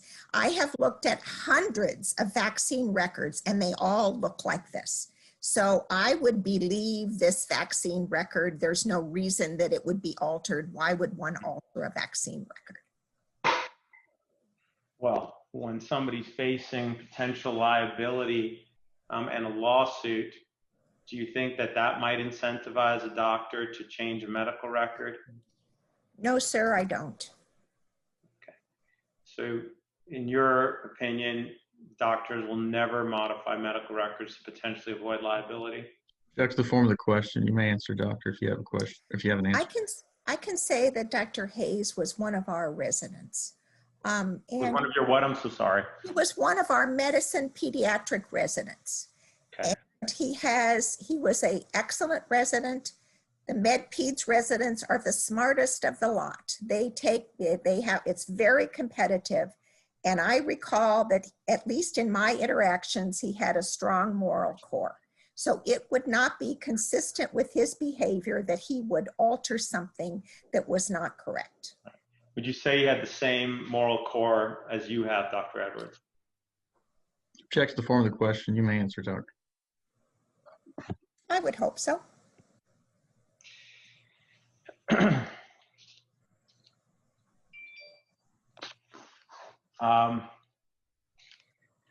let's come.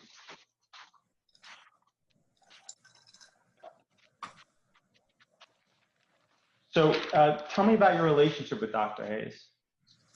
I was simply his teacher. I was not a memorable person. I think he cited in his deposition a number of the people he remembered.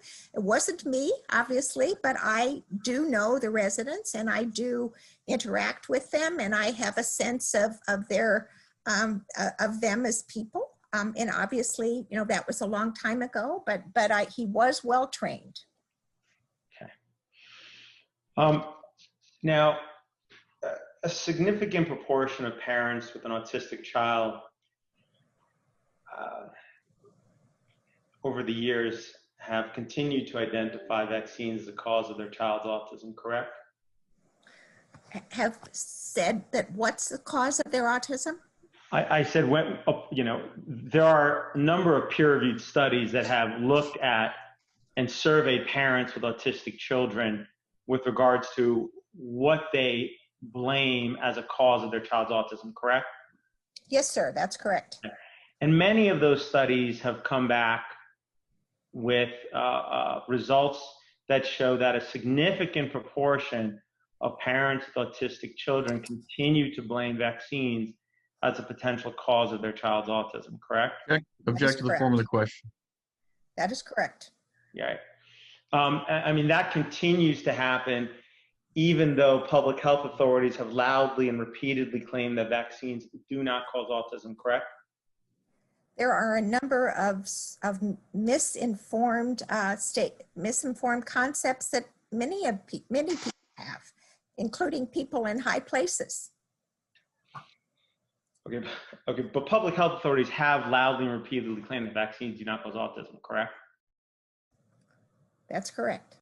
Okay. Now, in the expert disclosures for this case, it asserts that, among other things, you will testify that, quote, the issue of whether vaccines cause autism has been thoroughly researched and rejected, end quote. Let me ask you, do you believe the issue of whether vaccines cause autism has been thoroughly researched and rejected? Yes, sir, I do. Okay. You have also repeatedly provided interviews in which you stated categorically that vaccines do not cause autism, correct? That's correct. When you made those statements, did you mean that no vaccines cause autism? That's correct. So it is your testimony that none of the vaccines that you received can cause autism? That's correct. Okay. It's your testimony that MMR vaccine cannot cause autism? That's correct. It's your testimony that Hep B vaccine cannot cause autism? That's correct. It's your testimony that IPOL cannot cause autism? Yes. It's your testimony that HIV vaccine cannot cause autism? Yes. It's your testimony that varicella vaccine cannot cause autism? Yes. It's your testimony that Prevnar vaccine cannot cause autism? Yes. And it's your testimony that DTaP vaccine cannot cause autism?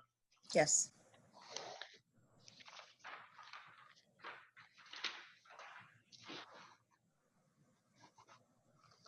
Okay.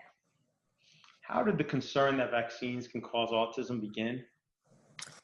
It began with Andrew Wakefield in an article that he published in Lancet that suggested that a number of children that he reported had developed autism after MMR vaccine, and then he made the claim that the MMR virus was seen in the biopsy of a number of the intestinal tissue from the patients. You're talking about an article published by Andy Wakefield in 1998? Yes, sir. Okay, so you're saying the concern that vaccines cause autism started with Andy Wakefield after publishing that article in 1998, correct? That's correct.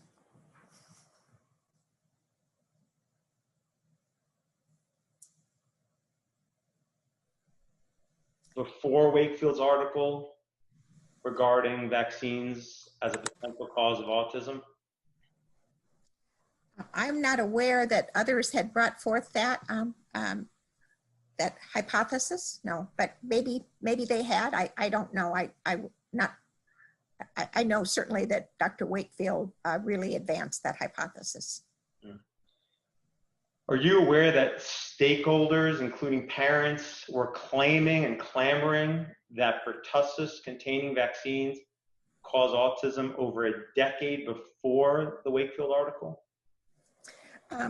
Yes, but what you asked me, at least I thought you did, was about measles. So about MMR. So again, yes, there have been a number of false claims about autism from a number of different vaccines, but the MMR is, I thought you were talking about Wakefield. So obviously there were concerns about the wholesale pertussis vaccine. It was very reactive, and that's certainly, we worked to get one that was less associated. So yes, I was aware. I'm sorry. No problem. And when you say false claims, you mean parents were claiming that based on their experience with their child, a particular vaccine caused their child's autism, but the science was then done to confirm that that vaccine could not cause autism.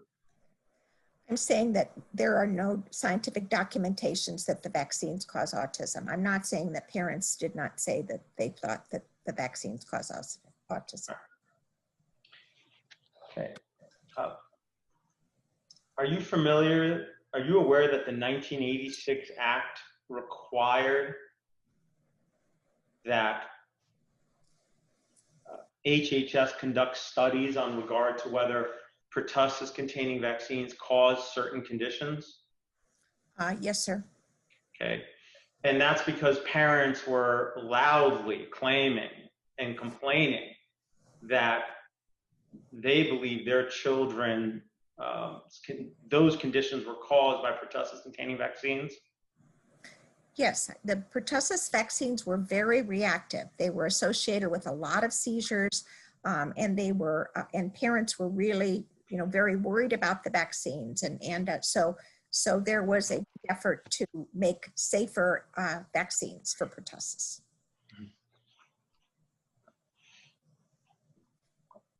And so one of the conditions that the 1986 Act, one of the 10 conditions that the 1986 Act required HHS to review was whether or not pertussis-containing vaccine caused autism, correct? Yes, sir. Okay. Are you aware that the IOM reviewed whether pertussis-containing vaccine caused autism and issued a report in 1991 with their conclusion? I was, and there's also been subsequent discussions about that as well. We'll go through all of them. But in 1991, the IOM did issue a report on whether pertussis-containing vaccines can cause autism, correct? I believe so. I don't remember exactly what the content of that report was, but I'm sure you have it, so you can pull it up and I can look at it. Good, we'll do that. But let's do that right now.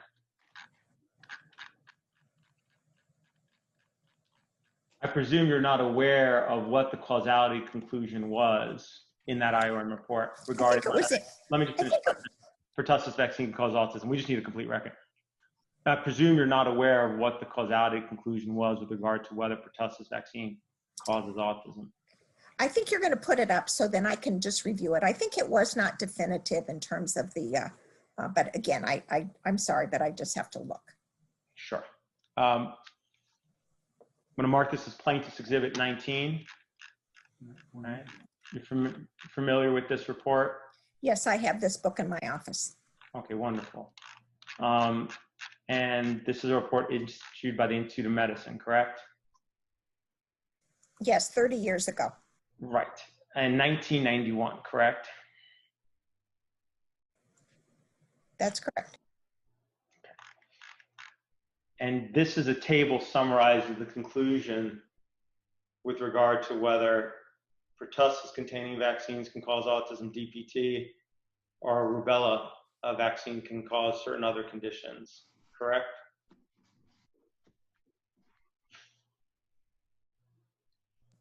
Yes, sir. And for each condition reviewed, there was one of 5 conclusions that the IOM could have reached, correct? That's correct. So starting at the bottom, they could have reached the conclusion that evidence indicates a causal relationship, right? That the vaccine actually causes it, correct? That's correct. But they didn't reach that conclusion regarding autism, right? No, sir. Okay. Then they looked at what evidence is consistent with the causal relationship, that there is evidence is consistent with the causal relationship. And they found that acute encephalopathy was, that DPT, that the evidence was consistent that DPT vaccine could cause acute encephalopathy, correct? That's what the chart says, yes. But it doesn't, that's not what they reached regarding autism, right? That's correct. Okay, and they could have also reached the conclusion that evidence does not indicate a causal relation, meaning that the evidence supports it's not causally related, correct? I'm sorry. It says no evidence bearing on a causal relationship. The opposite would that be evidence indicates a causal relationship. So what is the question?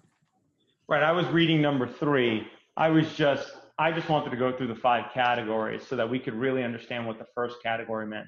The third category means they found evidence to show that it wasn't caused by the vaccine, right? Yes. And the second category was that they couldn't find enough information to reach a conclusion one way or another, correct? Correct. And the first category is that they literally couldn't find any evidence whatsoever whether or not the vaccine did or did not cause the condition, correct? That's correct. Okay. So this is years ago. This is 30 years ago.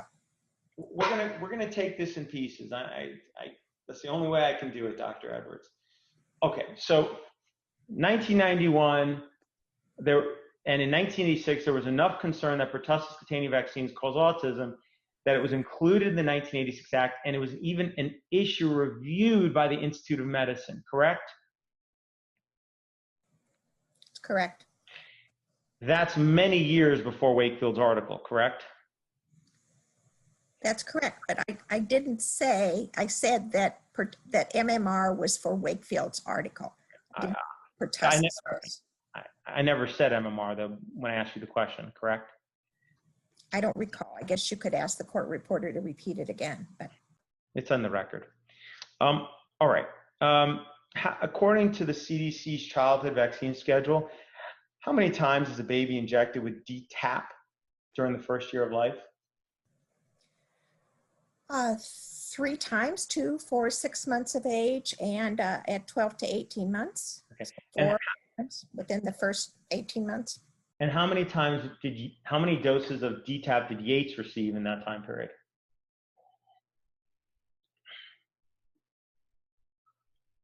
I believe he received 4.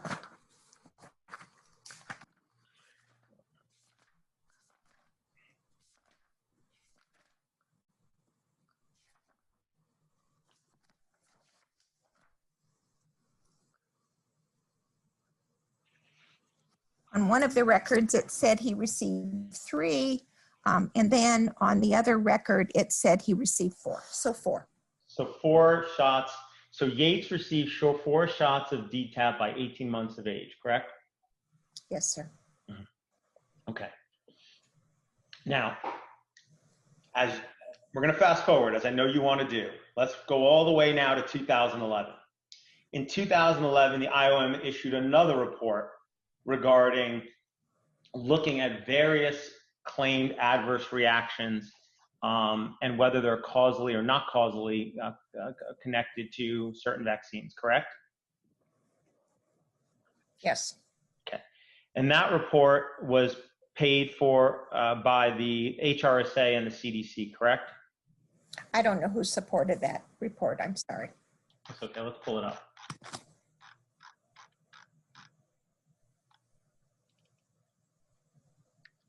This is the report from the IOM from 2011, correct? Yes, I think that is correct. Okay. I'm going to mark this as plaintiff's 20. It's entitled Adverse Effects of Vaccines, Evidence and Causality.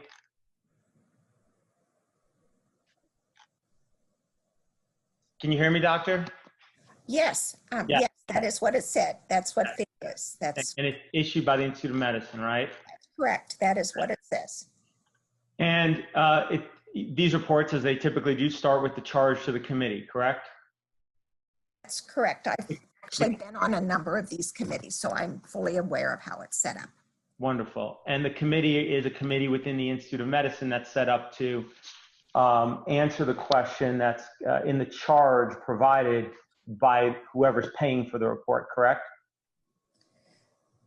Yeah, the Institute of Medicine was set up by Abraham Lincoln to provide the government with expert. Well, okay, I mean, respectfully, we don't need to go through the whole history of IOM. You could certainly talk about that afterwards. Yes, it was set up by Congress. It was supposed to be the advisor to Congress, but as it stands in 2011, the IOM issues reports upon being commissioned by others to do so, correct?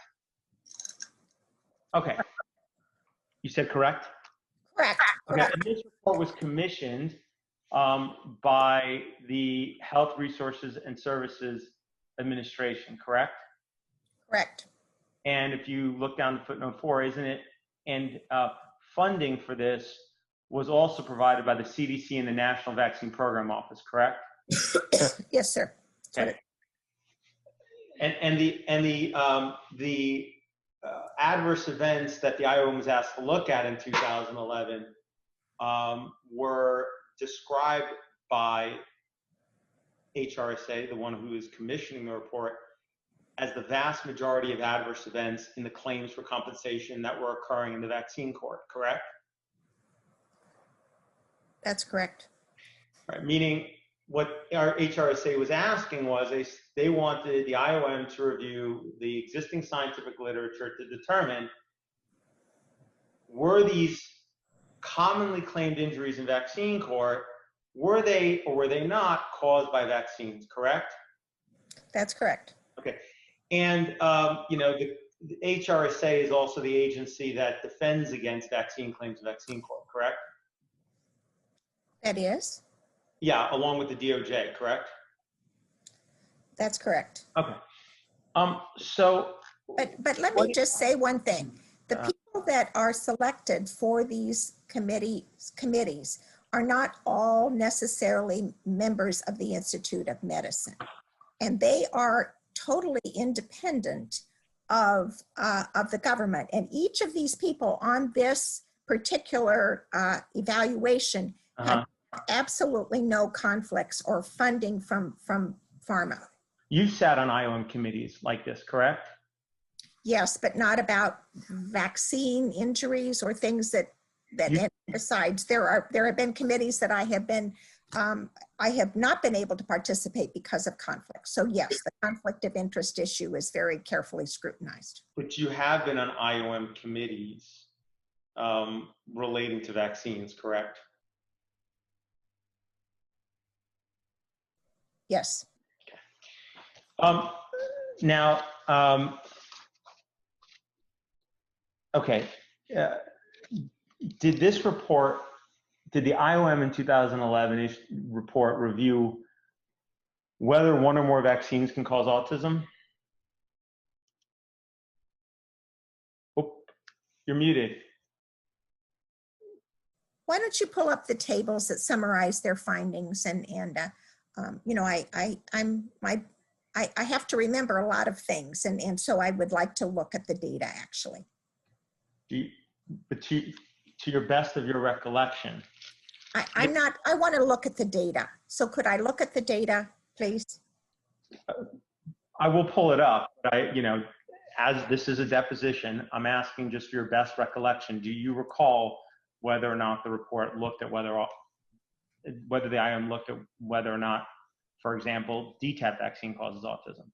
I believe that it did. I'm certain that it looked at tetanus and a number of HPV and others, but I can't recall exactly the extent to which pertussis was assessed.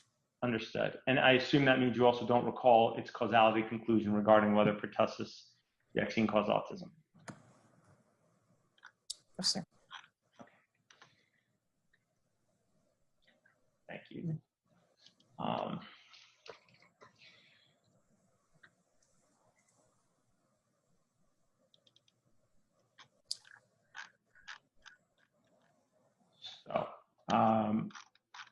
This is an expert from that report. So let's go to the top. You can see it's the same title, correct? You got to share your screen, Mr. Siri. Oh, sorry. Thank you. Okay. It's going to be marked as plaintiffs. Are we at 21? Yes. Thank you. So, so this is an excerpt from the 2011 IOM report, correct, Dr. Edwards? I'm sorry, Dr. Edwards, you're muted. Yes, sir. Thank you. Okay, and so, and this is in the section relating to diphtheria, tetanus, and acellular pertussis containing vaccines, correct? Yes, sir. And here it's examining the question of whether any of those vaccines, which include particularly DTaP, cause autism, correct? That's correct. Okay. So 2011 is about 20 years after 1991, correct? Yes. And so they're again looking at whether pertussis containing vaccine causes autism. The IOM is again looking at this question, right? That's correct. Okay. So first they're going to look at the potential, what epidemiological evidence is available, right? Yes, sir. Did they find any evidence whatsoever to support that DTaP does not cause autism? It's always challenging when the sentence has double negatives. So what they decided here was that there was one study that was an epidemiologic study by the Geyers. It was not felt to be providing adequate data. So their summary was the epidemiologic evidence is insufficient or absent to assess an association. The fact that you can't assess the association doesn't mean that that there is no association. That what they're just saying here is this particular evidence could not address that given the publications that were present at that time. Right. It's saying since there's no studies, as you just said, it could be there is an association. They just don't know. It could be there isn't, or it could be there is. This information is inadequate to make that decision. Absolutely. That's right. Now, this one study they did find, Geyer and Geyer, it did find actually an association between autism and DTaP vaccine, correct? Yes, but the quality of that manuscript is certainly one that was deemed not to be of epidemiologically rigorous. Because it was based on VAERS data, which is a passive surveillance system where the number of, let's put it this way, where the denominator is unknown, correct? Yeah, I in terms of reviewing the Geyer and Geyer paper, it's been a few years, so I would have to, I know that what the bottom line was, but if you want to review that for the trial, I would be delighted to do that.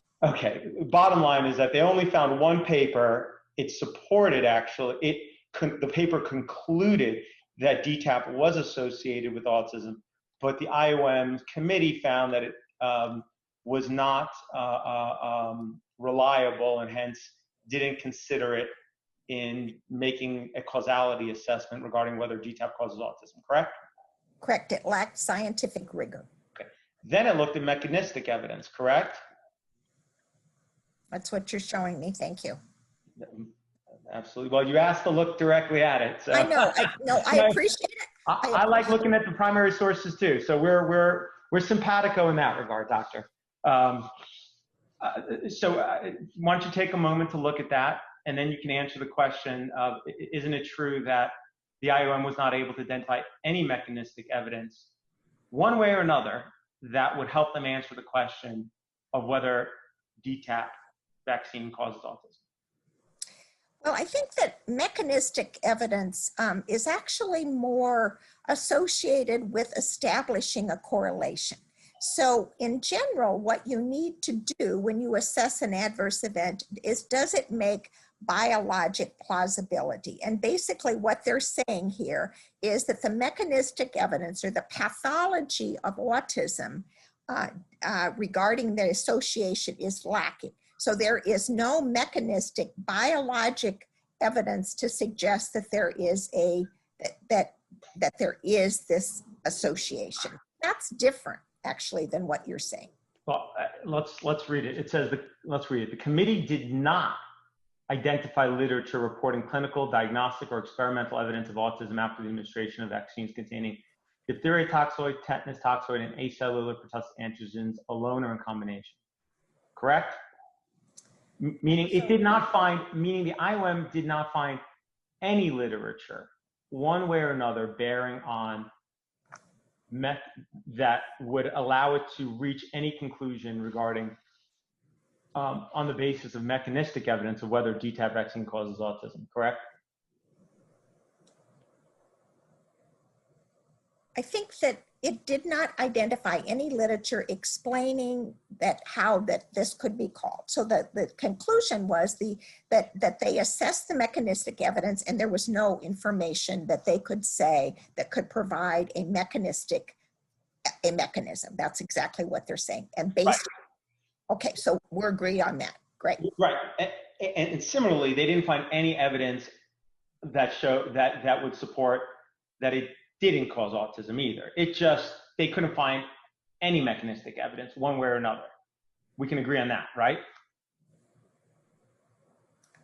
Yes, but I think it's more important to find evidence, biologic evidence, to support something than to refute. But yes. Sure, but you need to conduct the studies to look for, right, mechanistic cause evidence, meaning somebody's got to, experimental evidence, for example, somebody needs to engage in those experiments to see, is there a connection? Is the aluminum adjuvant in the DTaP vaccine problematic? Is one of the ingredients, is the way it's administered, is it in combination? Whatever, there's probably a lot of experiments. You could do it in animal models. You could inject mice, right? And you can look to see, do they develop autistic-like features? There's all types of studies you could do, and all they're saying is they don't find any one way or another. That's correct. Right. Okay.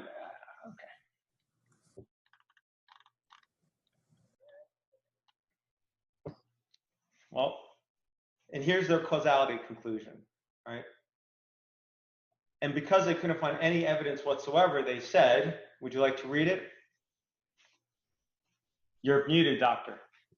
The evidence is inadequate to accept or reject a causal relationship between DTP and autism. Meaning they don't know, correct? There is no scientific evidence to support or refute, just as it says. Right. There's no scientific evidence to support that DTaP causes autism that they could find, correct? That's correct. And there's no scientific evidence to support that it doesn't cause autism that they could find, correct? That's correct. Did you catch that? That she said this is not correct? That is correct? I just said exactly what it said. The evidence is inadequate to accept or reject a causal relationship. Okay. Because you cannot accept or reject. Mr. Siri, you need to let her answer the question. There's no question. No, she's answering, she's clarifying the question. Dr. Edwards, go ahead. Sure. There is no evidence to accept or reject a causal relationship. The fact that there is no evidence to accept or reject the causal association does not mean that there is a causal relationship. Sure. Fine. Not what was asked. Okay. Okay. So given the IOM's conclusion regarding DTaP vaccine and autism, isn't it false to claim that vaccines do not cause autism? No, sir, because we have a lot of additional information since that time that bears on this question, that definitively does address the question. So there has been a study that has shown that DTaP vaccine does not cause autism? I think that the assessment of autism and in relationship to vaccine has been assessed in a number of studies and does not show that there is a relationship. Is there a study that shows that DTaP vaccines does not cause autism?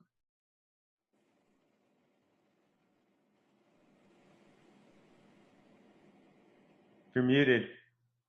I know I'm muted. I'm thinking. Oh. Mr. Sanders, let me interject if you don't mind. Can somebody explain to me why does Dr. Edwards continue to mute her microphone? I want to make sorry, sure. sir. I am sorry, sir. I am sorry. It sometimes I mute because I want to make sure that I can hear what's being, and I don't want to create any other noise. So I will stop muting the phone. Okay, thank you, doctor. I just making sure we're all on the same page. Craig, I just feel like I'm getting badgered. Okay, why don't we go off the record for a minute and take a break, and the attorneys can talk for a minute. I've got a few more questions, and then we can take a break. There is nothing that is badgering. These are, I understand. I'd like to take a break. I'd like to take a break.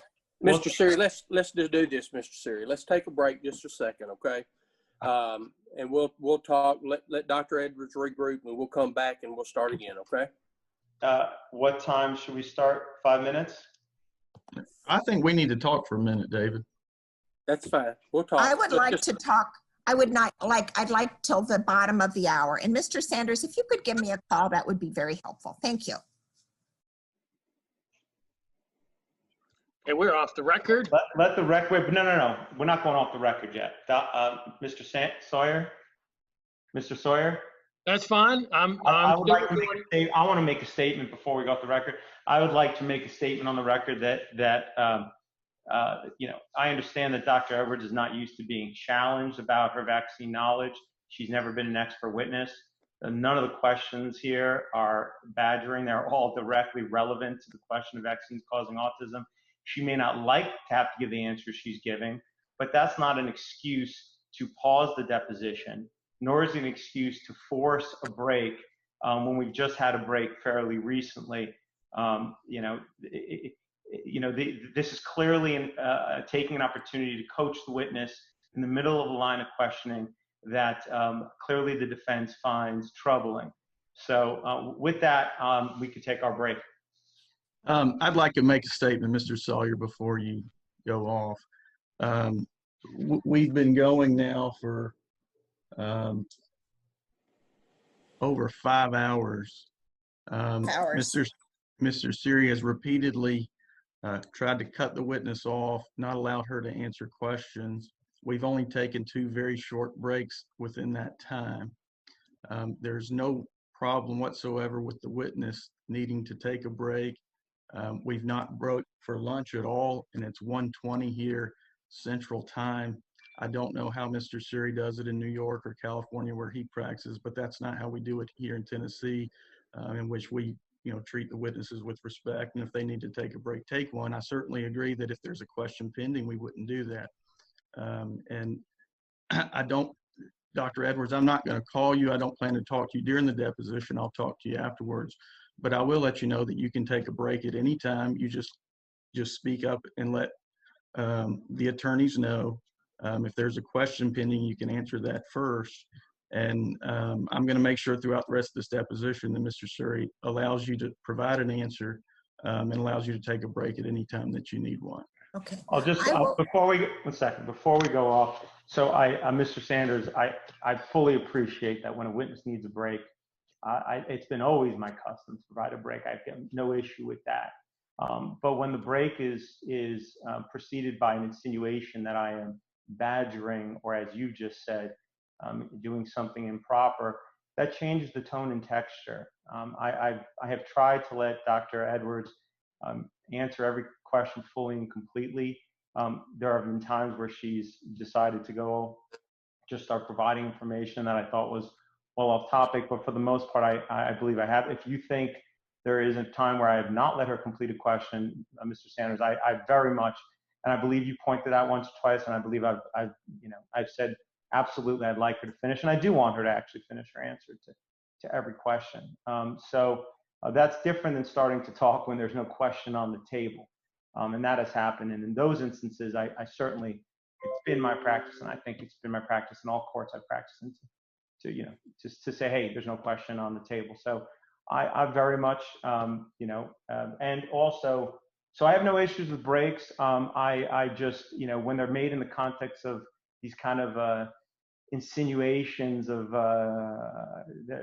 that's a very different tenor in which they're asked for. Other than that, I have no issue with giving breaks or stopping, obviously, when there's no question pending. So I think we were on the same page, Mr. Sanders. Would you agree?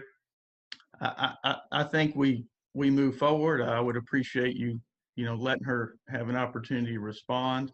And all I would request that you treat her with respect and dignity and be kind to her throughout the deposition and give her a chance to respond to your questions. Well, I certainly am trying to do that. I've not, I think the only disparaging adjectives have been tossed in my direction so far. I've, maybe like I said, maybe the substance of my questions are uncomfortable, but that's, I've tried to be as respectful in the context as I can. I think the record reflects that. The other thing too is that, as far as I'm aware, depositions are 8 hours. That's the normal. And they continue from day to day. Now that's one of the other things, which is, I'm trying to move things along, but if there's going to be, long soliloquies provided that are non-responsive to the question, that just makes the deposition longer. You, of course, you can direct and ask her anything afterwards. I'd just like to get through my outline. And, I ask simple questions and I get 2-minute responses. If you could ask her to just answer the questions on the table and that you will come back to her later for anything that's needed, that would certainly move this along. And that's been my experience usually. I certainly will, Dr. Edwards, let you know to answer the question and explain to the extent you need to.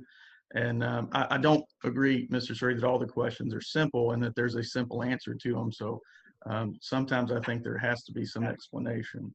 I agree with that too. Certainly not. Some of these questions are not simple. No argument. But there are many that are simple, but yet, there's a lot of information provided that's not relevant to the question. So if we could just, for the questions that are not simple, and certainly where, there's information provided they're not relevant to the question, if we could just answer the questions, we can get through this relatively quickly. But if every question, is answered and then with a story with it, that's just going to take us longer. And I certainly don't want to have to continue this another day. I understand, like, a number of jurisdictions I've practiced, I've done cases, and Tennessee is a day-to-day jurisdiction, so I would like to finish up today, and I think that will depend on whether we can move through, question answers without a lot of additional information. I mean, you'll have the opportunity to get that additional information. Anyway, we'll leave it at that. How about I interject just a second, Craig, if I can? And we're not going to have a second day. I can say that. So whatever you need to do, you need to get through today. Okay, let me just interject for just a second. Craig, the whole purpose of me opening my big mouth during the deposition was I noticed that Dr. Edwards, the witness, was muting her microphone after every question. And if I'm wrong about that, I'm mistaken. That is simply what was shown on Zoom on my screen. And so I was just simply asking if she would just prevent from muting her microphone so that everyone over Zoom understood that she was hearing the questions and providing her own answers to the questions. That was the only Sure. basis for me interjecting, and that's all I simply would ask. And we should take a break right now for a few minutes and regroup and come back if that's okay with everybody. That's what I think we ought to do, and maybe come back what time are y'all thinking? Yeah, David, I think that's a reasonable request, and as far as I know, no one's there with Dr. Edwards other than, she said her husband passed through the room once or twice. I would suggest a 15-minute break, perhaps. Is that too long, Mr. Siri? That's fine. 1:40 then. Okay, that sounds good. 1:40. Thank you. Till then. All right, and we're off the record at 1:25 Central Time.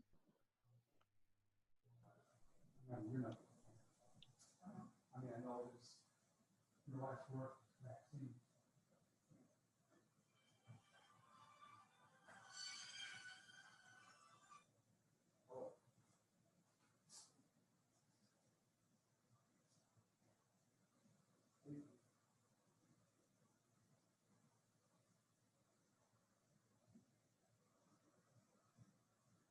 Yeah, we're not in the market, so, okay, thank you.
Upstairs?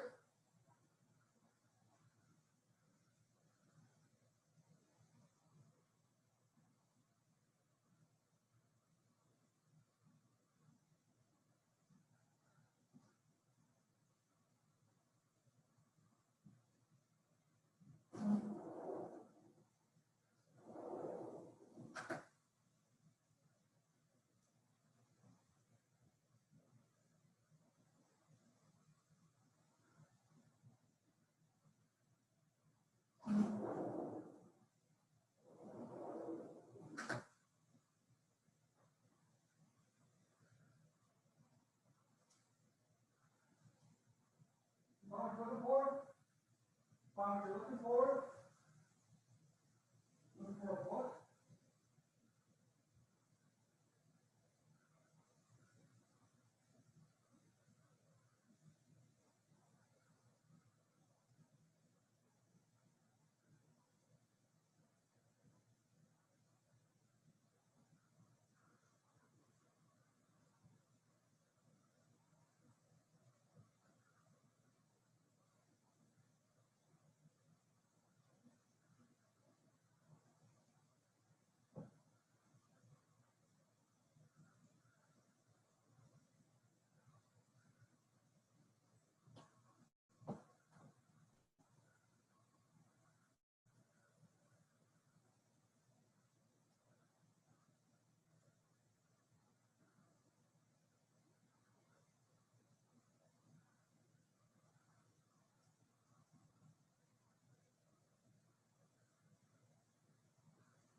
it's a subjective opinion.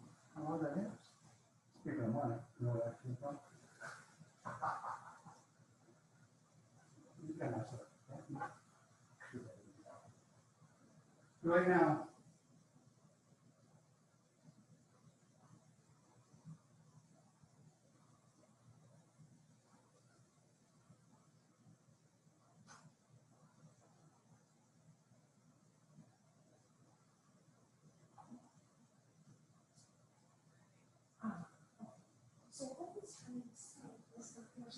prove it in there.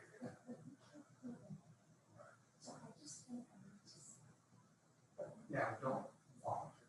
Next time you have there's no yes or no answer. You can't prove it. Disprove it. Right? Like, okay. Just keep it short and sweet.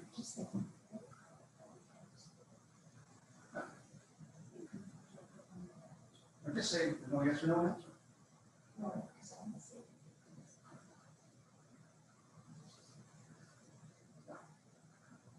Well, I mean, you've already said that once. At the very beginning, yeah. Say vaccines don't cause autism. You said at the very get-go. And then when you have what? Back on yet?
All right, Dr. Edwards.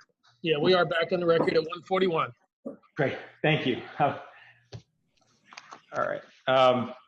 So Dr. Edwards, is there a study that supports that DTaP vaccine does not cause autism? The assessment of the IOM report shows that there is not a study that refutes that association. It is hard to prove a negative. It also, so there is not a study that says a negative. The IOM, though, has concluded that, for example, MMR vaccine, that the evidence supports that MMR vaccine does not cause autism, correct? That's correct, because there are more studies that have been that have looked at that in a larger group. However, there are no studies that support that association. Right. So it is possible to have a causality conclusion on whether a vaccine causes or doesn't cause autism, correct?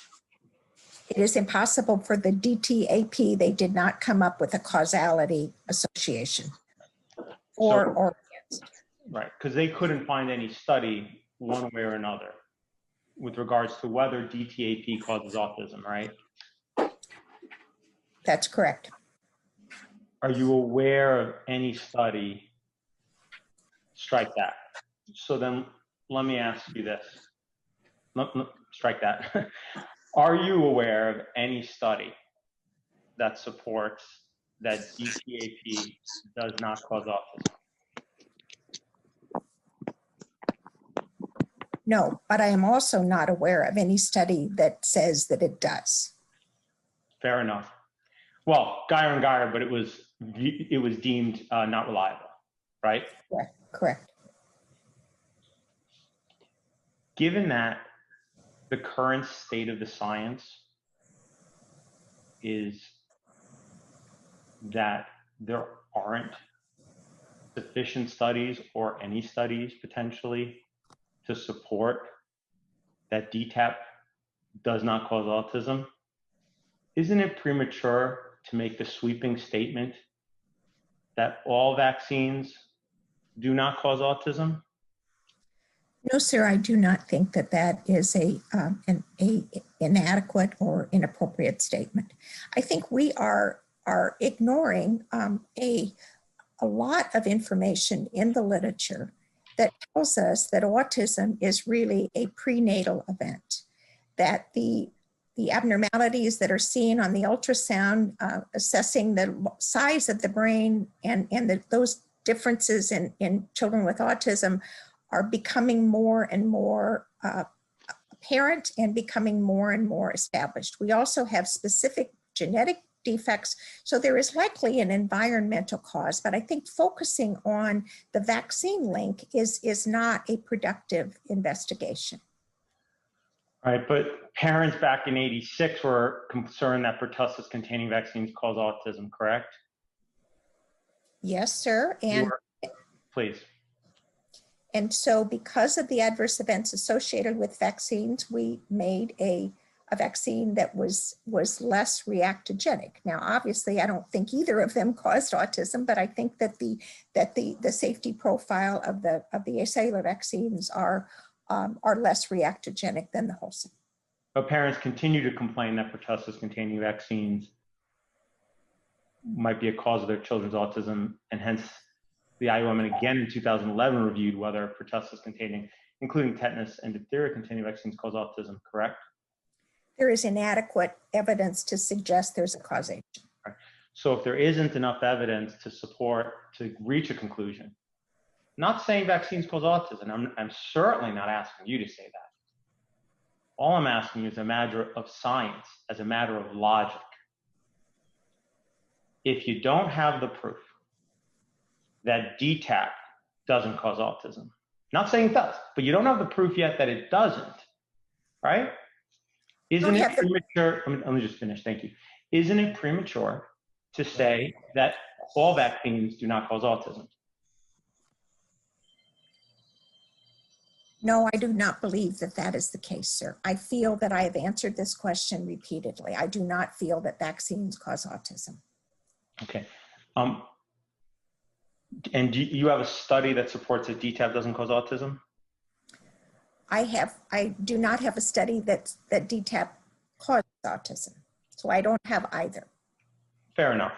Do you have any study one way or another of whether IPOL causes autism?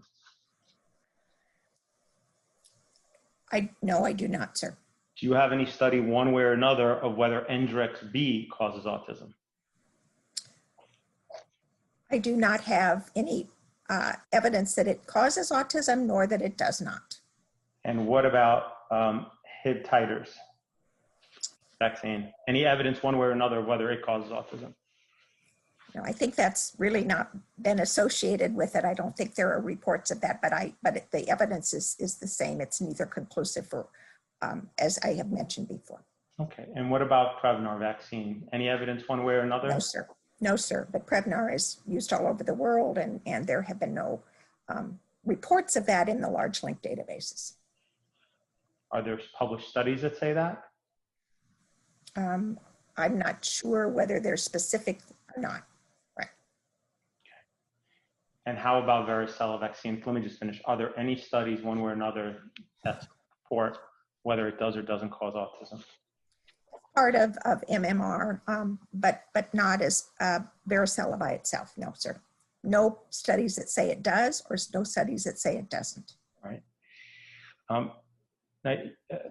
There have been studies that have found an association between hepatitis B vaccine and autism, correct? Not studies that I feel are credible. Okay, which study are you referring to when you say that? Well, why don't you show me the study, and then I'll see whether I agree with it. Okay, why don't we just do one, and then we'll move on.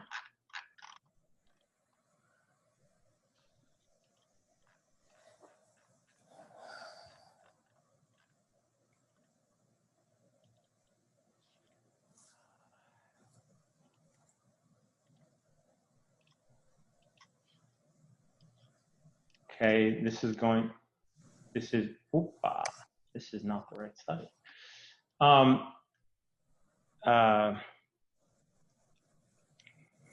Sorry.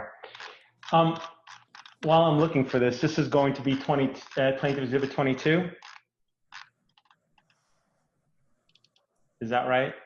So I think it's actually 23. I think somewhere along 17 and 18 we got a little bungled up. Okay.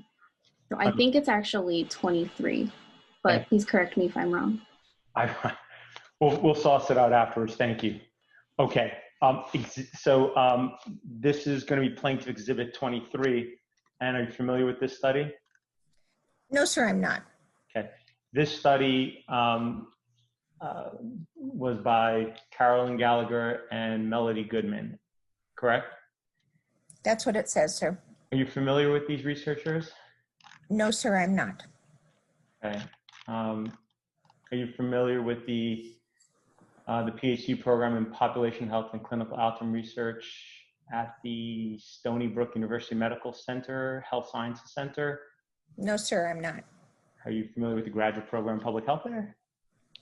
No, I don't know the academic programs at Stony Brook. Okay, great. So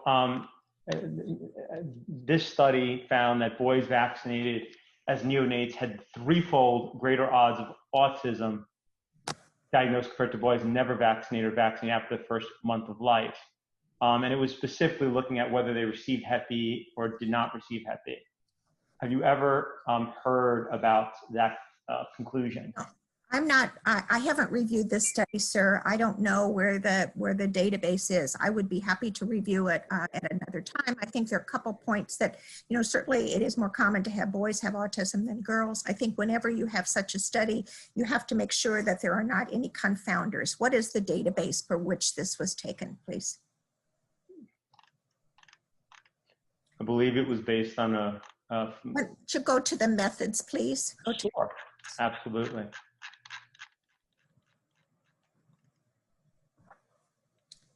Okay, so that's Ann Haynes, a complex study design, that stratification clustering. And so the parent sample contained 15,000 children, and in each of those years, the outcome variable was autism, yes or no. I don't know exactly how the diagnosis was made and what the diagnostic criteria were. Can you move down a little bit? Yeah, I want to make sure you can see it all. Can you see it all now, Dr. Edwards? And if you need me to scroll to the next page, just let me know.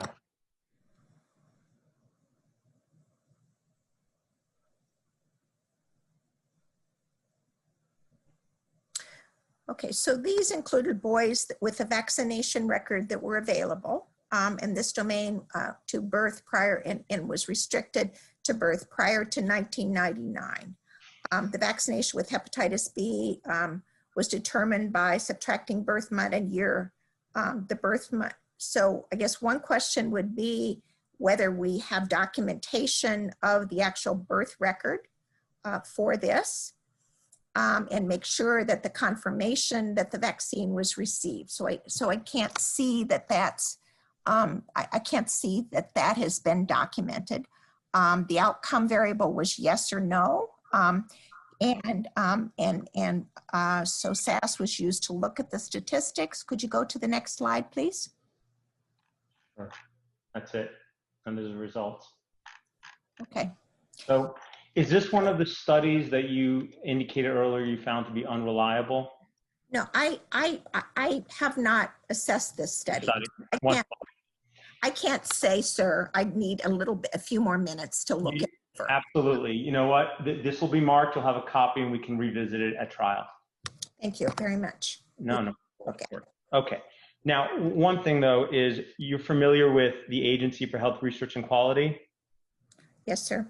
It's referred to as AHRQ, correct? I am familiar. Yes, thank you. Part of HHS. It's part of HHS, Doctor? Yes, sir. Yes, sir, Okay. it is. And Yes. you're aware AHRQ issued a review in 2014 entitled Safety of Vaccines Used for Routine Immunization in the United States? I believe I reviewed that, but you can pull it up so I can look at it again. Okay. As I'm pulling it up, let me ask you this. Are you aware that HHS describes this report as the most comprehensive review to date of published studies on the safety of routine vaccines recommended for children in the United States? No, I didn't know what they had claimed. Okay.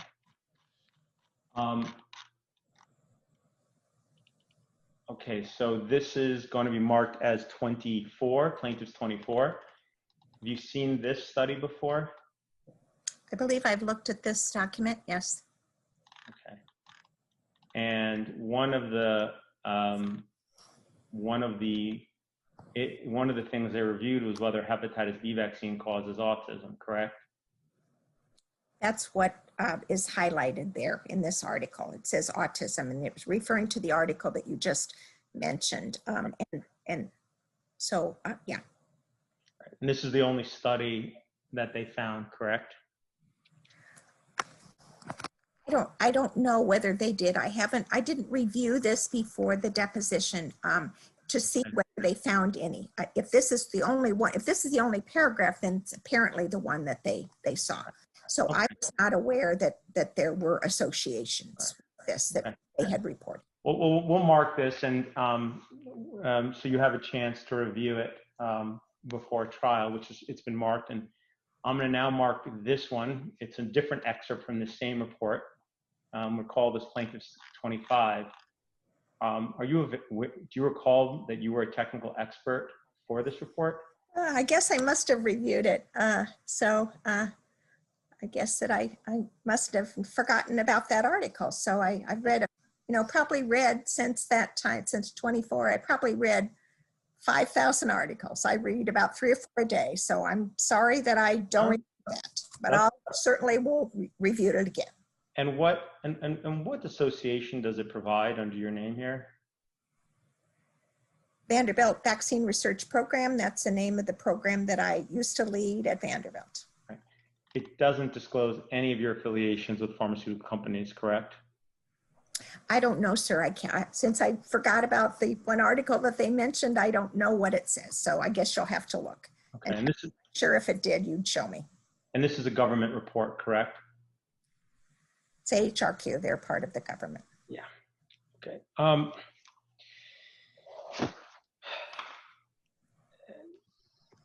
Let me show you an article here. I'm going to pull up one of your articles, Dr. Edwards, and I'm going to mark this as 26. Yeah, my name is spelled wrong also, but it is me. Yeah, I noticed that. Now, Dr. Edwards, this was So you're familiar with the study, correct? I remember reading it. I don't remember all the details of it. I have about 600 articles, but if you show me what you want me to look at, I'll be delighted to do it. Thank you, Dr. Edwards. Now, this, as it's titled, Causality Assessments of Adverse Events Reported to the Vaccine Adverse Events Reporting System. This was a study in which you, about 100 reports were selected, and reviewers then looked at the medical records that were available for those individuals who submitted the adverse event report to VAERS. Could you make it a little bigger so I can read it, please? Thank you so much. Absolutely. Okay, so the abstract, if you could just move it up and so I can read it. Thank you. Sure, you got it. Is that better? Yeah. So this is part of our vaccine CISA studies, and this was 100 VAERS reports, and a number of people reviewed them. Okay. And what were they reviewing for? We were just trying to establish whether, how we could establish whether we could establish causality and whether we could establish temporality. So that was, we were just trying to look at that with a, I'm kind of getting dizzy. Can you stop moving and make it a little bigger, please? I'm sorry. I thought I would help you out here by moving to what I think you're talking about, which is the 5 different causality groups that they would have assigned. I was trying to be helpful. So could I look at the abstract just very quickly again? I'm sorry, I don't Absolutely. It's like I said at the beginning, it's awkward because normally you just have this in front of you and you look at it and but like I said at the beginning, I'm happy to scroll to any place that you'd like, please.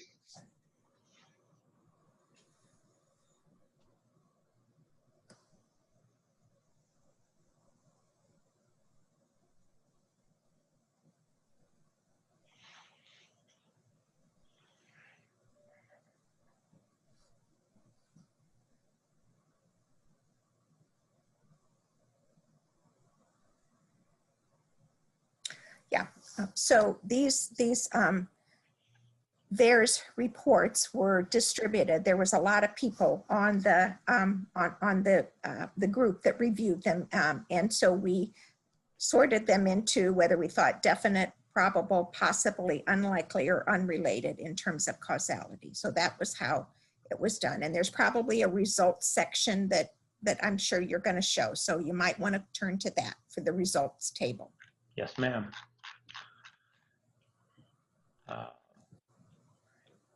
So right, as you just said, these are the 5 potential, right? Definite, probable, possible, unlikely, unrelated.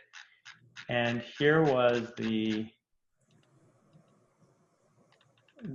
and then these were the 100 reports that were reviewed, correct? So there were 100 reports, and in those 100 reports, there were 108 adverse events associated with vaccines, adverse events following immunizations. So there were, so these are those that were, these are just the reports. These are not assessment of causality. Absolutely. These are just the reports, and these were the conditions that were looked at. And in 6 of the reports, there was a claim of autism being caused by vaccines, correct? That's what it says. I didn't remember how many that had autism, but that's what it says. So I'm sure it's right. Okay. It doesn't mean that the vaccines cause autism in those 6 reports, right? It was just reported to VAERS by a manufacturer or a doctor or a parent, right? That's correct. That's right. Correct. So what this study was going to do, it was going to review the existing literature, the existing medical records of these 100 children, and the doctors were going to try to make a causality assessment with regards to whether in these 6 instances, the vaccines cause autism, correct? That's correct. Okay. Now, let's scroll down. And you can see there were these were the causality conclusions. Now, Dr. Edwards, okay, what was the causality conclusion regarding these 6 cases of autism? I have no idea, sir. I'm sorry, I didn't pull this paper to review it. So I don't know what the assessments were. You'll have to tell me. Well, based on going back to, please, go ahead. Say something, or do you want to finish and then I'll say? No, go ahead. You go ahead, please. So one of the things that you have to understand with the VAERS reports are that some reports are better than others. Some reports are more comprehensive than others.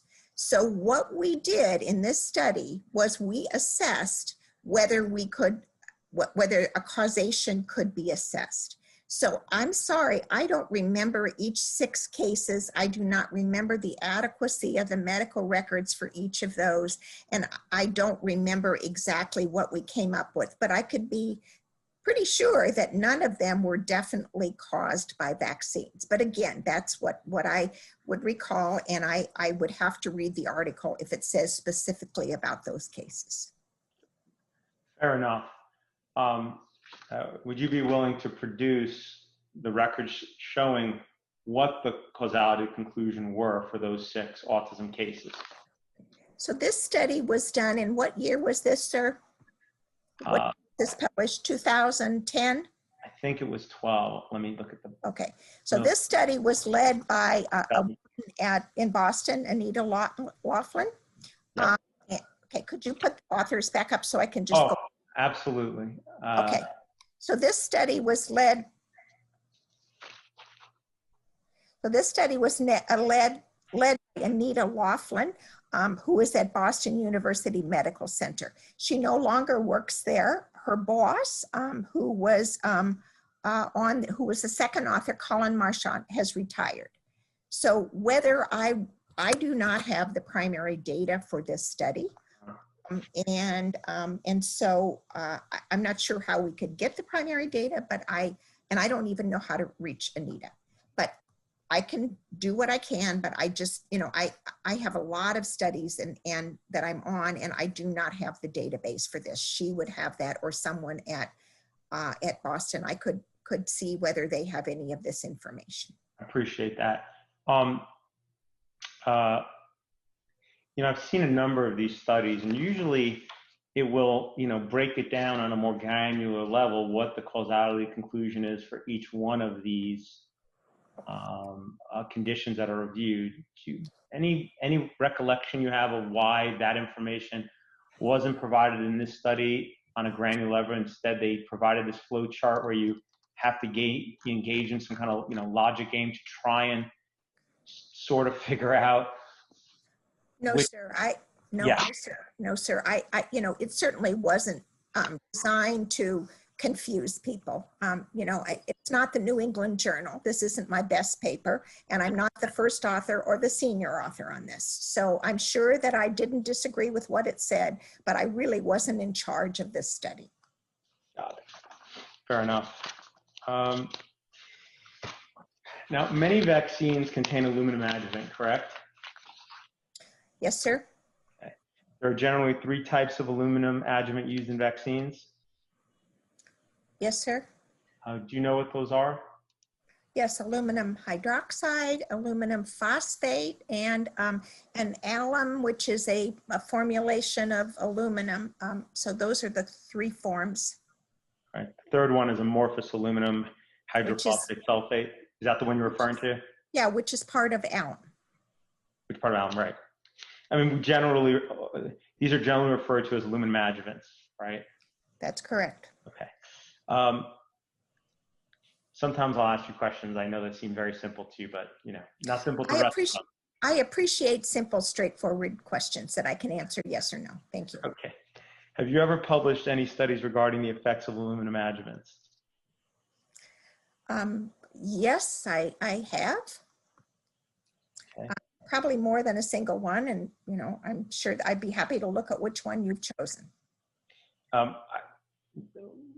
Well, we couldn't identify any, so I was asking. Oh, okay. Well, I'll tell you some studies that we've done. We've actually We've actually looked at the effect of different kinds of aluminum on our pertussis studies. So if you go to the pertussis studies, you'll see different forms of aluminum on the chart. You'll see different assessments of aluminum. I've also published several papers about adverse local events due to hypersensitivity of aluminum.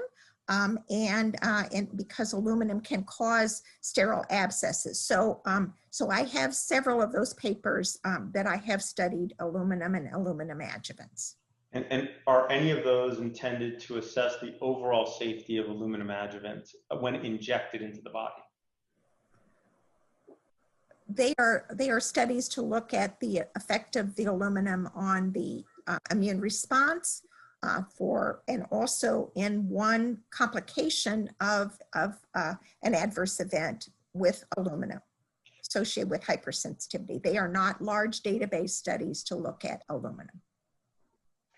How many people were involved in those typically? The studies of pertussis were several thousand people, and the studies of the local abscesses were just a few patients. I can't remember the exact number. Got it. And the pertussis studies were comparing a vaccine with one type of adjuvant with a vaccine with a different kind of adjuvant. Is that right? Yes, and they were also comparing them to whole cell vaccines. Which also has aluminum adjuvant in it. That's correct. Okay.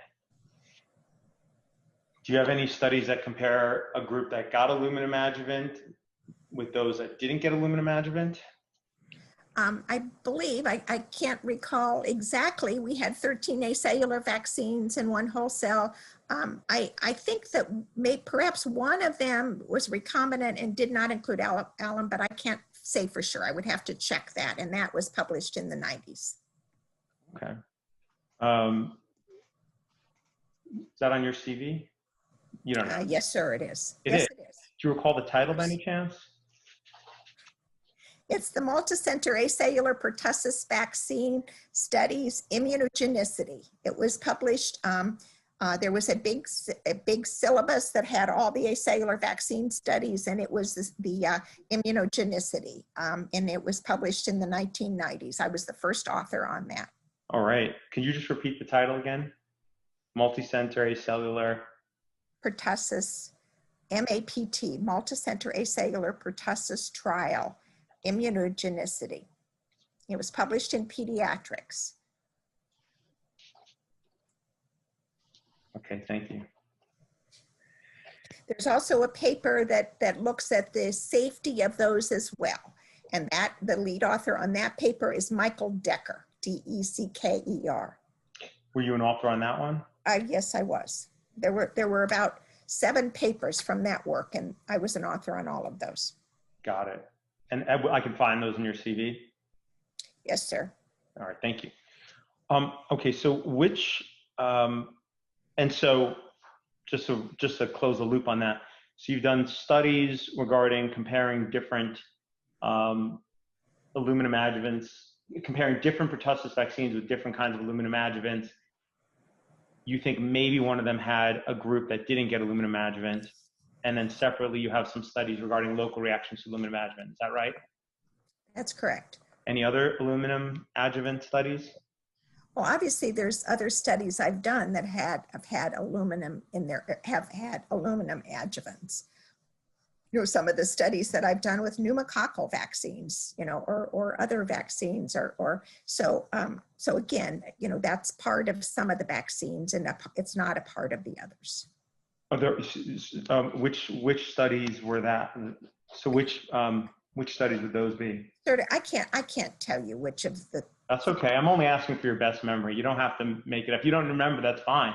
That's totally fine. I was impressed you remembered the other multi-center study. Okay, got it. So some of the others, some of the other studies of vaccines, you're saying, you know, one group got one vaccine with aluminum, the other group got a vaccine without aluminum. Not necessarily. I would have to go through, you know, all of them. In general, the focus on the studies that looked at various vaccines was, are they immunogenic? What kind of adverse events are they associated with? And is there any interactions in the immune responses when you administer that vaccine with other vaccines? So the focus was not on comparing the adjuvants, the Illumina adjuvants, but some of them had adjuvants of different types. Understood. Meaning it wasn't like it wasn't a primary, outcome that you were looking to assess, but you could maybe, infer safety of adjuvants from those studies. You think you'd have to look. Well, they were between 2,000 and 3,000 babies, and so we assessed the safety there. All right, we'll take a look for that, and hopefully we'll just find them on our own.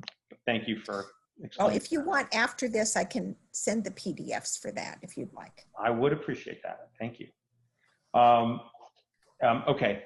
Now, do you know which of Yates's vaccines contained aluminum adjuvant? Yeah, certainly the DTP,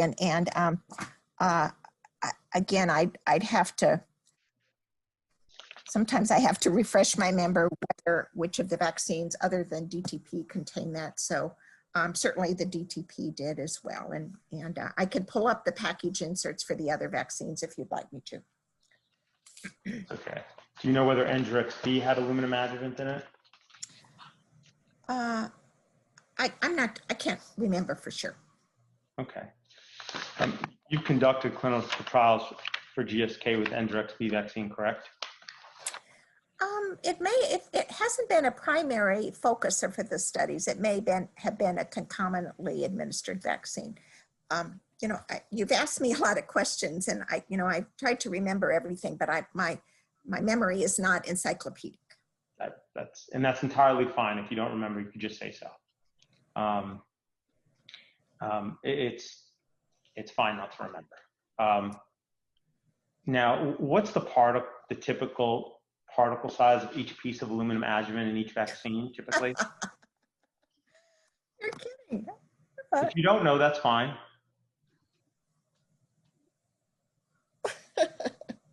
Thank you for the levity. I'm impressed that you thought that I would know that. Okay. Were you aware that each vaccine that contains aluminum adjuvant typically contains tens of thousands of pieces of aluminum adjuvant between 1 to 10 microns in size? I wasn't aware of the physical characteristics of each particle of an aluminum, no. Okay. And 1 micron would be about 1 million times larger than a single ion of aluminum, correct? I don't know, sir. Okay. Now, you said you looked at injection site reactions to aluminum adjuvant, correct? Yes, sir. Okay. So approximately how many individual pieces of aluminum adjuvant would be present at the injection site directly after injection of aluminum adjuvanted vaccine? I don't know, sir. Okay. You've never heard that it would be tens of thousands of individual aluminum adjuvant particles? I've never heard whether that is correct or not. No, I've not read anything about the number and the size of the particles. And what's the purpose of including aluminum adjuvants in many of the vaccines on the childhood schedule? Aluminum is added as an adjuvant. An adjuvant means it enhances the immune response to the vaccine. Okay. Does it bind to the antigen in the vaccine? Well, it depends in terms of whether it's an emulsion or whether it's alum, and the physical characteristics of each of the doses of the vaccine and its relationship to the aluminum in the vaccine. I'm not aware of how many pieces of aluminum is in each injection, or the actual physical characterization of the combining of the adjuvant and the aluminum. Got it. Now, without the aluminum adjuvant, there'd be a very weak immune response in the vaccines that contain the aluminum adjuvant. Is that correct? Well, sometimes it's interesting, with some of the vaccines that I've studied over the years, some are really enhanced with the aluminum and others are not. So it's kind of it sort of depends upon the antigen. Mm-hmm. So for example, in the Infinrix or the Engerix-B vaccines, would it be accurate to say that without aluminum adjuvant, they wouldn't generate a sufficient immune response to make such that the vaccine would be effective at preventing the diseases for which vaccination is provided? Yeah, that's generally correct. And what usually happens in the phase 1 and phase 2 trials is that the vaccines are usually administered with or without adjuvants. And then in that scenario, then if it's found that the vaccine doesn't need an adjuvant and the vaccine response is adequate, then it would not be added. So I think it's fair to say that vaccines that have adjuvants in them have been shown in the studies, in the early studies, and then confirmed in the later studies that they, in order to be optimally immunogenic and protective, they need to have alum. I'm going to mark this as Exhibit 27. Plaintiff's Exhibit 27. You're familiar with this book, Dr. Edwards, correct? Yeah, I spend a lot of hours writing this book and editing this book. Okay. And I'm going to read you a sentence from page 21 of this book. Yeah, this is an article that's written by Claire Ann Segrist, who is an immunologist in Geneva. Okay. So she wrote, most non-live vaccines require their formulation with specific adjuvants to induce danger signals and trigger sufficient activation of the innate system. Do you agree with that statement? I do, but I think you're taking it out of context. You're taking it out of the context of what she's talking about, and she's one of the most eloquent persons to discuss what happens with immune responses. And so what she's saying is that an adjuvant or aluminum in this case, or other adjuvants, will engender more of a local response and maybe be associated with some local irritation or even some fever. And because of that, then the immune system is triggered. And I think with the COVID vaccine studies now, that's exactly what we're seeing. We're seeing adjuvants that are added or that are added to the vaccines, and we're seeing reactions that are danger signals that says, I need to make an immune response to this. So this is danger signals, but it doesn't say it's dangerous. Oh, never said that. But it does create a danger signal so that the vaccine, when injected, will assist in producing, various kinds of cytokines, correct? It will cause a sufficient activation of the innate immune system, just as she said. Right. And the antigens, when they're absorbed onto the aluminum adjuvant, they're then taken up by macrophages and dendritic cells, correct? That's correct. Okay. So the macrophages and dendritic cells absorb, through phagocytosis, right? They basically eat not only the antigen, but also the aluminum adjuvant, correct? That's correct. Okay. Now, part of as we discussed, the aluminum adjuvant helps create a danger signal that in this instance is viewed as a good one so that the immune system reacts, correct? Yes, sir. Okay. And to help it, release cytokines, including IL-1, IL-2, IL-6, or IL-17, correct? Yes, sir. Okay. Now, once the aluminum adjuvant, the antigen bound to aluminum adjuvant, is taken up by the macrophages, where do they travel in the body? Well, they generally stay localized, or the macrophages will begin to degrade them, and if the macrophages are in the circulation, then they will do that as they circulate in the body. You're saying that it's your testimony that macrophages have the ability to degrade aluminum adjuvant? Well, they degrade the actual antigen antibody or the antigen complex, and so they do act to process the aluminum, and some of the aluminum stays locally as well. Okay. Are you aware that there are numerous studies starting in 1997 with the CDC going all the way up to the president that have injected various animals with aluminum adjuvant and then sacrifice the animals to find where the aluminum adjuvant traveled in the body? Yes, sir, I am. And those actually began a long time ago with Lemoyne and the use of adjuvants. So yes, I am, sir. Are you aware that those studies have universally found that the adjuvant travels to various organs, and in particular the brain? I have not reviewed the animal studies, but certainly things happen in animals that don't happen in people. And I'm not aware of studies of post-autopsy in human brains showing aluminum. So you're not aware of any study that shows, for example, high levels of aluminum in the brains of post-autopsy children that had autism? Well, I guess if you want me to comment on a certain paper, I'm not aware of that paper. So if you'd like me to review that again, you can show me the paper and I'll look at it and see whether I think it's credible. Okay.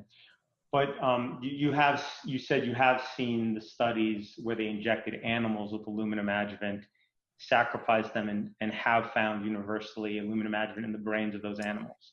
I have seen those papers referenced too, but again, I can't recall the detail and the specifics about each of those papers, sir. I'd be happy to look at them if you'd like me to. Okay.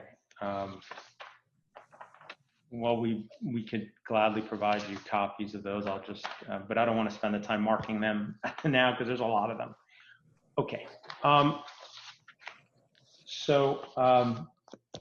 Now, as you indicated, vaccines cause immune activation, right? That's what they do. They activate the immune system, correct? That's correct. Okay. Now, if the aluminum adjuvant is bound to antigen, were to travel to and remain in the brain, it could cause sustained immune activation in the brain, correct? No, sir. I have no evidence to suggest that I would agree with that statement. Now, do you have no evidence to suggest that it would travel to the brain, or do you have no evidence to suggest that it would cause sustained activation in the brain? I have no evidence to address either of the portions of your biphasic question.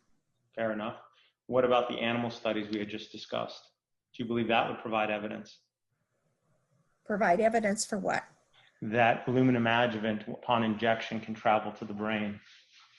Again, sir, I'd have to look at those papers to see whether I agree. And again, I'm sorry, I didn't review those. That's no problem. Let's just mark them quickly so that we can, this way Dr. Edwards has them and has an opportunity to review them. Let me just share my screen. We will quickly mark them. I want to make sure that you have copies. Okay. So we're going to mark this study as exhibit number, is it 29? 28. 28, thank you. We're going to mark, and this is a study of rabbits injected with aluminum, dissected, and aluminum was found in the brain. I believe it was CDC related. This is a study from,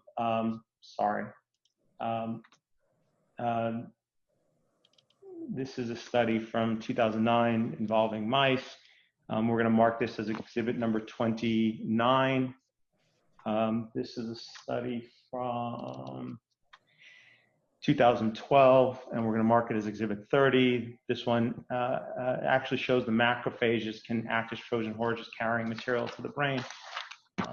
We're going to mark this one as exhibit number 31. It's from 2013. It's another mice one, and it's got actually pictures of the aluminum in the brain of the mice, so you can take a quick look at that.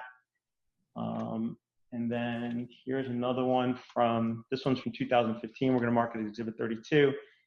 This one's again is 155 mice. Again, it has lots of images of the brains of the mice. This is a study from 2016. We're going to mark it as exhibit 33. This one shows the macrophages actually acting as Trojan horses carrying the loads to the brain. In any event, you read the study. Exhibit number 34. And then let's just do one more, and then that should be enough. This one is from 2006 as well, and we'll mark that as exhibit 34. So obviously you have not had a chance to look at these. I'm not going to ask you questions about them at the moment. That's not going to be fair. You will have an opportunity to review those, and we can revisit it at trial. Now, coming back to this, immune activation in the brain can lead to neurodevelopmental disorders. Isn't that true? Sir, I think that you're asking me to comment on things that I am not a neurologist, Oh, nor am I so I'm just saying that if you want me to discuss what the effect of specific questions about animal models or that's really not my area of expertise. so okay, that's fine. If you don't know, that's fine. So you don't know whether immune activation brain can lead to neurodevelopmental disorders? I have not reviewed the paper that you're taking that from. That is not my understanding, but I would be happy to read it and review it. But again, I don't, it's hard for me to know what you're talking about sometimes. Which specific paper you're talking about. Well, I wasn't actually talking about any paper. I mean, there are hundreds of NIH funded papers that, out of Caltech and so forth that study immune activation during pregnancy and during, early phases of childhood development in infants and toddlers, and, finding that immune activation can lead to neurodevelopmental disorders. And I was just curious, you were familiar with that body of literature in general. And it sounds to me that your answer is no. Is that correct? Yes. Okay. Are you aware that aluminum adjuvant injected into the body can cause an increase in IL-6 in the brain? No, sir, I am not. And if that is the case, and if there's a specific paper, please let me review that. I think if you want me to review something that I am not familiar with, I'm happy to do that. Well, I obviously have to ask first to know whether you're familiar with it. And I'm very happy to give you a copy of it.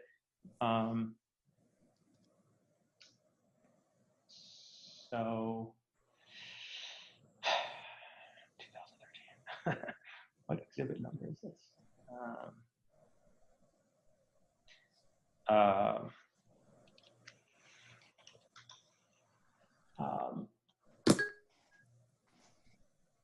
right, well, I'll mark this, but at the end I can't find one, but I'll mark one of them, which is, so let me just share my screen. I'll mark this one so you'll have an opportunity to review it.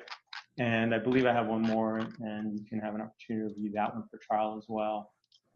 102. So we're gonna mark this one as exhibit, is it 35? Yes. Okay, thank you. And we will actually mark this one as exhibit 36. Okay. Are you aware that there are studies that show that an increase in IL-6 has been shown to induce autism-like features in lab animals? Sir, I am not familiar with the animal aluminum literature in regarding to so you can keep asking me. I'm totally fine with answering that I am not familiar with the paper. So, yeah. And I'll just say that, send it to me. I'll be happy to look at it, but I don't want to comment on something that I have not reviewed. And I'm absolutely, that is absolutely fair, and you shouldn't, and I'm not asking you to, but obviously, again, it's okay to say you don't know or you haven't reviewed it, but I don't know if you don't know it until I ask you about it. So if you don't know, that's totally fine. We're gonna mark this one as 37, and we're gonna mark this one as 38. Okay. Patricia, are you able to see the exhibit numbers on these as I'm opening them? Yes. Okay, great. I just want to make sure because I don't see them on my side. Okay.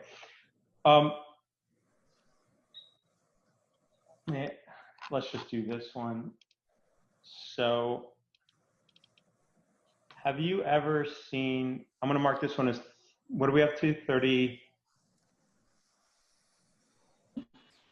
what?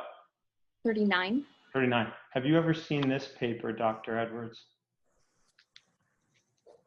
No, sir. Okay.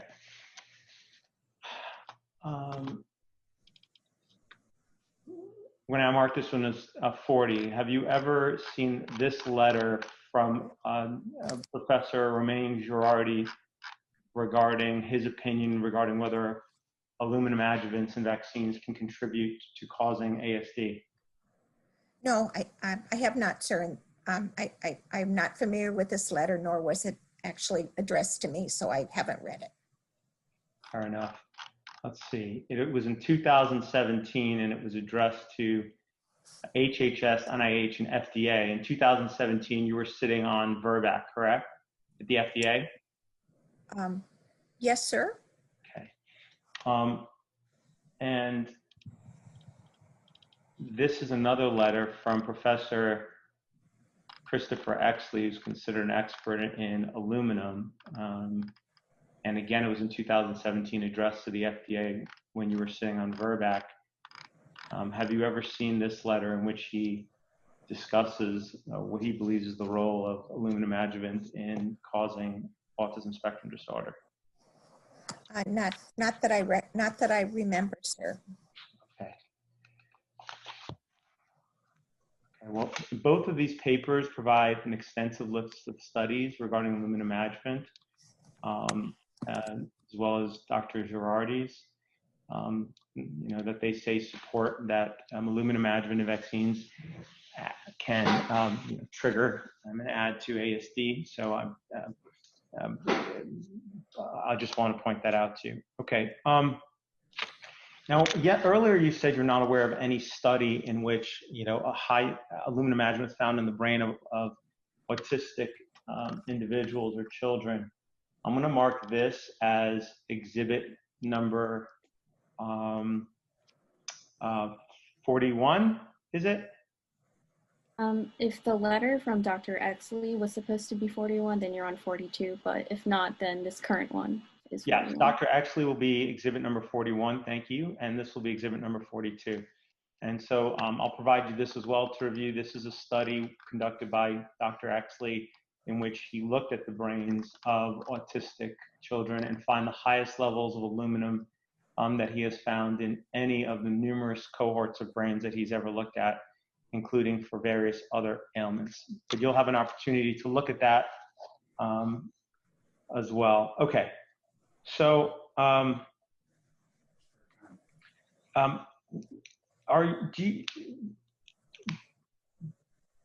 do you know of any specific study involving injection of aluminum into humans or animals, right, and that showed aluminum adjuvants are safe? Check the form of the question. You can answer, yeah, Doctor. Yeah, it really is such a ridiculous question. I'm not going to answer it. It's ridiculous to ask whether you're aware of any studies that looked at the injection of aluminum adjuvant on whether it's safe.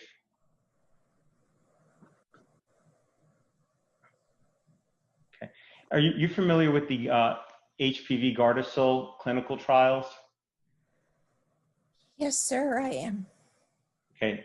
What did the control group in the clinical trials to license Gardasil, Gardasil 4, what did virtually everybody, the thousands of young girls and boys and middle-aged girls and boys, women and men, what did they receive an injection of in those clinical trials? I can't remember what they received in the control group. If you want to remind me, that would be great. That's fine.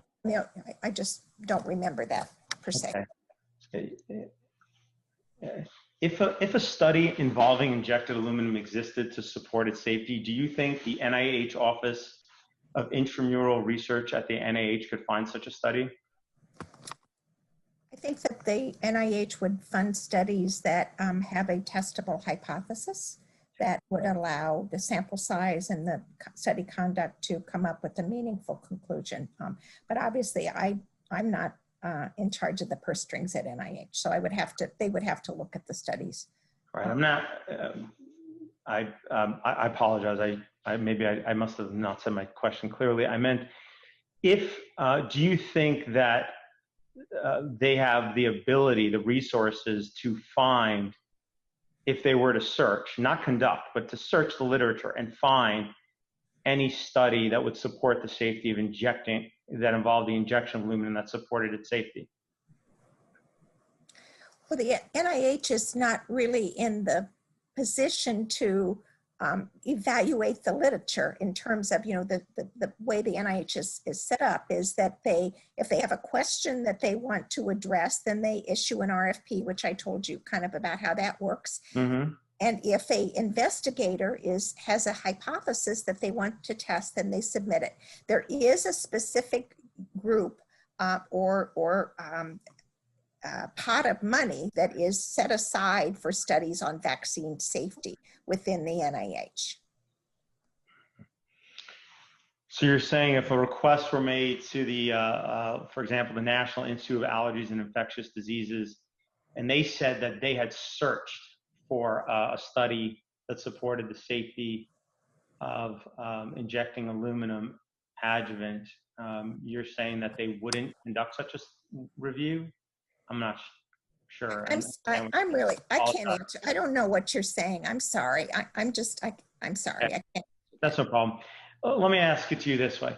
If the National Institute of Allergy and Infectious Disease and the Eunice Kennedy Shriver National Institute of Child Health and Human Development and the NIH Office of Intramural Research all looked for a study of whether or not injecting aluminum adjuvant were safe, do you think they would be able to find such a study? I don't know, sir. I don't know what their capabilities are in searching the literature, and I don't know the answer to that question. So I can't answer yes or no. I just can't answer that. And, you know, I'm sorry, but it's just not something I can answer. No problem. Let me mark this as 40, what is it? 44?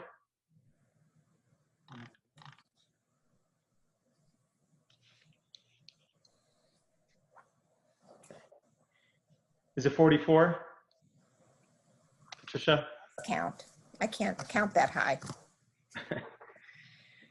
Well, until somebody tells me otherwise, I'll assume it's plaintiff's 44. Now, this was a response from the Department of Health and Human Services. You'll have an opportunity to review it. I just want to mark it here so you have the benefit of it for trial.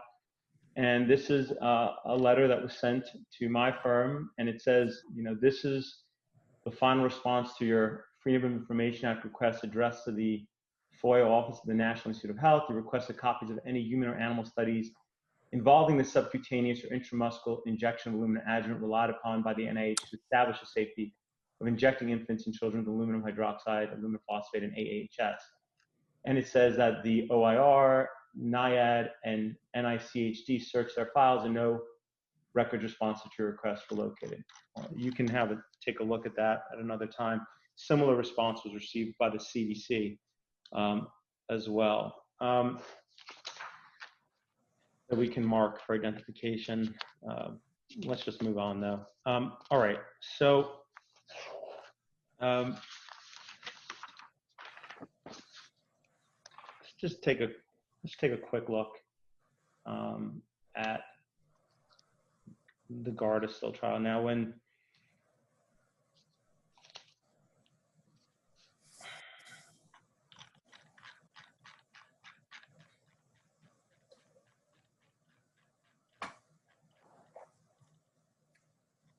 this is the package insert for Gardasil, correct? Yes, sir, it is. Okay, I'm going to mark this as plaintiff's 45. Now, we take a look at table 9, and let's take a look at table 9. All right, so this is the summary of the girls and women 9 through 26 years of age who reported an incident condition potentially indicative of systemic autoimmune disorder after enrolling in the clinical trials for Gardasil, regardless of causality, correct? That's what it appears to show. Yes, sir. And it shows that it had an AAH control and a saline placebo control, correct? That's what it says. Yes. AAH is an aluminum adjuvant, right? Amorphous aluminum hydroxyphosphate sulfate, which is what it says at the bottom. Are you aware that of the 9,412 women and girls that received either an AH control or saline placebo, virtually all of them received the AHS control? I'm not aware of the distribution I do now remember that the control in some of them was the aluminum. So thank you for refreshing my memory. I don't know what the distribution between those two are, but if you could, probably it's somewhere, and so you could show that to me. Sure. I mean, if we go back to table 1. So Yeah. So please. again, I don't know whether that's precisely the same study because the numbers, I don't know whether they add up, but. Yeah, that's fair enough. There's obviously on clinicaltrials.gov, the saline placebo study is reported, all right? And I'll just pull that up quickly.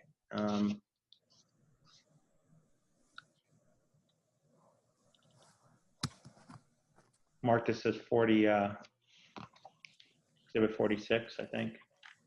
You know, you're throwing certain studies up, and I can't confirm with the number that what you're showing me is the same. So I'm not trying to be difficult, but No, me fair to enough. say something.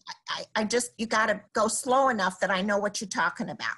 No problem. I'll mark these, and you'll have a chance to look at them before trial. I think that's going to be fair. Great. I'll take a couple weeks vacation and spend Okay. looking at all these things. All right. But just going, I'll take a look at this. Just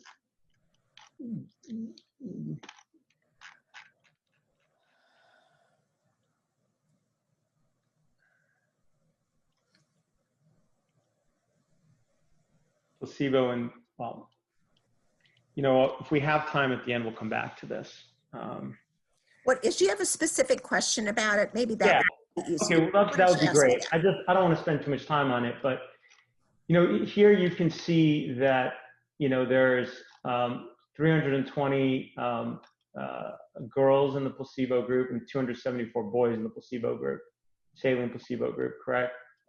And then if you go here, this is the study of Gardasil in preadolescents and adolescents that's reported on clinicaltrials.gov. It's the 018 trial, because there's a number of them, as you know. This is the only one that included a saline placebo. When you go down, you can see the number of participants. It adds up to 561, the same number of boys and girls. And you can look through here and, you know, you can see what adverse reactions were reported. Now, it's just very difficult to do over Zoom. This is why it's very complicated. Like if you had this in your hand, you could look at it and you could flip through the pages, and I would ask you, is there any systemic autoimmune issues reported here? But doing this over Zoom, I'd have to scroll through it, and it's very difficult. You'll have a chance to look at it. What you'll find is that there are none. And then, you know, what I would have asked you, and we could do this again at trial, is so you're prepared for it. You see in the Gardasil group, within 6 months, right, of starting of the injection, 2.3% of the previous healthy girls reported an instance in a condition potentially indicative of systemic autoimmune disorder, correct? You know, I'm trying to, as quickly as I can. So which of the things you want me to look at? Lupus? Or do you want me to look at all of these? Okay, you want me to look at the numbers, comparing the Gardasil and the control. Okay, so that the total number of events and the percentage of events were comparable. Right. But isn't it possible that the Gardasil vaccine caused these 2.3% of girls to develop systemic autoimmune disorder as well, and that the AAH control, the AAH adjuvant that was in the Gardasil, is what caused the 2.3% of girls to develop the systemic autoimmune disorder in the control group? No, that you can't deduce that, because there's a couple of other things you have to consider. First of all, you have to consider what the incidence of these autoimmune conditions is in the population, in the unimmunized population. Lupus, scleroderma, inflammatory bowel disease, many of these things are diagnosed during this time, this pre-adolescent, adolescent, early adulthood time. So the fact that you have equal numbers doesn't mean that either causes the adverse event. The interpretation could be that neither of them do, and this is the background rate of that adverse event. So this is not, you can't make that conclusion from this, at least if you're knowledgeable, you can't. So these were previously healthy participants in the trial, correct? They are previously healthy participants, but previously healthy participants can develop lupus, they can develop other things. So the fact that you see these in the population does not mean that they are caused by this. Do you believe if you looked at the background rate, you would find that during every 6-month period, 2.3% of previous healthy girls and women in America would develop a systemic autoimmune disorder? I would have to look at that and see. I do not have that at the top of my, and certainly that would be, as if you're on a data safety and monitoring committee, that's what you would do. Right, because I mean, if it's 2.3% every 6 months, that's 4.6% every year. Over 10 years, that would be 46% of all previously healthy women. And, yeah, it doesn't say that it's additive. That's felonious, that's fallacious or whatever, it's wrong. But this is showing within 6 months, how many previously healthy girls that previously didn't have a systemic autoimmune disorder reported a systemic autoimmune disorder, correct? That's correct. It says that you have 1 in the Gardasil group out of 10,000, and you have 3 out of 10,000 in the placebo group. So I don't know, what the rate is in this population, but that seems, 1 in 10,000 isn't very much. Well, no, it's 245 in the Gardasil group out of 10,000. No, I said for lupus. You have to look at all of these individual issues. And I'm just saying that for lupus, there's 1 in 10,000 in the vaccine group, and there's 3 in slightly less than 10,000 in the placebo group. So I would have to look at the background rates in that population. And it doesn't mean that it's going to be additive. There's no data to suggest that in 6 more months, you're going to have double, and that just isn't the way it works. You just don't know, right? Because the study, they looked at it for 6 months. You have the data that you have. Why? But if they had just compared Gardasil to a strictly saline placebo group, then there wouldn't be this unknown of, did the adjuvant cause it, did it not, correct? But it goes back to what I tried to make clear a number of hours ago, and that is that when you have a trial, if you have as a placebo, a real placebo, then patients often will know what they have received. Now, you may say that they would say that they don't care whether they receive vaccine, and actually, if you look at the information, the actual administration of an HPV vaccine has no impact on people's sexual activity. But you could say, well, if they realized that they got placebo, they wouldn't have sex and they wouldn't get HPV. So this is all part of the complexities of clinical trials. If you choose a placebo that's placebo, it's hard to make sure that your participants do not know what you're getting. So what you're saying is, you're saying that you should abandon the gold standard of clinical trials, which is double-blind, placebo-controlled. Let me just finish my question. Double-blind, placebo-controlled studies, because those in the placebo group are not going to have, reactions in a way that, let's say, giving them another vaccine would have. And then they're going to, when they don't have a reaction, they're going to be like, whoa, I know now I got a placebo. I mean,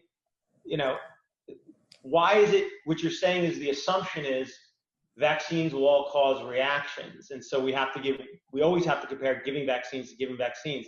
Then you'll never know what the safety profile of any vaccine is. Back to the form of the question. You can answer it, Doctor, if you I'm not going to understood the answer question. that. I'm not going to answer that. I think, Fair enough. If you don't want to answer it. I think the answers to my questions, to your questions in general, are quite clear. So I think that I've answered that question. Now, the package insert for each vaccine in section 6 will list adverse reactions to the vaccine, correct? I can't see section 6. So if you want to show me section 6, I'm happy to look at that. No, I just mean in general, package inserts for all vaccines have typically, they list in section 6 of the package insert adverse reactions to the vaccine, correct? There is always a section. I didn't know that it was always section 6. So now I know. Thank you. Okay, great. We can pull up. I believe you. I just didn't know it was No, section. that's fine. Yeah, right, but you're aware there's a section that lists the clinical trial experience and the adverse events. in each. Absolutely. I just don't know the numbers which each of those is assigned. Right. Are you aware that under federal law, the package insert are supposed to include in section 6, quote, only those adverse events for which there is some basis to believe there's a causal relationship between the drug and the occurrence of the adverse event, end quote? I am aware that's what it states, but I think that a lot of the inclusions in package inserts have really not shown a causation. They have just been reported in the clinical trials. So those package inserts tend to be quite inclusive. Mm-hmm. Now, the adverse events typically reported are actually post-marketing adverse events, correct? No, not necessarily. The adverse events are those that are captured both in the assessment of the vaccine evaluation during the phase 1, 2, and 3 trials, but also post-marketing. Now, it may label, for instance, those charts that you showed. There's charts that those are studies that were done part of the actual of the licensure, I would think, but they're generally both studies that results of studies pre and post licensure are in the package insert. So what you're saying is that even though federal law is clear that the manufacturer is supposed to only provide the adverse events for which they believe there's a causal relationship, is it your testimony that they're not complying with that law and listing adverse events that are also they don't have a reason to believe are causally related? Object to the form of the question. You can answer, doctor, if you understood the question. I'm not sure that I understood the question, but I will answer what what happens with the package insert.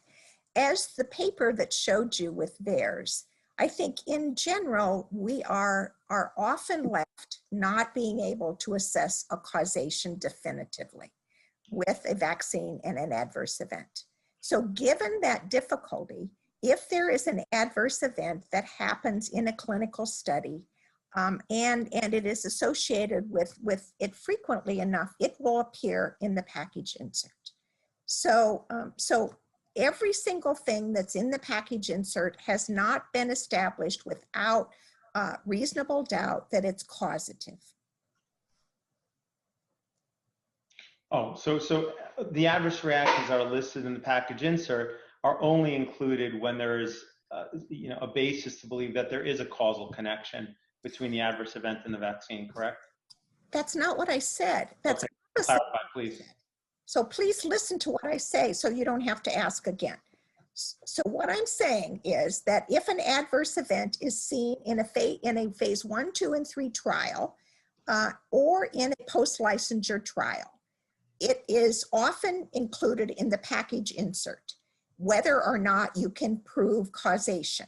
Because as I showed you in that VAERS, it's very difficult to prove definitive causation. So if there's any question of a relationship between the adverse event and the vaccine, it is put in the package insert.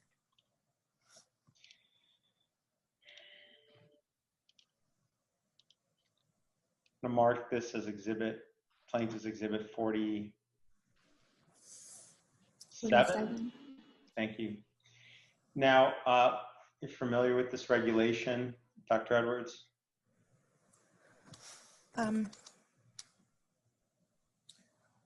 It's a CFR Title 21. I don't know all that's included in it. So if there's something you'd like me to address, I'd be happy to read it.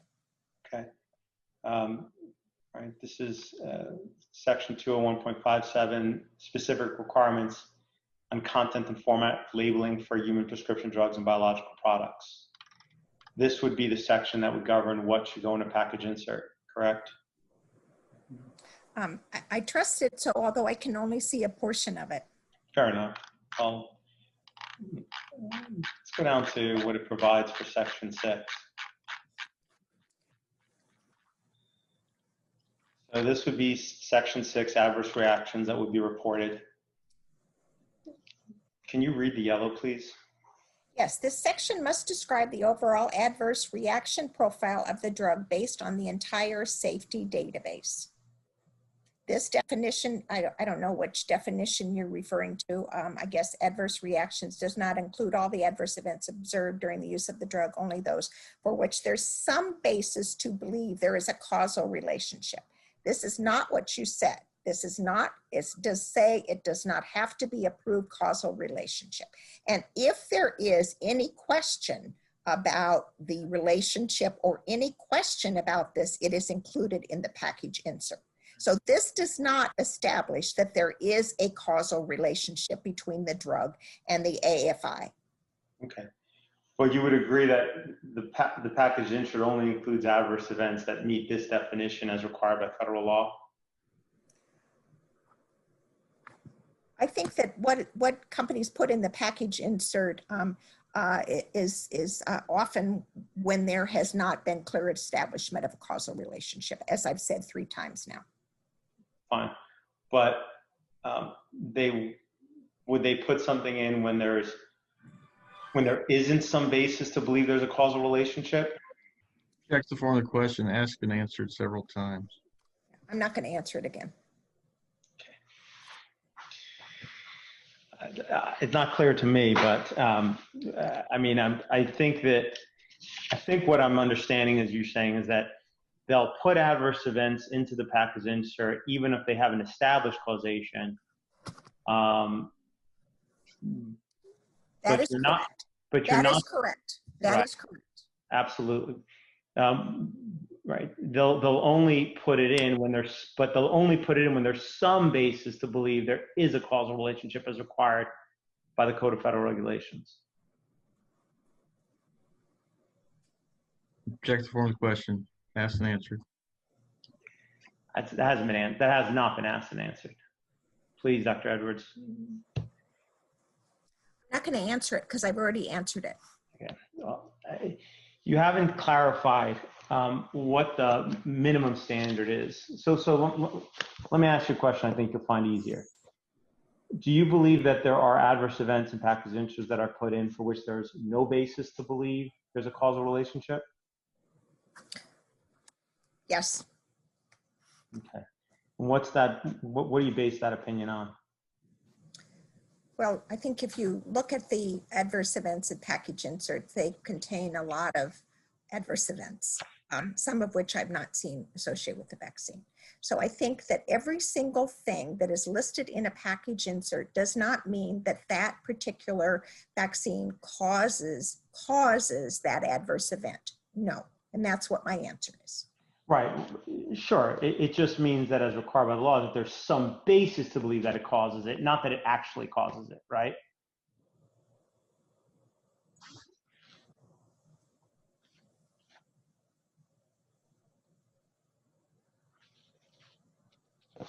Let's use something specific.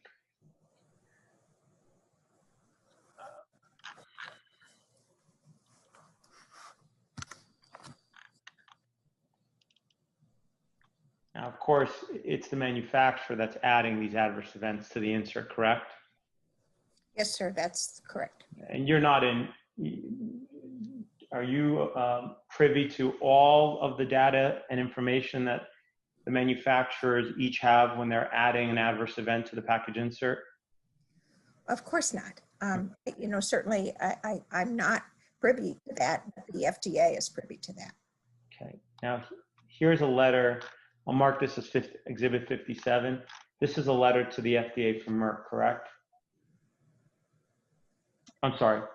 Yes, this is a letter from the FDA to Merck, correct? That's what it appears to be. Okay. Have you ever seen a supplemental approval letter like this before? No, sir, I don't work for pharma. Okay. But you've consulted pharmaceutical companies, correct? I think we've already answered that question. Okay. Now, in this, the FDA, please take a moment to read the first paragraph. Let me know when you're done. I'm finished. Okay. So in this, the FDA is approving the amendment to the package insert for MMR, correct? That's correct. And Merck in 2017 decided to add into their package insert the disclosure of adverse events for these two potential adverse events, correct? Yes, sir. Okay, and why do you believe they did that? Well, they probably had, these adverse events had been reported in their, in the use of some of the vaccines. However, as part of my CISA role, I have actually done extensive reviews of HSP with vaccines, and the data is clearly not, does not establish causation. So they must have seen this in certain patients. I don't know how many patients, maybe it says later, but they just wanted to include it in the package insert. I think sometimes things are included in the package insert that you don't really know for sure that are related, and sometimes they can be very helpful. So for instance, the whole rotavirus and intussusception, that was included in the package insert, and then people began to see that. So I think it's prudent to put in things that you think may be associated, even if you're not. But the fact that it's in the package insert does not mean that that adverse event is caused by the vaccine. And I think I've said that several times. I know. Are you aware that under the 1986 Act, one of the exceptions where you could sue a vaccine manufacturer is if they know a vaccine causes a certain injury and they don't disclose it? I think I remember that. Whether that was, I don't know whether, I think that certainly the farmer is very, would rather add things to the package insert than omit them. Do you think that might explain why they added these two conditions to the MMR, why Merck added these two conditions to the MMR package insert? I think you'd have to ask Merck. I'm not familiar with their motivation for that. Fair enough. What's encephalitis? It's a inflammation of the brain. And what's encephalopathy? It's a abnormality of the brain. It means a pathologic brain. So there is a difference. Encephalitis is a cause of encephalopathy, but there are other causes of encephalopathy besides encephalitis. Right. Encephalitis means basically brain swelling. Encephalopathy means actual damage to the brain, correct? No, that's not what I said.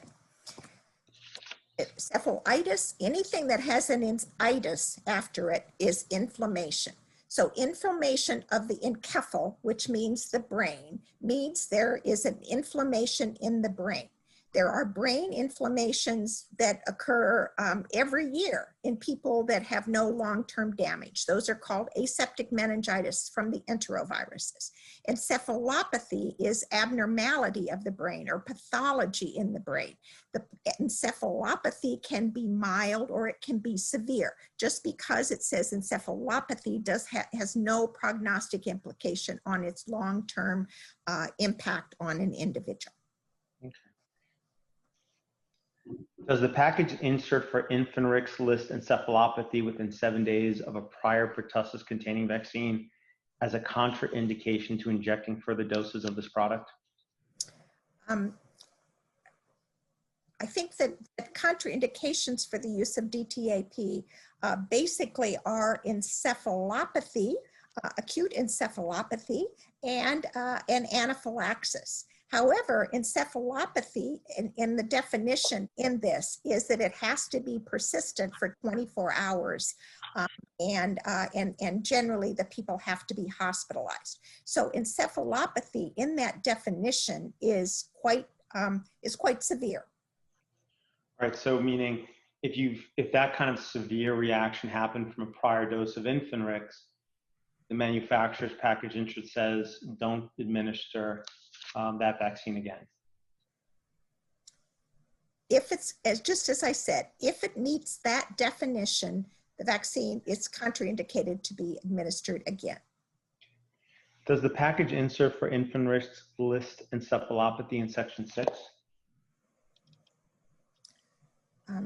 I don't know, sir. You'll have to pull up section 6. I think that's a little unreasonable for me to know exactly. No, that's fine. You don't know is perfectly fine answer.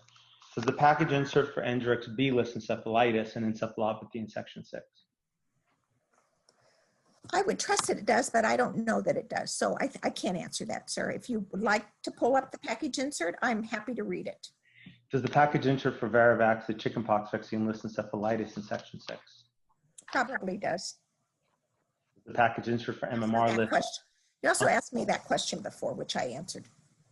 Thank you. Does the package enter for MMR-less encephalitis, encephalopathy, acute disseminated encephalomyelitis, and subacute sclerosing panencephalitis, SSPE, in section 6?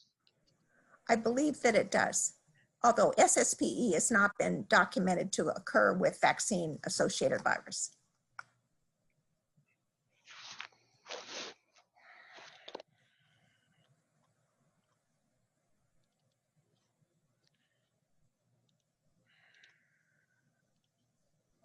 Are you waiting for me to answer? Oh, no. I'm going to mark this as plaintiff's exhibit 40, is it 8? 49, thank you.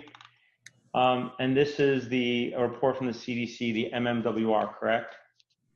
Yes. Okay, and it is regarding SSPE, which we were just talking about, correct? Yes, sir. Okay. And you're saying that SSPE is not caused by the measles vaccine, correct? That is the conclusion. Now, this study, I don't know whether this is older and they didn't find the virus, and whether you also have to make sure that it's not the measles virus from the natural, and make sure that it's vaccine associated. Sure. Well, let's take a look what it says. So can you please read the portion yellow out loud? Estimated risk of SSPE following natural measles is averaged by 8.5 cases per million. Estimated risk of following measles average 0.7 per million of live virus vaccine distributed. However, you have to make sure that in that time, when those reported from 63 to 74, that each of those viruses was sequenced to make sure that it is indeed a measles virus. And I don't know whether that was done in this paper. Okay. But the CDC here is estimating and is stating that is indicating that SSP can be caused by measles vaccination, correct? This paper was published a long time ago, and my understanding is that this has not been confirmed with the actual isolation of the virus from the CSF. So the CDC's information here, strike that, fine.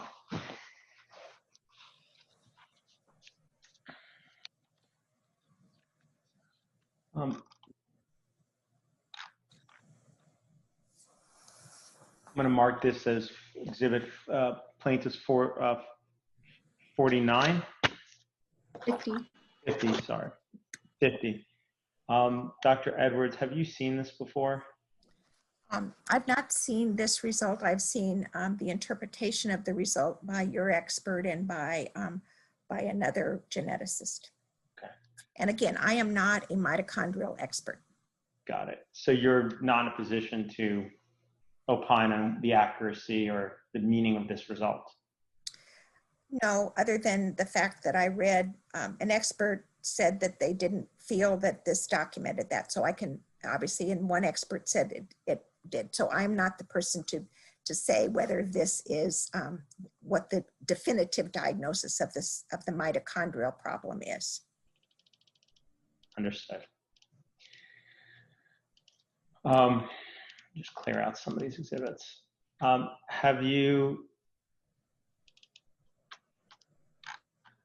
read this affidavit from? Yes, I have, sir. I have, sir. Yes, I have, sir. I'm going to mark this as exhibit 51. Do you have any basis to contest the conclusions in this report?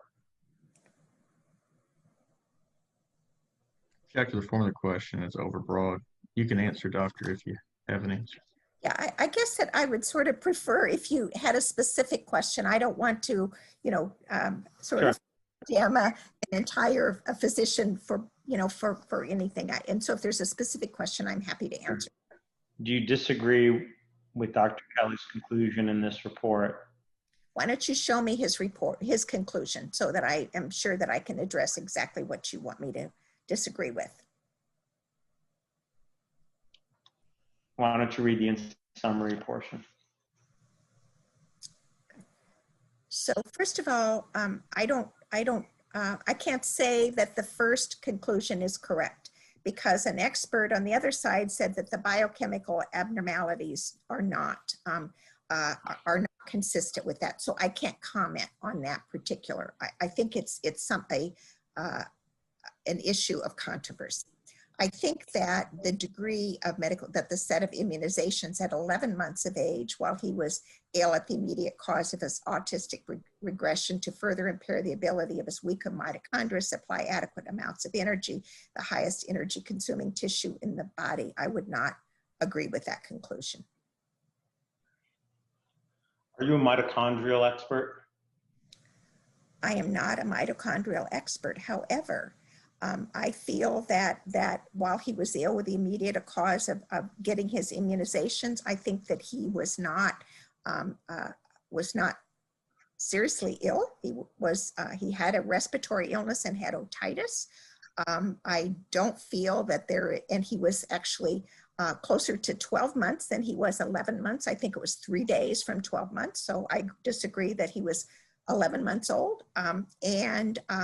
And I think that that what he is stating in the last sentence is solely anecdotal. It's his experience. And how would you determine whether or not Yates's otitis media was severe or not severe when he received his immunizations at 11 months?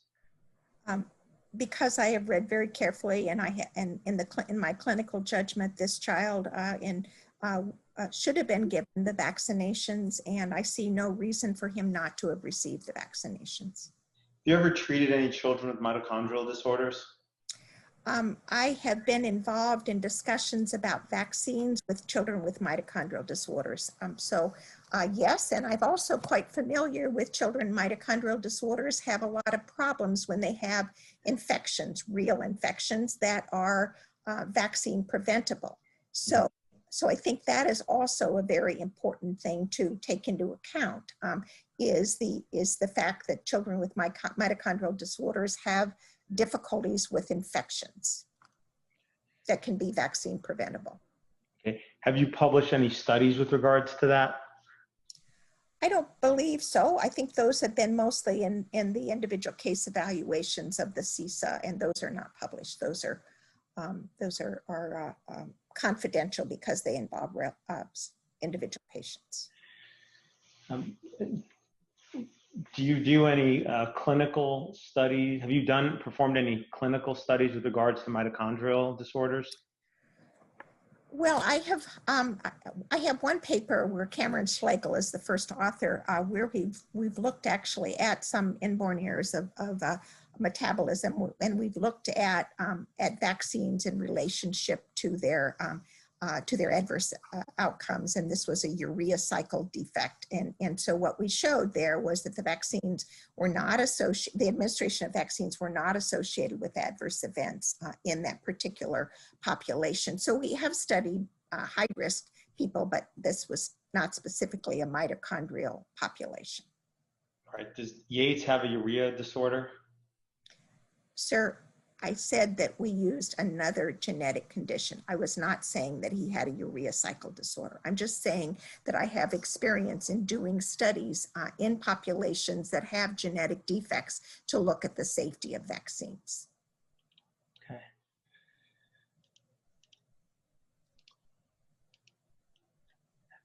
I'm going to mark this as 52, Plaintiff's Exhibit 52. Have you had a chance to review this document?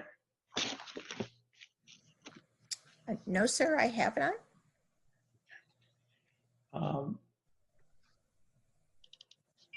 I'm going to mark this as Plaintiff's Exhibit 53. Have you ever reviewed this study? Yes, I have, sir. Okay.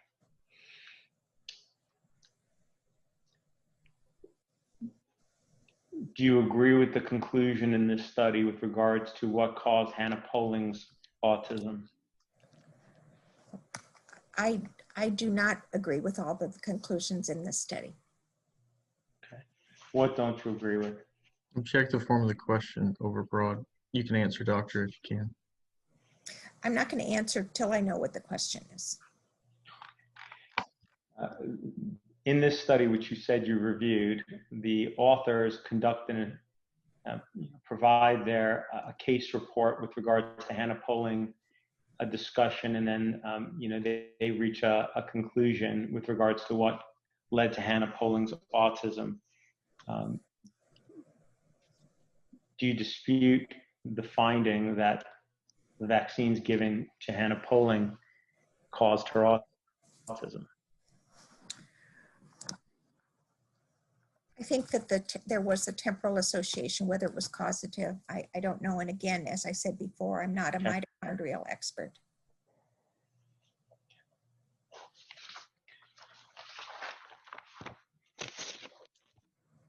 I'll play a video, I guess, which will be marked Exhibit 54.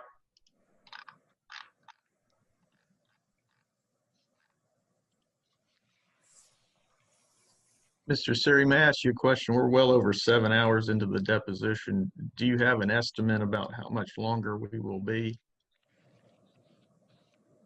Shouldn't be that much longer. We're getting there, I think. Rob, how long,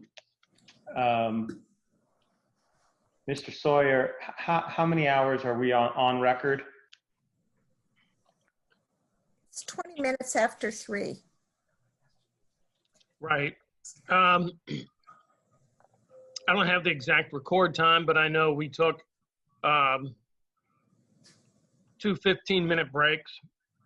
I have the exact time if you need it. Sure. Great, thank you. Yes, no problem. The exact time has been 6 hours and almost 32 minutes. Okay, thank you.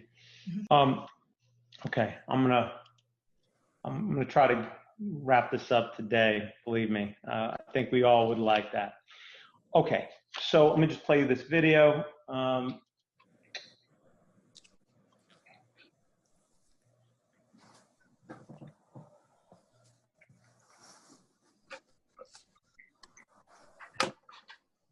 Can you hear that? No, sir, I cannot. Okay, yeah, I think I know the issue. Let me just try that again.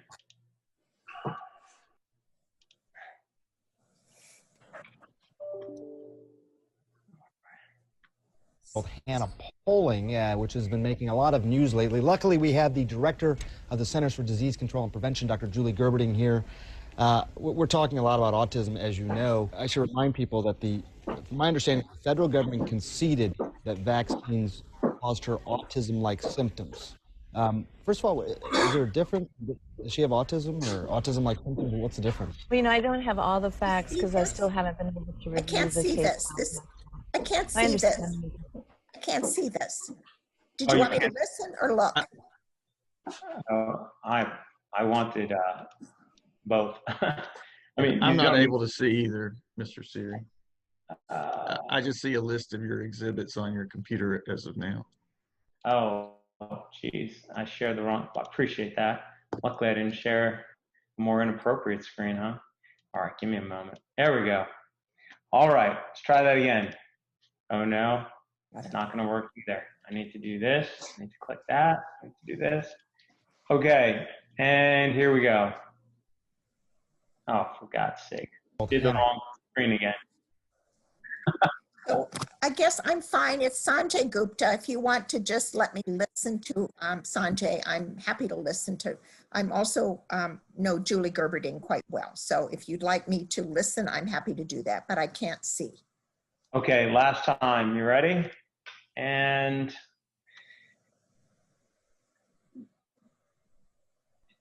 there we go. Hannah Polling, which has been making a lot of news lately. Luckily, we have the director of the Centers for Disease Control and Prevention, Dr. Julie Gerberding, here. We're talking a lot about autism, as you know. I should remind people that from my understanding is the federal government conceded that vaccines caused her autism-like symptoms. First of all, is there a difference? I mean, does she have autism or autism-like symptoms? What's the difference? Well, I don't have all the facts because I still haven't been able to review the case files myself, but my understanding is that the child has what we think is a rare mitochondrial disorder, and when children have this disease, anything that stresses them creates a situation where their cells just can't make enough energy to keep their brains functioning normally. Now, we all know that vaccines can occasionally cause fevers in kids. So if a child was immunized, got a fever, or had other complications from the vaccine, then if you're predisposed with a mitochondrial disorder, it can certainly set off some damage. Some of the symptoms can be symptoms that have characteristics of autism. Yeah, I have a 2.5. Dr. Edwards, do you have any basis to disagree with what the CDC director just said on that video? You listened very closely to what Julie said. Julie said she hadn't really had the ability to look at the case, to evaluate the case. I think that what she said, a lot of what she said was correct, in that patients that have dysfunctional mitochondria, if they are stressed, then they can have more difficulties. I think stress can come from the administration of a vaccine with fever, but stress also comes with a disease. I think that this is a situation where you have to decide what the risks and the benefits of a vaccine are. And this is what you have to decide when there is a patient with this definitively diagnosed disorder, which I don't think that I can convincingly say that your patient has. But again, I think that you have to talk to the neurologist about that. So what you're saying is that if a child does have this serious mitochondrial disorder, they having an infection or having the vaccine, either of those could actually cause a stress on the body that could potentially lead to autism. If indeed you had that disorder, that is hypothesized. So there's one case that's been shown in. Based on the polling and other cases, there is a known causal association between vaccines and regressive autism, correct? Object to the form of the question. You may answer, Doctor.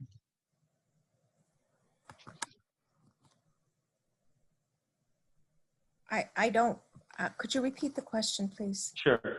Based on the polling case, there is a known causal association between vaccines and regressive autism, correct? Same objection. Yeah, I don't think you can definitively say that, sir. I don't think I can say an answer yes to that or no, I can't say that. But you can't rule it out either, correct?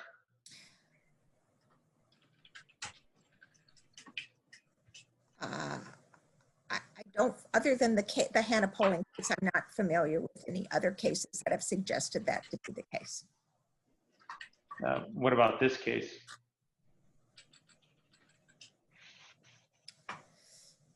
Can't see it. Okay.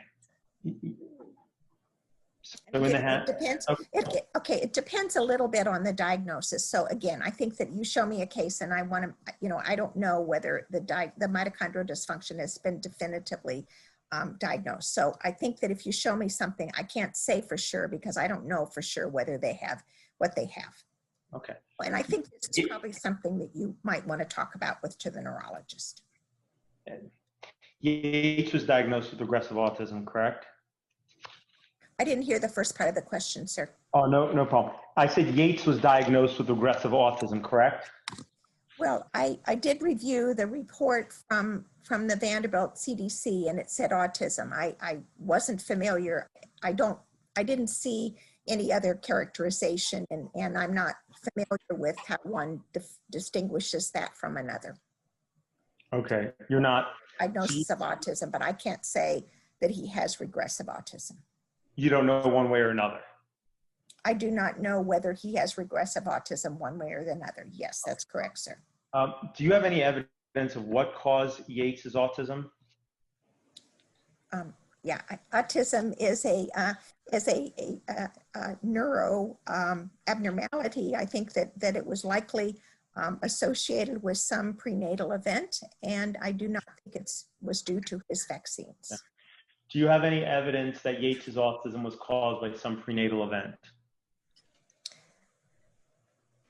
I think that those things are always hard to know. I think I don't know what their father's paternal age. There's about in terms of birth There's factors about infections during pregnancy, and I'm not aware of any of those. So I think that I'm not fully aware of the prenatal situation. I'm just saying that the articles on autism say that it's generally a prenatal event. And so that's what I'm saying.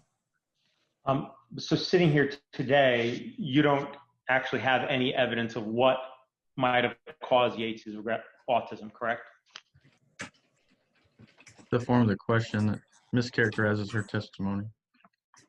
I'm not trying to characterize her testimony at all. I'm asking her, sitting here today, do you have any evidence of what caused Yates' regressive autism?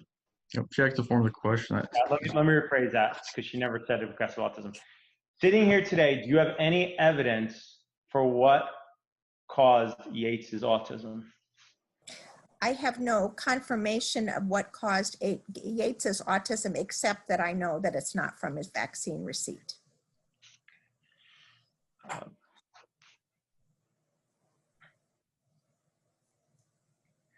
Now, would you disagree that the best available evidence reflects that Yates has a serious mitochondrial disorder? Check the form of the question, asked and answered. I feel that the discussion from the neurologist and the geneticist that addressed that shed considerable doubt on the diagnosis. So but again, I'm not an expert. I haven't looked at the mitochondria, and I wouldn't know a dysfunctional mitochondria from another looking under the microscope. So I'm not an expert in the mitochondrial diagnosis. Vaccine safety. I think that I can't hear your question. Mr. Siri, you've frozen on us. Says I'm unstable. Okay, I'm back. Now, did you attend the Wellcome Trust London Vaccine Safety Meeting in 2019? I sure did. Okay, and who were you invited there by? I was invited by Wellcome Trust. Okay. Did the invitation come from a specific person, such as Dr. Stanley Plotkin? I think it probably came from Stanley. Okay. And the meeting was intended to discuss gaps in the vaccine safety that needed to be addressed? That's correct. Okay. And one of the topics discussed was the gap in the safety data with regard to vaccination of children with mitochondrial disorders, correct? I can't remember specifically whether that was on the program. I know there was a discussion of autism, and Frembone did that. And then there was also the presentation by the Danish group. So if it was part of that, I can't remember. I don't recall that there was a specific person that talked about that, but maybe if you have the calendar there, I could look at that. I just can't quite remember for sure. I'm going to mark this as Exhibit 55.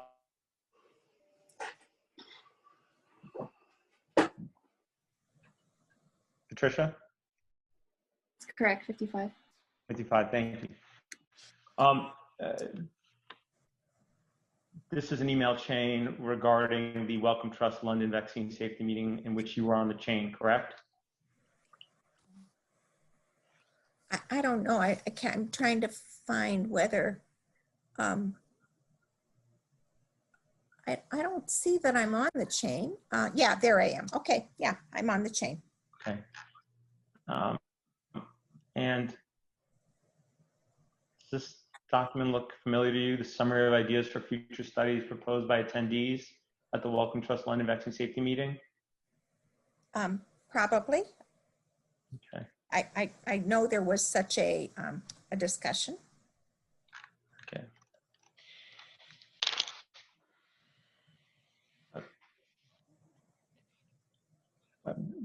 Do you recall that the conclusion? Are these my comments from Dr. Plotkin? Is this something that I've responded to Dr. Plotkin? Are those comments, are those mine? You'll have to tell me, frankly, Okay. because they redacted it when the government provided it. But do you see here that this is one of the, do you recall, does this help remind you of one of the things that was discussed at that meeting? Yeah, it says to look at reactions in patients with confirmed mitochondrial diseases or metabolic diseases. Right. And to create a registry of such reactions, right? Yes, sir, that's what it says. Okay. And that's in order to better understand, you know, what injuries or issues vaccines could potentially cause with individuals with mitochondrial disease, metabolic disease, correct? I think it's to better understand reactions to vaccines in patients with mitochondrial disease or metabolic diseases, as it says. Was Yates receiving vaccines up to 18 months as recommended by the CDC childhood vaccine schedule? Yes, sir, he was. Now, the number of vaccines on the CDC schedule increased from 6 vaccines in 1985 to a total of 20 in 2000, correct? There has been an increase, yes. Mark this as number 50. So again, this is from somebody's slide. I guess that's me. You got a picture of me. It's on YouTube. I didn't have to go far. So does this remind you of how many injections there were in 1985 versus 2000? Well, that's my slide. So hopefully it's authoritative. Okay. So between 1985 and 2000, the number of injections has gone from 6 to 20, correct? Yes. I'm not quite sure what the little cross is, but I guess. Oh, that's just my mouse. Oh, okay. Don't count the mouse. I thought, oh, I don't remember that cross. Okay. That's, I don't really remember this slide either, but okay. Yeah. Has there ever been a study which looked at the total health outcomes of children following the CDC vaccine schedule, such as Yates, to 18 months, and those that have not received these products, meaning they were completely unvaccinated? I think that there have been studies looking at vaccines and vaccine receipt and not vaccine receipt. I think it's problematic because, as you know, most of the individuals, most children receive the vaccines. So about 95% of them do. I think those that don't receive vaccine are often, there's a reason that they're not being vaccinated. And so one of the things that you would have to make sure of is that the underlying epidemiologic characteristics of the children that were vaccinated are comparable to those that are not vaccinated. So that's one of the issues is indeed, are they comparable? And so that's been, obviously a lot of people, say, well, why don't we study people that don't get vaccines and study people that do? But the problem is that they're not often the same populations, and then also it's hard to study something that's recommended, and so those studies are problematic in terms of numbers and comparability of the population groups. All the studies relied upon to say that MMR vaccine doesn't cause autism are retrospective epidemiological studies, correct? The bulk of the MMR studies, as we talked about before, are database studies, and there have been repeated database studies that have addressed the rates of autism in those populations. So those are the most powerful studies that we have because they have great sample sizes and they have larger ability. They have a longer time to assess the long-term outcomes. So in the same way that you can do retrospective studies comparing those, children who are fully vaccinated with MMR and fully vaccinated without MMR, why can't you just do a study comparing fully vaccinated with those receiving no vaccines in those same databases, such as, for example, the Vaccine Safety Data Link, which the IOM said is possible to do? Because I just told you why. I told you that those, first of all, the sample sizes are not comparable. Secondly, the underlying characteristics of the population that are not vaccinated are often not the same as those that are vaccinated. The delivery of care is often not the same. And some of the databases that do exist are parts of health so that would select for vaccinated children. If you want to look at a study in VAERS. VAERS is an interesting database, and I've spent a lot of time looking in VAERS. VAERS is a hypothesis generator. You know, often you don't have the information that's necessary to have a complete understanding of what's going on. So there hasn't been a, the issues are that it's very problematic because the study design does not have comparable groups to compare. Right, meaning you're concerned about confounders, correct? Right? There's concern about confounders and bias. Okay, so tell me what is the difference in the characteristics between those who receive vaccines and those who don't, such that that you wouldn't be able to control for? Well, first of all, you'd have to decide which database that you're going to use. The second would be you would have to make sure that the populations are comparable in terms of age. You'd have to make sure that they're comparable in terms of underlying comorbidities. You'd have to make sure that they're comparable in the care that they receive, in their socioeconomic status, in their access to the ability to be immunized, and all of those would need to be looked into. And also, you would have to make sure that, for instance, that the vaccine records are confirmed. So, you may have someone that says that they haven't been vaccinated, but how do you confirm something that hasn't happened? You're sort of asking us to how to confirm. Can I finish? Yeah, please. You're asking me how to confirm something that's not recorded.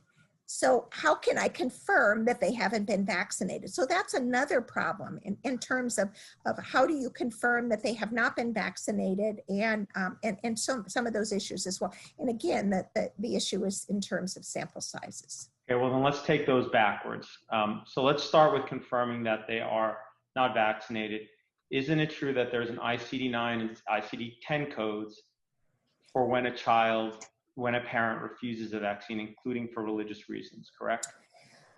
Well, there has been, but that is not. It's not. You'd have to do an audit to make sure that that's correct. Right. And has that, please? I'm trying to answer the question, sir. Yeah, please. So what you would have to do in that situation is that you would have to go back to the chart, and if they say they didn't get the vaccine, you would have to confirm that they didn't get the vaccine. So you would do that in the chart. There also are some vaccine databases that exist that you would have to go into. So the state of Tennessee has a database called TWIS. So you would go back and you'd make sure that Susie Smith never got a vaccine through the database. But again, it's hard to confirm something that isn't done. Again, are you aware of the white paper that was produced by the CDC with regards to comparing vax versus unvaccinated populations within the VSD, in which they did identify almost 2,000 children who were not vaccinated, and they confirmed their ICD-9 codes for a large proportion of them, indicated that they weren't, and then they went and they did a sample to confirm, meaning they looked at their entire medical records and they found a very, very high confidence that if a child has an ICD-9-10 code, that the parent, for parent refusal to vaccinate for religious or other reason, that the child in fact was not vaccinated. So I'm not familiar with the paper, so I'm happy to look at the paper. We'll send it to you. Again, Yeah. Can I speak, or do you want to just? Oh no, go ahead. Okay, so 2,000 people is not very many people. 2,000 unvaccinated people is not very many people. What are we using for the safety database for COVID? 15,000. So 2,000, great, but it's not very large. Well, wouldn't it be enough to look at an issue, for example, asthma, which is very common, 1 in 6 kids today? It depends upon what what you're looking for, sir. So then, if from what you're saying, then if you don't know, if you can't rely on the vaccination records in all of these databases, then how are any vaccine retrospective studies reliable? Because how do you know if the kid got MMR or didn't get an MMR in any database? You can confirm the receipt of the vaccine. You can go over the chart. You can look at the chart and say that the pediatrician gave the vaccines. You can look at the vaccine record. You can look at twists. There's a number of different ways to do that. So couldn't they do that here as well in a study that compared vax versus unvaxxed children? Well, that's what you told me that they were just doing, and they can do it, but it's harder, you know, it's harder. So it's the same argument that you're giving about this vaccine record.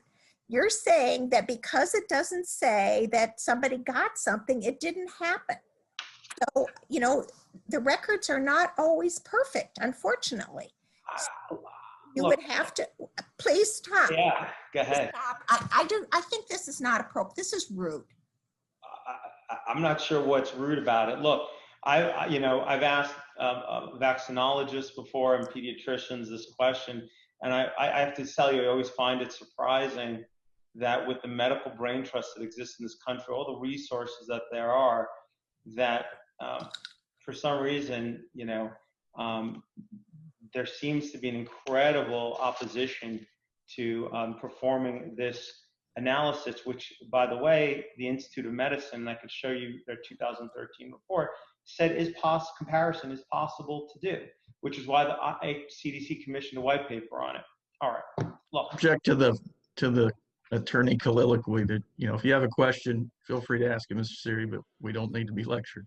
Fair enough. All right. There is in fact a study that compared vaccinated versus unvaccinated children that does exist. But from your answer to your prior question, I believe you've never seen it. Is that correct? I don't know which paper you're talking about. I may have seen it, as you know. Yeah. So if you want me to see whether I know about it, please show it to me. Sure.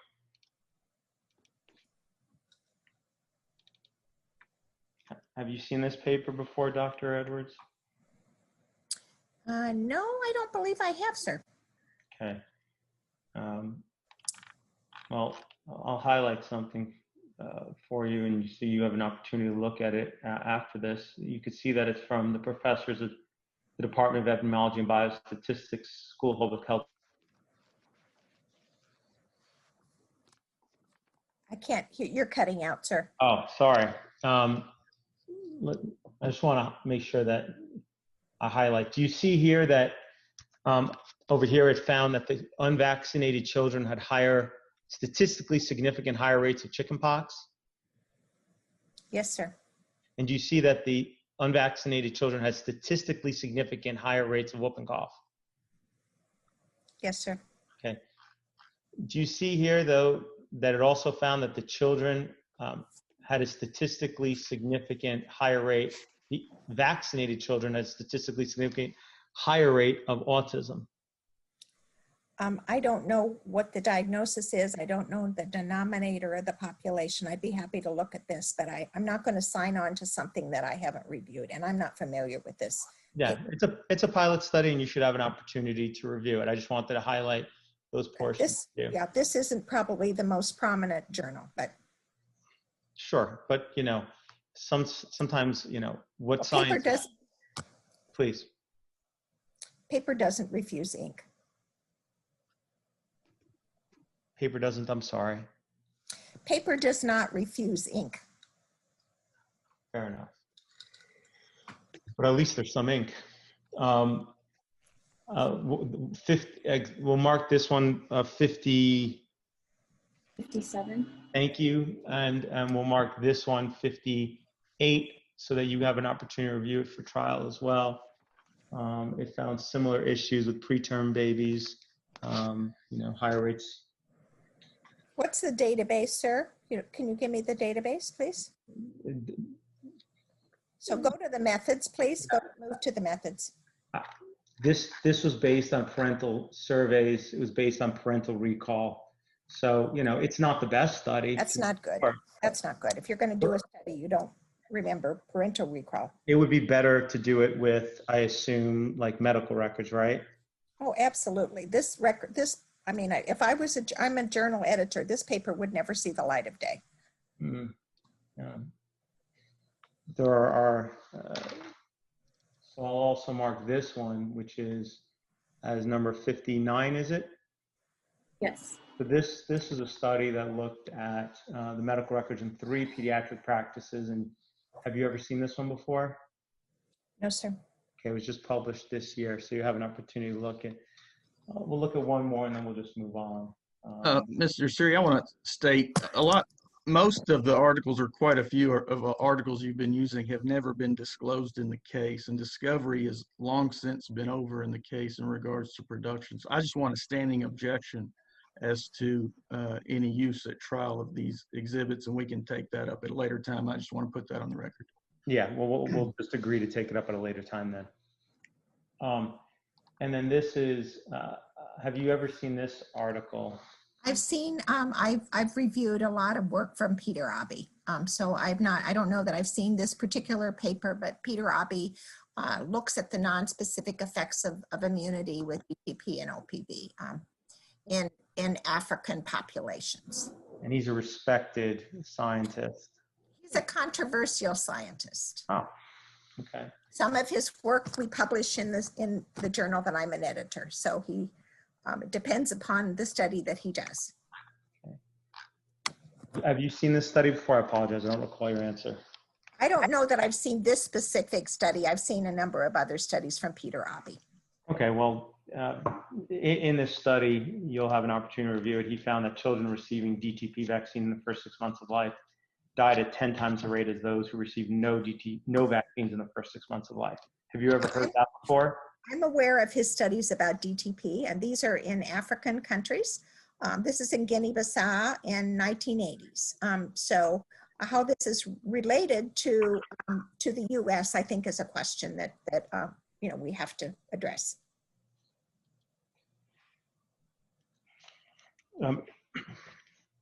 Are you aware that in 1994, the IOM stated that, quote, the committee was able to identify little information pertaining to why some individuals react adversely to vaccines when most do not, end quote? I think that's probably a true statement. I wasn't aware that that appeared in there, but I think there is a variability in reactogenicity. Okay. Let's take a 5-minute break and we'll come back. Let's make it 7 minutes. We'll come back at 3:55 and see if we can wrap this thing up. All right. All right, thank you. 1, 2.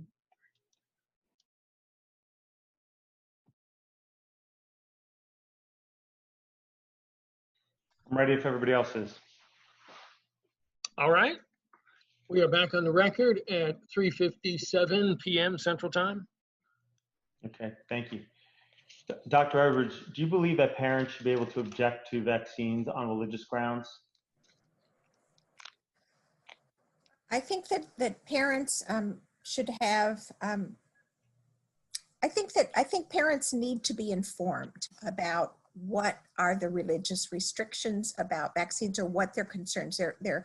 But I think that if they choose to say they do not want to be vaccinated and they have the questions answered for religious reasons, then I think that is acceptable.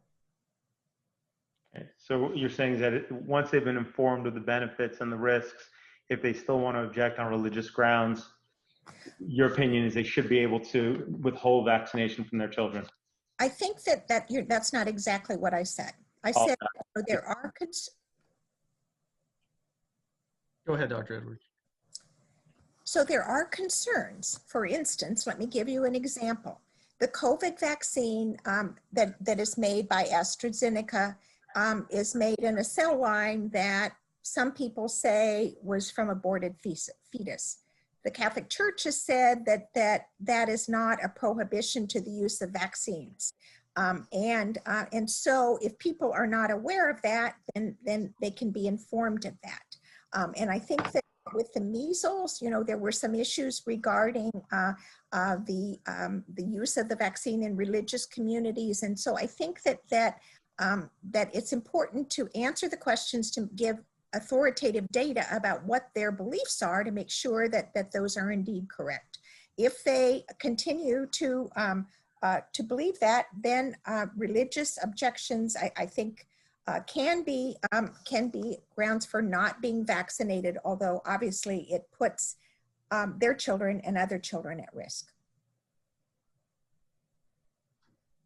So after being informed in the manner you just said, if a parent still wants to not vaccinate for religious reasons, you would agree that the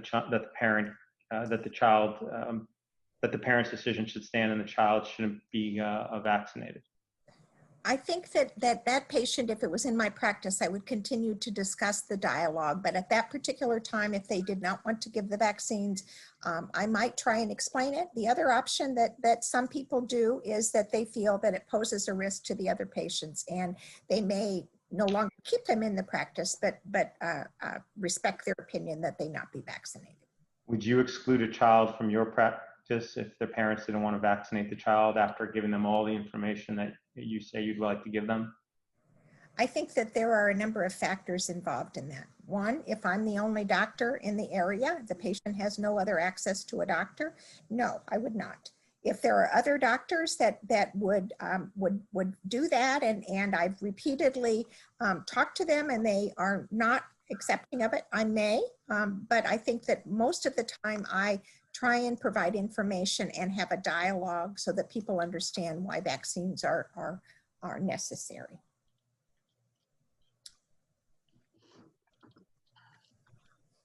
I'd like to mark this as plaintiff's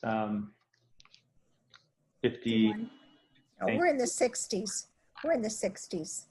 We're on 61. 61, thank you. So this is Plotkin's Vaccines, 5th edition. I'm going to read you a sentence from here and ask you a question. The issue of purity becomes magnified in adjuvanted vaccines. The adjuvant is added to enhance immune response. It will do so non-specifically in many cases to the target antigen, as well as to any impurities or byproducts of the manufacturing process. Do you agree with that statement? First of all, I don't know exactly where this is in the book.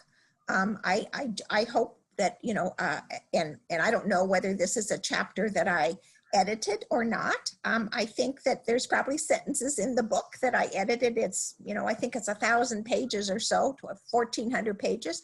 So I think that if there is an impurity, it can be magnified with adjuvanted vaccines.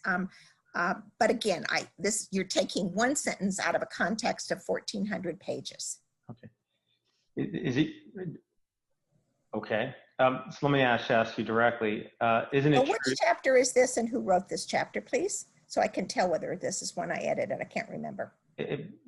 You'll have a copy of this. You can look it up later. I have no more questions about this exhibit. I'll just ask you the question directly. Isn't it true that an adjuvant will bind not only to the target antigen, but also to impurities and byproducts of the manufacturing process? Yes, it is. Okay. And you know, once it's bound to the impurities and byproducts, the body may also develop antibodies to the impurities and byproducts in the vaccine, correct? I can't say, I do not know specifically any antibodies that have been looked at to the impurities. So I can't give you a paper that says yes or no. Fair enough. No, you're a doctor, correct? You're a medical doctor, right? That's what my CV said, and I'm not an imposter. Right, and you have a lot of familiarity with reviewing medical records, right? Yes, sir. As I've stated before, I've reviewed a lot of medical records. You know how to read and understand medical records. Okay. So I do know how to read. Yes, I do. Okay. Like I said, some of the questions you may find to be very basic, but you know, we have to provide a foundation for some of the other questions that we provide.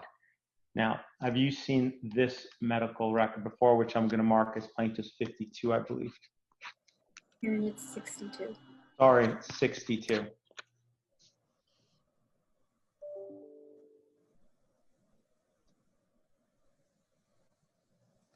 Dr. Edwards? There's nothing up there, Mr. There's Siri. nothing up there, sir. Oh. If you could give me a page, I could look on my medical record. So if you would like, if that's easier, what page would you like me to look at? There we go. It's right there. Have you seen this medical record before? Yes, I have, but it's yeah. Can you make it a little bigger, please? Sure. Okay. What is the date of the medical record? 20801, excuse me. Okay, and how much did Yates weigh on that date, according to this medical record? He weighed 24 pounds and 2 ounces. Okay. Which would be about 11 kilograms?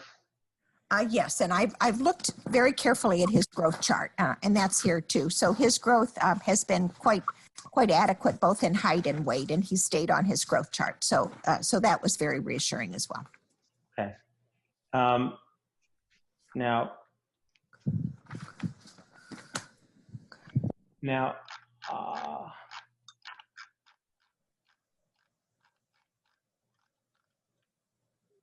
on that date as well, he was diagnosed with otitis media, correct? So let me look at my chart because you're cutting it off. So the date, let me get my chart so I can make sure that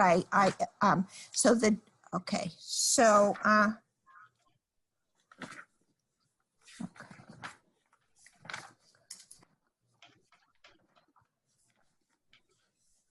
okay.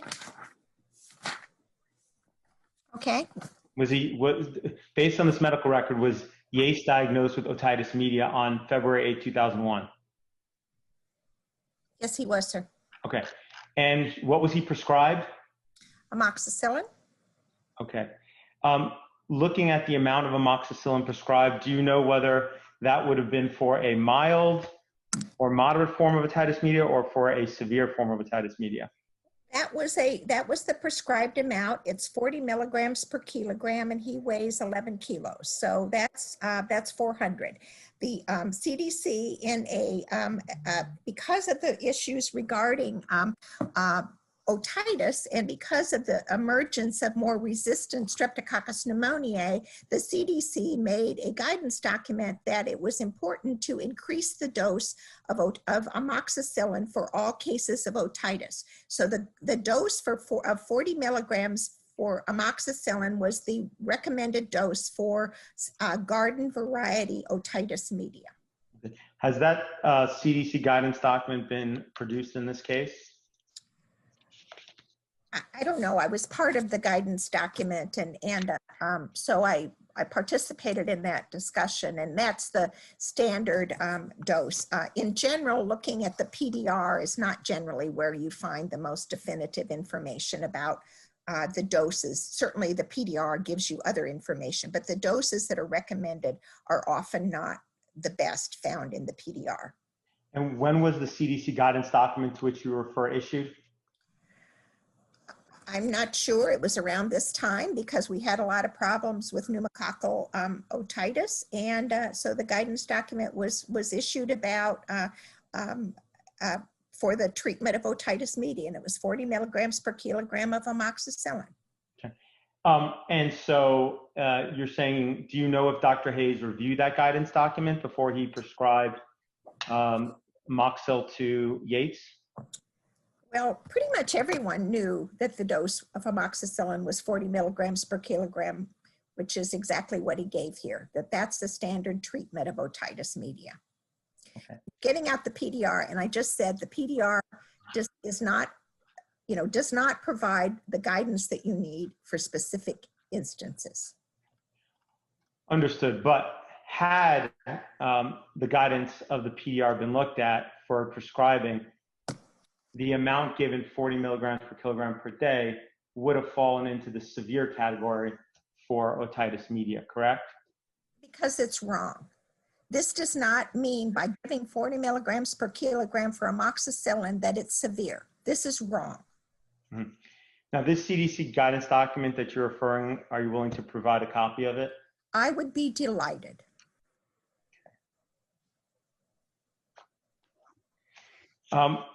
Now, generally speaking, do physicians look to the PDR to determine what dosage to provide patients? Not any that I know of. Okay, so how does a pediatrician typically decide how much of a particular, antibiotic, for example, to give one of their patients? Well, I think there's several ways. Certainly people use UpToDate.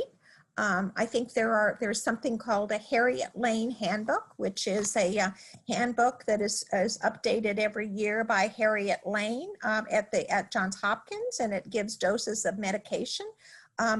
We used to always have that. I felt it was like my, it was an appendage, but now we have computers, so most people don't get out their old Harriet Lane.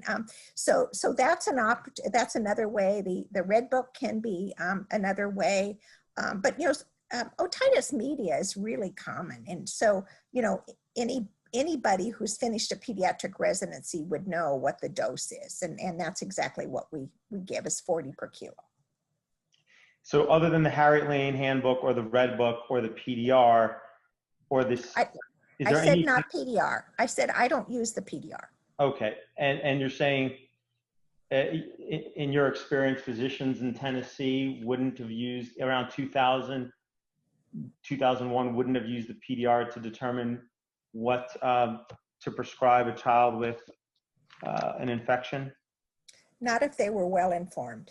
Okay, and so what would you're saying they would normally look at the Harriet Lane handbook?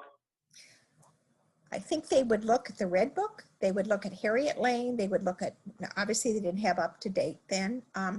And they might look in a textbook, and they might look at, and they also go to CMEs, and this is a very common diagnosis. Every child has otitis sometimes. So this is a very common diagnosis, and this particular amount of antibiotic is very standard. Okay. When you say textbooks, what are you referring to? Yeah, there's textbooks of pediatrics that are published, and they talk about otitis media and the dosage used for that. There are textbooks of infectious diseases that exist, and they give doses of antibiotics. There's there's a lot of textbooks. There's a lot of sources for information.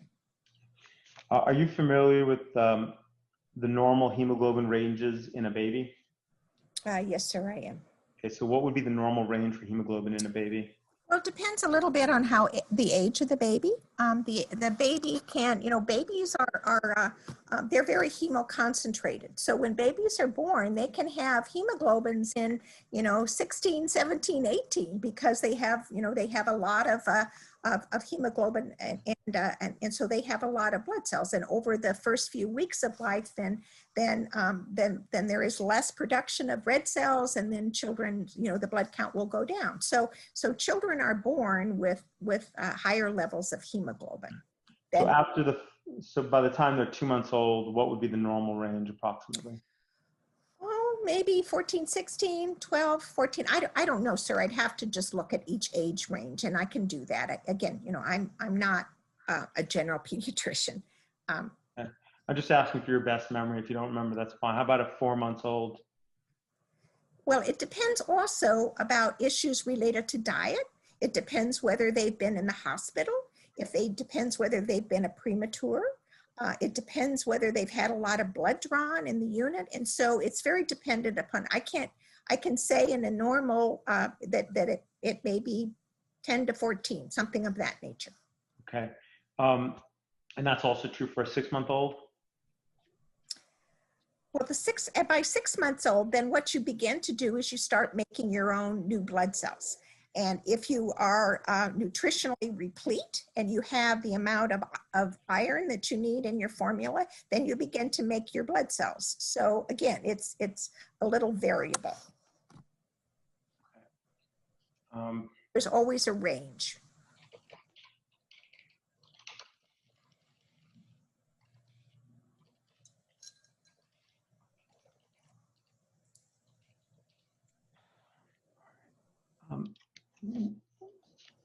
What is your understanding of Yates's medical condition when he received his 6 months vaccines? I'm sorry, your question is how was it 6 months of age? Yeah, Mike, it's what is your understanding of Yates's medical condition when he received his 6 months vaccines? Okay, so let me just pull up his 6-month vaccines because I reviewed that and I just would never want to get misstate it. So here is it 4 months. Here's his let's see. Here is his 6 months. So it said the parents voiced concern about congestion, some green discharge, no parent concerns regarding eyes, ears, nose, throat, cardiovascular, respiratory, GI, and endocrinology, allergic, neurologic, or immunology. So they had some concern about a congestion and some green discharge. Was Dr. Carlton Hayes the health care provider under whose authority Yates was vaccinated? I believe so. That's what his name is at the top. So I think that would mean that he was the one who did this. Okay.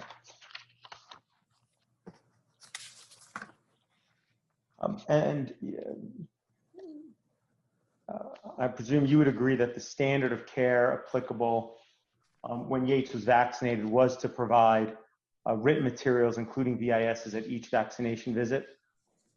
I think we've gone over that before. We talked about that. We also talked about that it didn't have a little ditto sign underneath it. I'm asking a different question. I'm asking if you agree that the standard of care applicable when Yates was vaccinated was to provide written materials, including a VAS, at each vaccination visit to inform the parents of the benefits and risks of vaccination before the child was vaccinated. Yes, that's what we talked about before. Okay.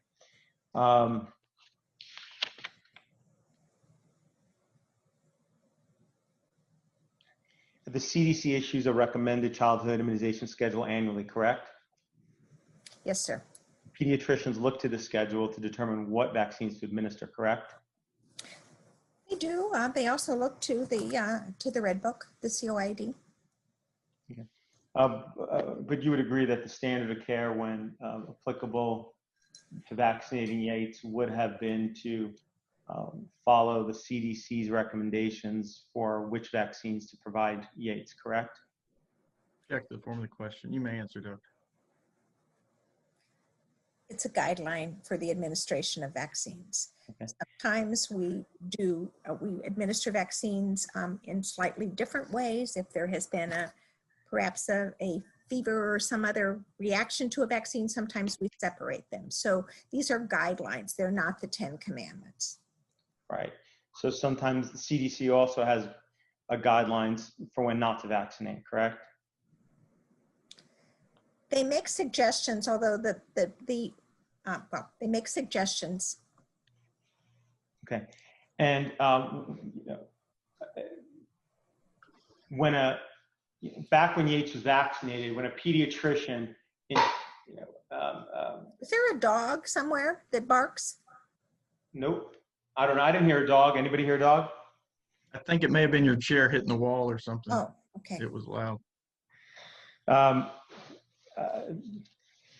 It's a better pet than a dog. I don't have to feed it, at least, or deal with cleaning anything up. All right. Anyhow, when Yates was vaccinated, what would Dr. Hayes have looked to to determine what vaccines to administer to Yates? Well, I think we just talked about that. He would have looked at the guidelines for it from the CDC and the American Academy of Pediatrics. Okay. And those would have been the standard of care applicable for what vaccines to give or not to give to Yates when he was vaccinated by Dr. Hayes, correct? Object to the form of the question. She's already been asked and answered. No, she hasn't. Please answer the question.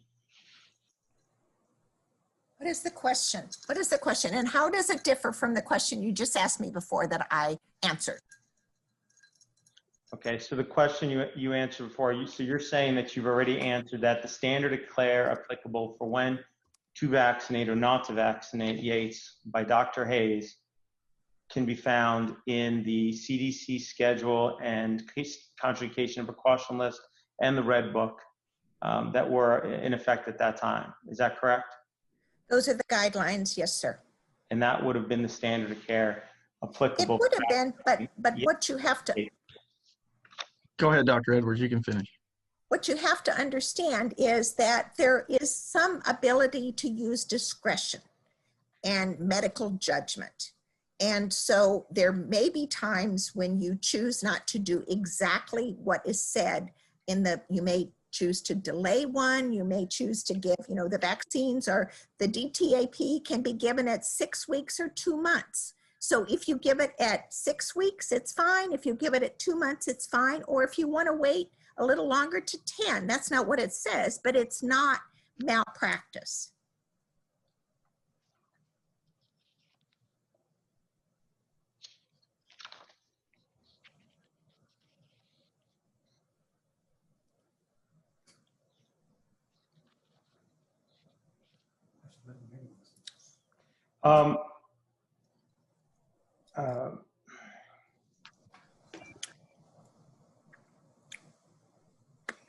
Would the standard of care include parents having an opportunity to review the materials provided with the risks and benefits and ask any questions they may have after reviewing those materials? That it's important that the parents certainly should be able to ask questions, and I think that often doctors prepare parents for subsequent visits by talking about what will be coming up at the next visit, so that they're able to think about what's happening, and certainly if you look at the visit at the 4-month visit, it says the handouts were provided, and then it said reviewed with the parents. The next visit, it is in 2 months. Immunizations will be due. So those are opportunities that families will ask, and if they have specific questions, then those will be addressed. So the standard of care would be providing the parents an opportunity to review the materials before the child is administered the vaccine and ask any questions about it, correct? I think that if you give the VIC later, I don't think is any way not the standard of care. What I think a lot of the dialogue that happens with parents is about questions that they have about the vaccine and discussion of the vaccine. So the fact that a person has not had the VIC like before the visit or something of that nature, I don't think that is inappropriate practice. Just to make sure I understand you, federal law requires that the parent or guardian be provided the VIS by the person administering the vaccine prior to the giving of the vaccine. I assume you would agree that is the standard of care, that the VIS must be provided prior to the administration of the vaccine, correct? Yes. And that would have been applicable to vaccinating Gates, correct? Yes, but it doesn't mean that the dialogue is simply based on that. There's also an open dialogue about immunizations that is not part of the VIS as well. And that would be part of the standard of care as well. To address the questions that the parents have. So that would have been part of the standard of care for vaccinating Gates as well, correct? What you just said. Yeah, they had questions and the questions should be addressed. Okay. What is CISA? Center for Immunization Safety Assessment. It's CISA. Oh, thank you. I'm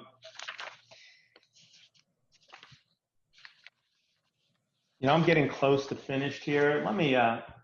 Let's take a 5-minute break. Let me take a quick look, and hopefully we'll get this wrapped up today.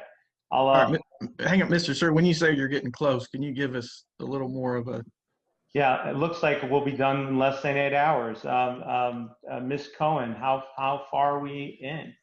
It's actually already been 8 hours, I think. Yeah, I think Ms. Cohen can tell us we're probably really close. Yeah.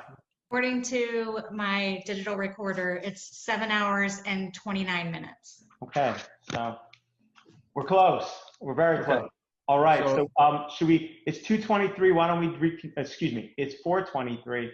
Why don't we reconvene at 4:30 in 7 minutes, and we can finish this up. Okay. All Off right. the record at 4:23 Central Time. All right. We are back on the record at 4:32 p.m. Central Time. All right, thank you. Dr. Edwards,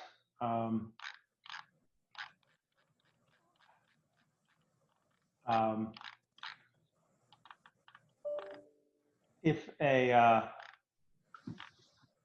do vaccine reactions only, if one were to occur, only occur within the first 15 minutes after getting a vaccine? I'm sorry, the dog barked again. What would you say? I'm sorry, I leaned back.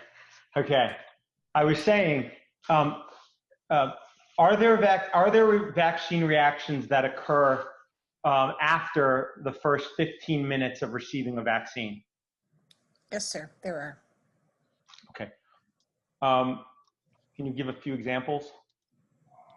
Yeah, a sore arm, a swollen leg after vaccination. Usually those local reactions don't happen within 15 minutes. They generally happen within the first 12 to 24 hours. So I think what you might be referring to are the more severe reactions that occur, and those are generally anaphylactic reactions, and those reactions generally occur within 15 minutes, and those are more severe. They often need to be treated with epinephrine or something of that nature. So, but yes, there are a number of reactions that happen after 15 minutes. There are also some severe adverse reactions that occur beyond 15 minutes as well, correct? Yes, but not contraindications to vaccination. Not without discussing whether it's a contraindication or not. Just, we reviewed some adverse reactions earlier that, there was a basis to say, sometimes, rarely, or were caused by vaccines. Some of those are serious, and some of those can arise beyond the first 15 minutes after vaccination, right? Yes, sir, that's correct. Some of them in fact only arise a week or two after vaccination, correct? Depends on what the vaccine is. So an adverse event that happens a week later may be associated with a measles vaccine, but it's very unlikely to be associated with a DTP vaccine. Dr. Edwards, what is your husband's name? William Edwards. And what is his profession? He's a teacher. He's retired now. Is he a medical doctor as well? No, sir, he's not. Does he have any medical training? No, sir, he does not. Although he's lived with me for 50 years and has heard me talk about a lot of things, and he's quite a patient listener. That's great. Did he teach at the university level or? No, sir, he taught at high school level. And what did he teach? He taught history. Okay. Has he recommended any responses, regardless of how minimal you feel that it was, to any of the deposition questions asked of you today? No, sir, he's not a vaccinologist. Okay. Has anyone recommended any responses, regardless of how minimal you feel that it was, to any of the questions asked of you in this deposition today? No, sir. Okay. During this deposition, did anyone ever speak to you while your microphone was muted about any question that was asked of you during this deposition?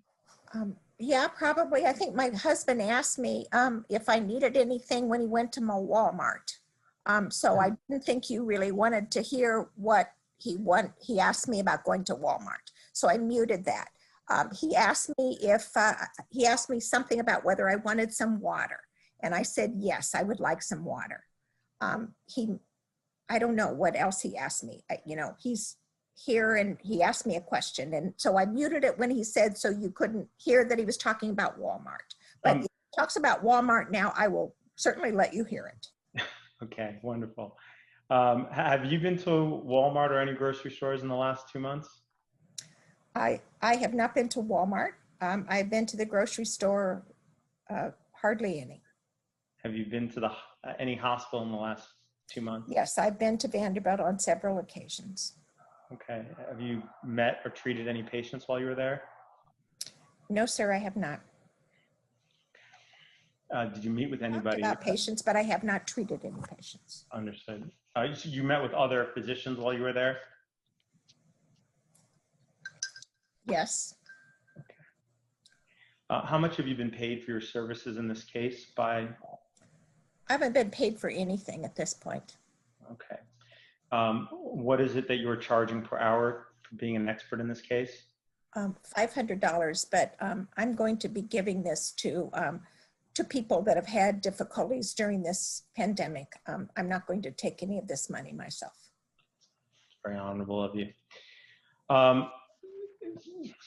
Going back to if I pronounce this correctly, is it CISA? Correct. Okay. And what does that stand for? Center for Immunization Safety Assessment. Okay. And CISA assesses serious adverse events in specific cases following immunization, correct? CISA assesses reactions after vaccination, yes. Okay. And it is part of the CDC immunization vaccine safety network. Is that right?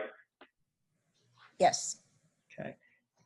It's part of the vaccine immunization safety office in the CDC that's responsible for vaccine safety, correct?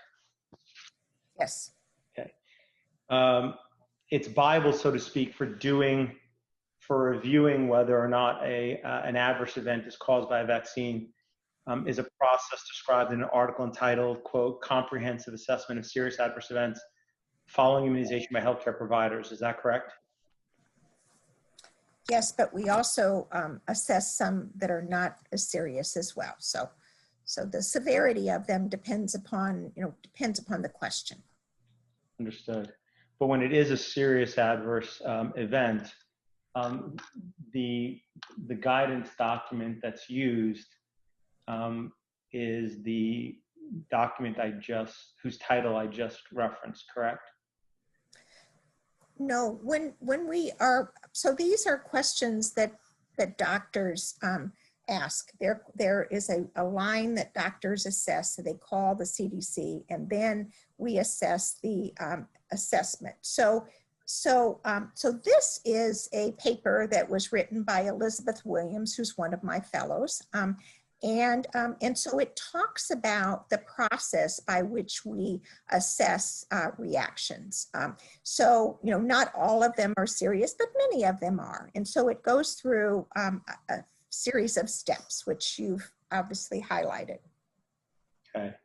And this would be these are the steps that will be undertaken within CISA to determine whether or not a serious adverse event following immunization might be causally related to the vaccination, correct? That's correct, yes. And so in step 1, it says to establish a clear diagnosis of what the potential injury might be, correct? To establish a clear diagnosis of what the adverse event is, correct? Okay. And then in step 2, it's to consider whether the timing of the adverse event following immunizations is consistent with prior knowledge and known biological mechanisms, correct? Correct. Okay. And so then an example is provided, right? It says, for example, if a child experiences a febrile seizure 3 days after the receipt of a measles, mumps, rubella vaccine, a parent might consider the immunization to be the cause of the seizure, right? Actually, this is a little early. Most of the seizures that are associated with MMR are a little later than this. Generally, there are 5 to 7 days in terms of that, because it mimics a reaction. But you may indeed see a seizure, and sometimes when the Prevnar is given with the MMR, that was a seizure that was seen within 3 days. Mm-hmm. So, and again, I just say, however, peak replication occurs 1 to 2 weeks after vaccination. A period of elevated risk for febrile seizure and after an MMR is usually 7 to 10. Thus, it is improbable that a febrile seizure occurring 3 days after immunization was caused by MMR. That's exactly what I just said. Right. So just to make sure I understand it, what you're saying is that if the child has a fever after MMR vaccine, it can cause a seizure. But that cause a seizure, yes. Right. And the thinking is, and correct me if I'm wrong, that had the child had a fever, maybe from some other reason, the child would have also had a seizure. No, that doesn't say that at all. Okay. Well, that's why I asked, but correct, please. Oh, that's not correct. What you said is wrong. So it's arguing, so is it that, is it saying that it's improbable that a febrile seizure will occur in the first 3 days after immunization because fevers don't occur from MMR in the first 3 days after vaccination? That's what it says, sir. Okay. And hence, in this example, you stop at step 2 and don't go further in this example because MMR, has not been shown to cause fever in the first 3 days after vaccination, and hence couldn't have resulted in febrile, meaning seizure, which means a seizure with fever, correct? Yes, sir. However, we also have to consider were there other vaccines that were given at the same time. So if there were other vaccines that were given at the same time, like a DTP, then maybe the febrile seizure could occur a little earlier, although generally those are between day 1 and day 2. So having an understanding of when you expect to see the adverse, I've got the hiccups, adverse events is very important. Understood. Right. And here, knowing that MMR, has not been associated with fever in the first 3 days after vaccination, permitted being able to conclude the febrile seizure in this example was not caused by MMR. That's correct. Are you familiar with the clinical trials relied upon to license the MMR vaccine? I'm sure there were clinical trials, and it's been a few years ago, but if you want to bring up the paper, I'd be delighted to look at it. Sure. So the last one would be marked as 64. Thank you. And we'll mark this one as 65. And so if you take a look here, have you seen this document before, issued by the Department of Health, Education, and Welfare, granting licensure for the MMR vaccine, the current? In 1978, no, sir. This went to the FDA. I have not seen this letter. Do you know who Maurice Hillerman is? I sure do. He's the a vaccine guru that was at Merck for many years. Okay. And we'll have an opportunity to review this, but you see it provides that this is for the combined MMR, measles, mumps, and rubella vaccine, and this is for the purpose of supporting a licensure to manufacture and sell, signed by Maurice Hillerman from Merck. Do you see that? Sure. Could you enlarge it a little bit, Mr. Siri, please? Absolutely. Thank you. Is that better? Yes. Okay. Yes. And just going back to the first page, this is, from the Bureau of Biologics, and it says, this is to inform you that the amendments to your product license application to include the use of RA273 strain rubella virus grown in human diploid cells have been accepted for manufacture of the following products, and it includes the measles, mumps, rubella vaccine. And it also includes a standalone rubella and measles, mumps vaccine, which are no longer used. Let's just, as is typical of these clinical trial reports submitted to the FDA, which I presume you're very familiar with. This is usually there's a summary of the clinical trials that were conducted, correct? Yes. Okay, and does this look like what you would expect to see of a summary of the clinical trials that were conducted when submitting what would now be called a BSA application to license a vaccine? Well, it lists the number of studies, it lists the age of the subject. It doesn't say whether there's any other concomitant vaccines. It talks about the the seroconversion, the number that seroconverted over the number that were seronegative for the mumps, measles, and rubella. Right. And then it gives a geometric mean titer. I don't know what RE means. 1, 2, 3, 4, 5, 6, 7. I have no idea. There's no. Yeah. Those are just reference numbers. But in the first column, it provides a study number, right? Each of these clinical trials was provided a study number, correct?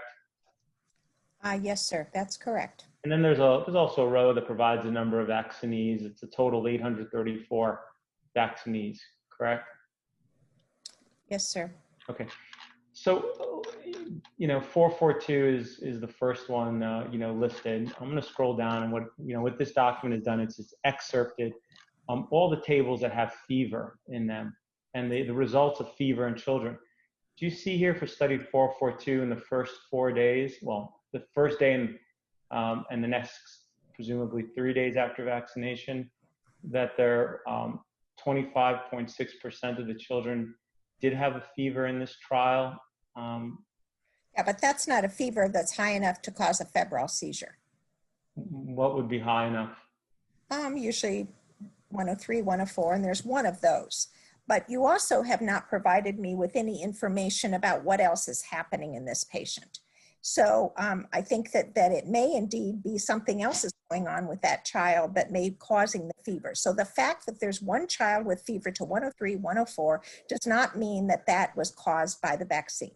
Now, it doesn't mean that it wasn't, and there was, but I have no other information. I have no information whether other studies were done, whether child had a rash, whether had other findings. So the finding of one person that had a reaction after a vaccine does not mean that it's caused by the vaccine. Okay.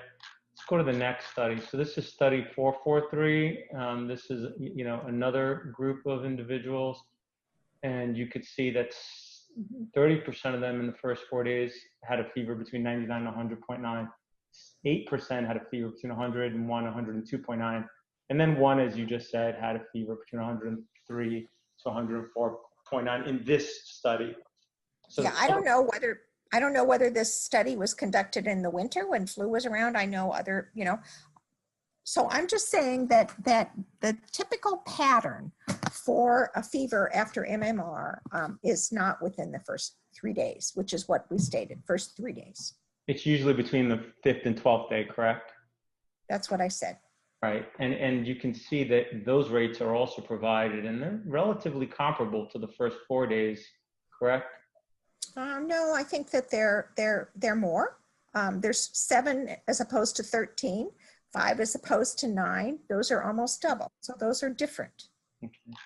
Again, the numbers are so small that you could not say that there's probably a statistical difference between them. Right. Well, when they designed the study, they only included a total 800 and something kids with all the, so, this is the data that existed. I know, but you're separating out each of the individual studies. So each of the individual studies probably has no more than 80 subjects.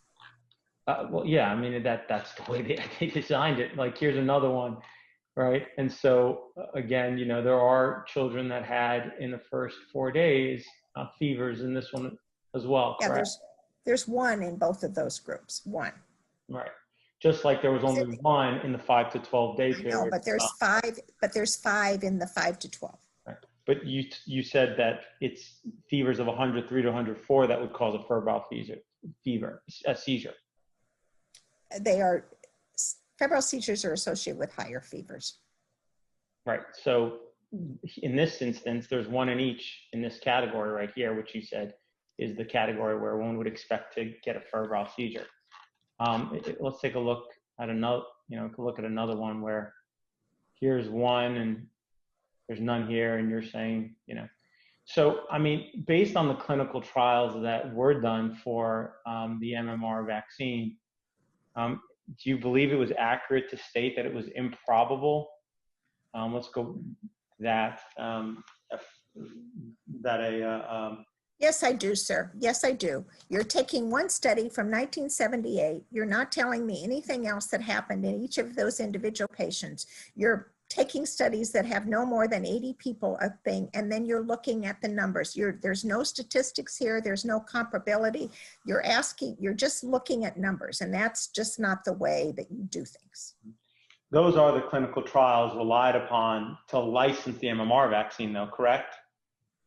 They were relied upon to license the MMR vaccine, but they were not the ones that characterize large numbers of patients with reactions that are associated with MMR. A larger study with more power would be able to define more clearly what the time you would see fever. And when that has been done, it's been 5 to 7 days. That doesn't mean there's 1 or 2 patients. You know, this is kind of quibbling over irrelevance. So, but the study that you said would be needed to really even determine what time periods or fevers are associated with MMR, you're saying the clinical trials relied upon to license MMR weren't even powered to do that.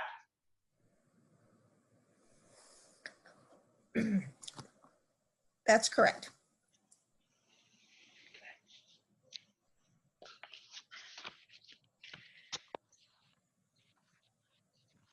I have just a few more questions for you. I'm sorry, you have no more questions? Is that what I just have a few more for you and we're done.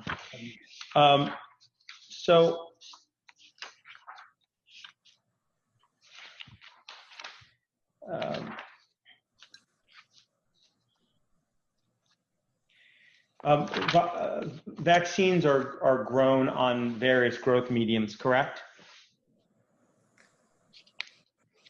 Yes. And those growth mediums are removed from the vaccines by the end of the manufacturing process, so that as part of the vaccination process, antibodies to these substances aren't generated, correct? Well, we've already talked about that. These are impurities in the vaccine, and you're asking me to comment on all vaccines. So that's not, I can't be very precise. How about bovine? How about calf bovine serum? That's used as a growth medium for some vaccines, correct? Cells need to be supported by nutrients. So bovine serum albumin can be added as a growth to help support the cells that would then support viral growth. But the calf bovine serum that's used as a growth medium would be removed from the final product so that the body wouldn't then develop antibodies to calf bovine serum, correct?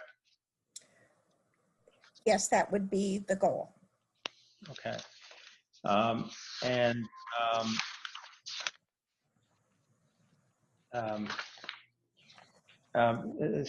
You know, similarly, there's caseins from cow milk that's used as a growth medium in at least one vaccine, and that also is removed from the final formulation of the product, correct?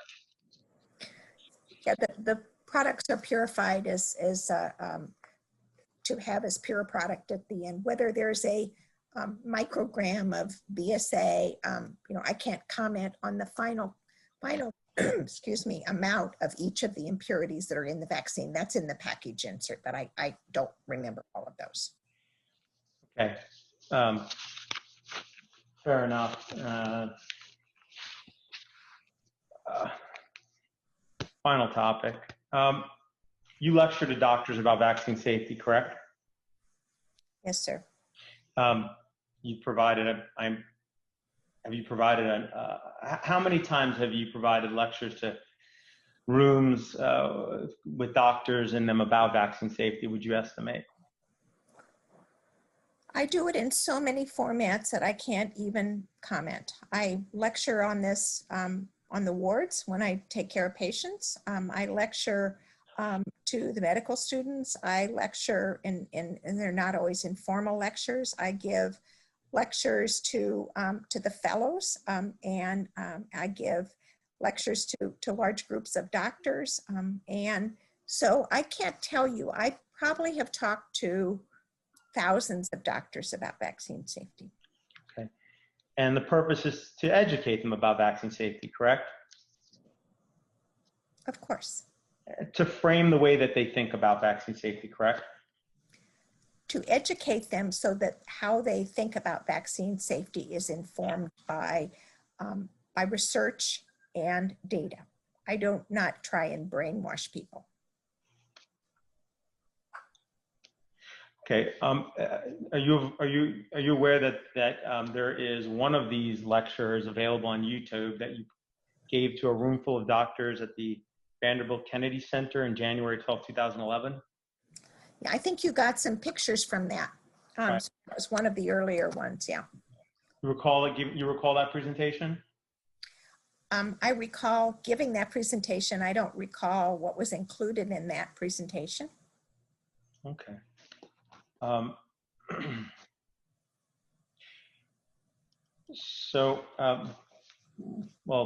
let me ask you before I play it. Do you recall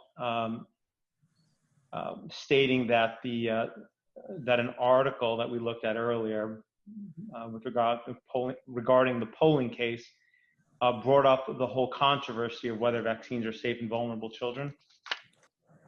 I don't know that I said that. That sounds like something that I may have said. Do you think that the Hannah polling case brought up the whole controversy regarding whether vaccines are safe in vulnerable children? I think that yeah, I think it was a topic of intensive discussion.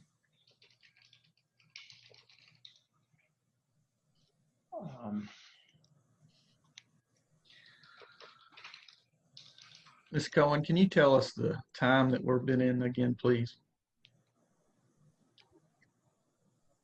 7 hours and 56 minutes. Oh, thank you. 4 minutes left. All right. Do you recall telling the doctors that, quote, "I'm going to go over this morning the process of vaccine licensure so that you can understand how comprehensive it is so that you can explain that to your patients"? That sounds like something I would say. Okay. Do you believe that you said that? Well, sir, I think it's something I said. I don't remember whether I said that 20 or 15 years ago during that lecture, but it sounds like something I would say. So that sounds like a reasonable statement, but whether I said it in that lecture, I don't know. Fair enough. Let me play you one clip since we're pretty much out of time.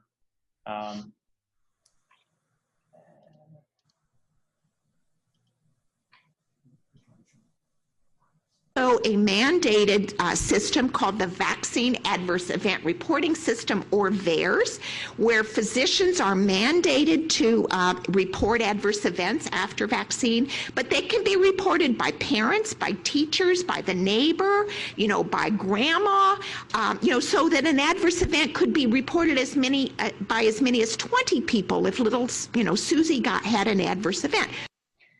Dr. Edwards, isn't it true that most VAERS reports are not filed by parents?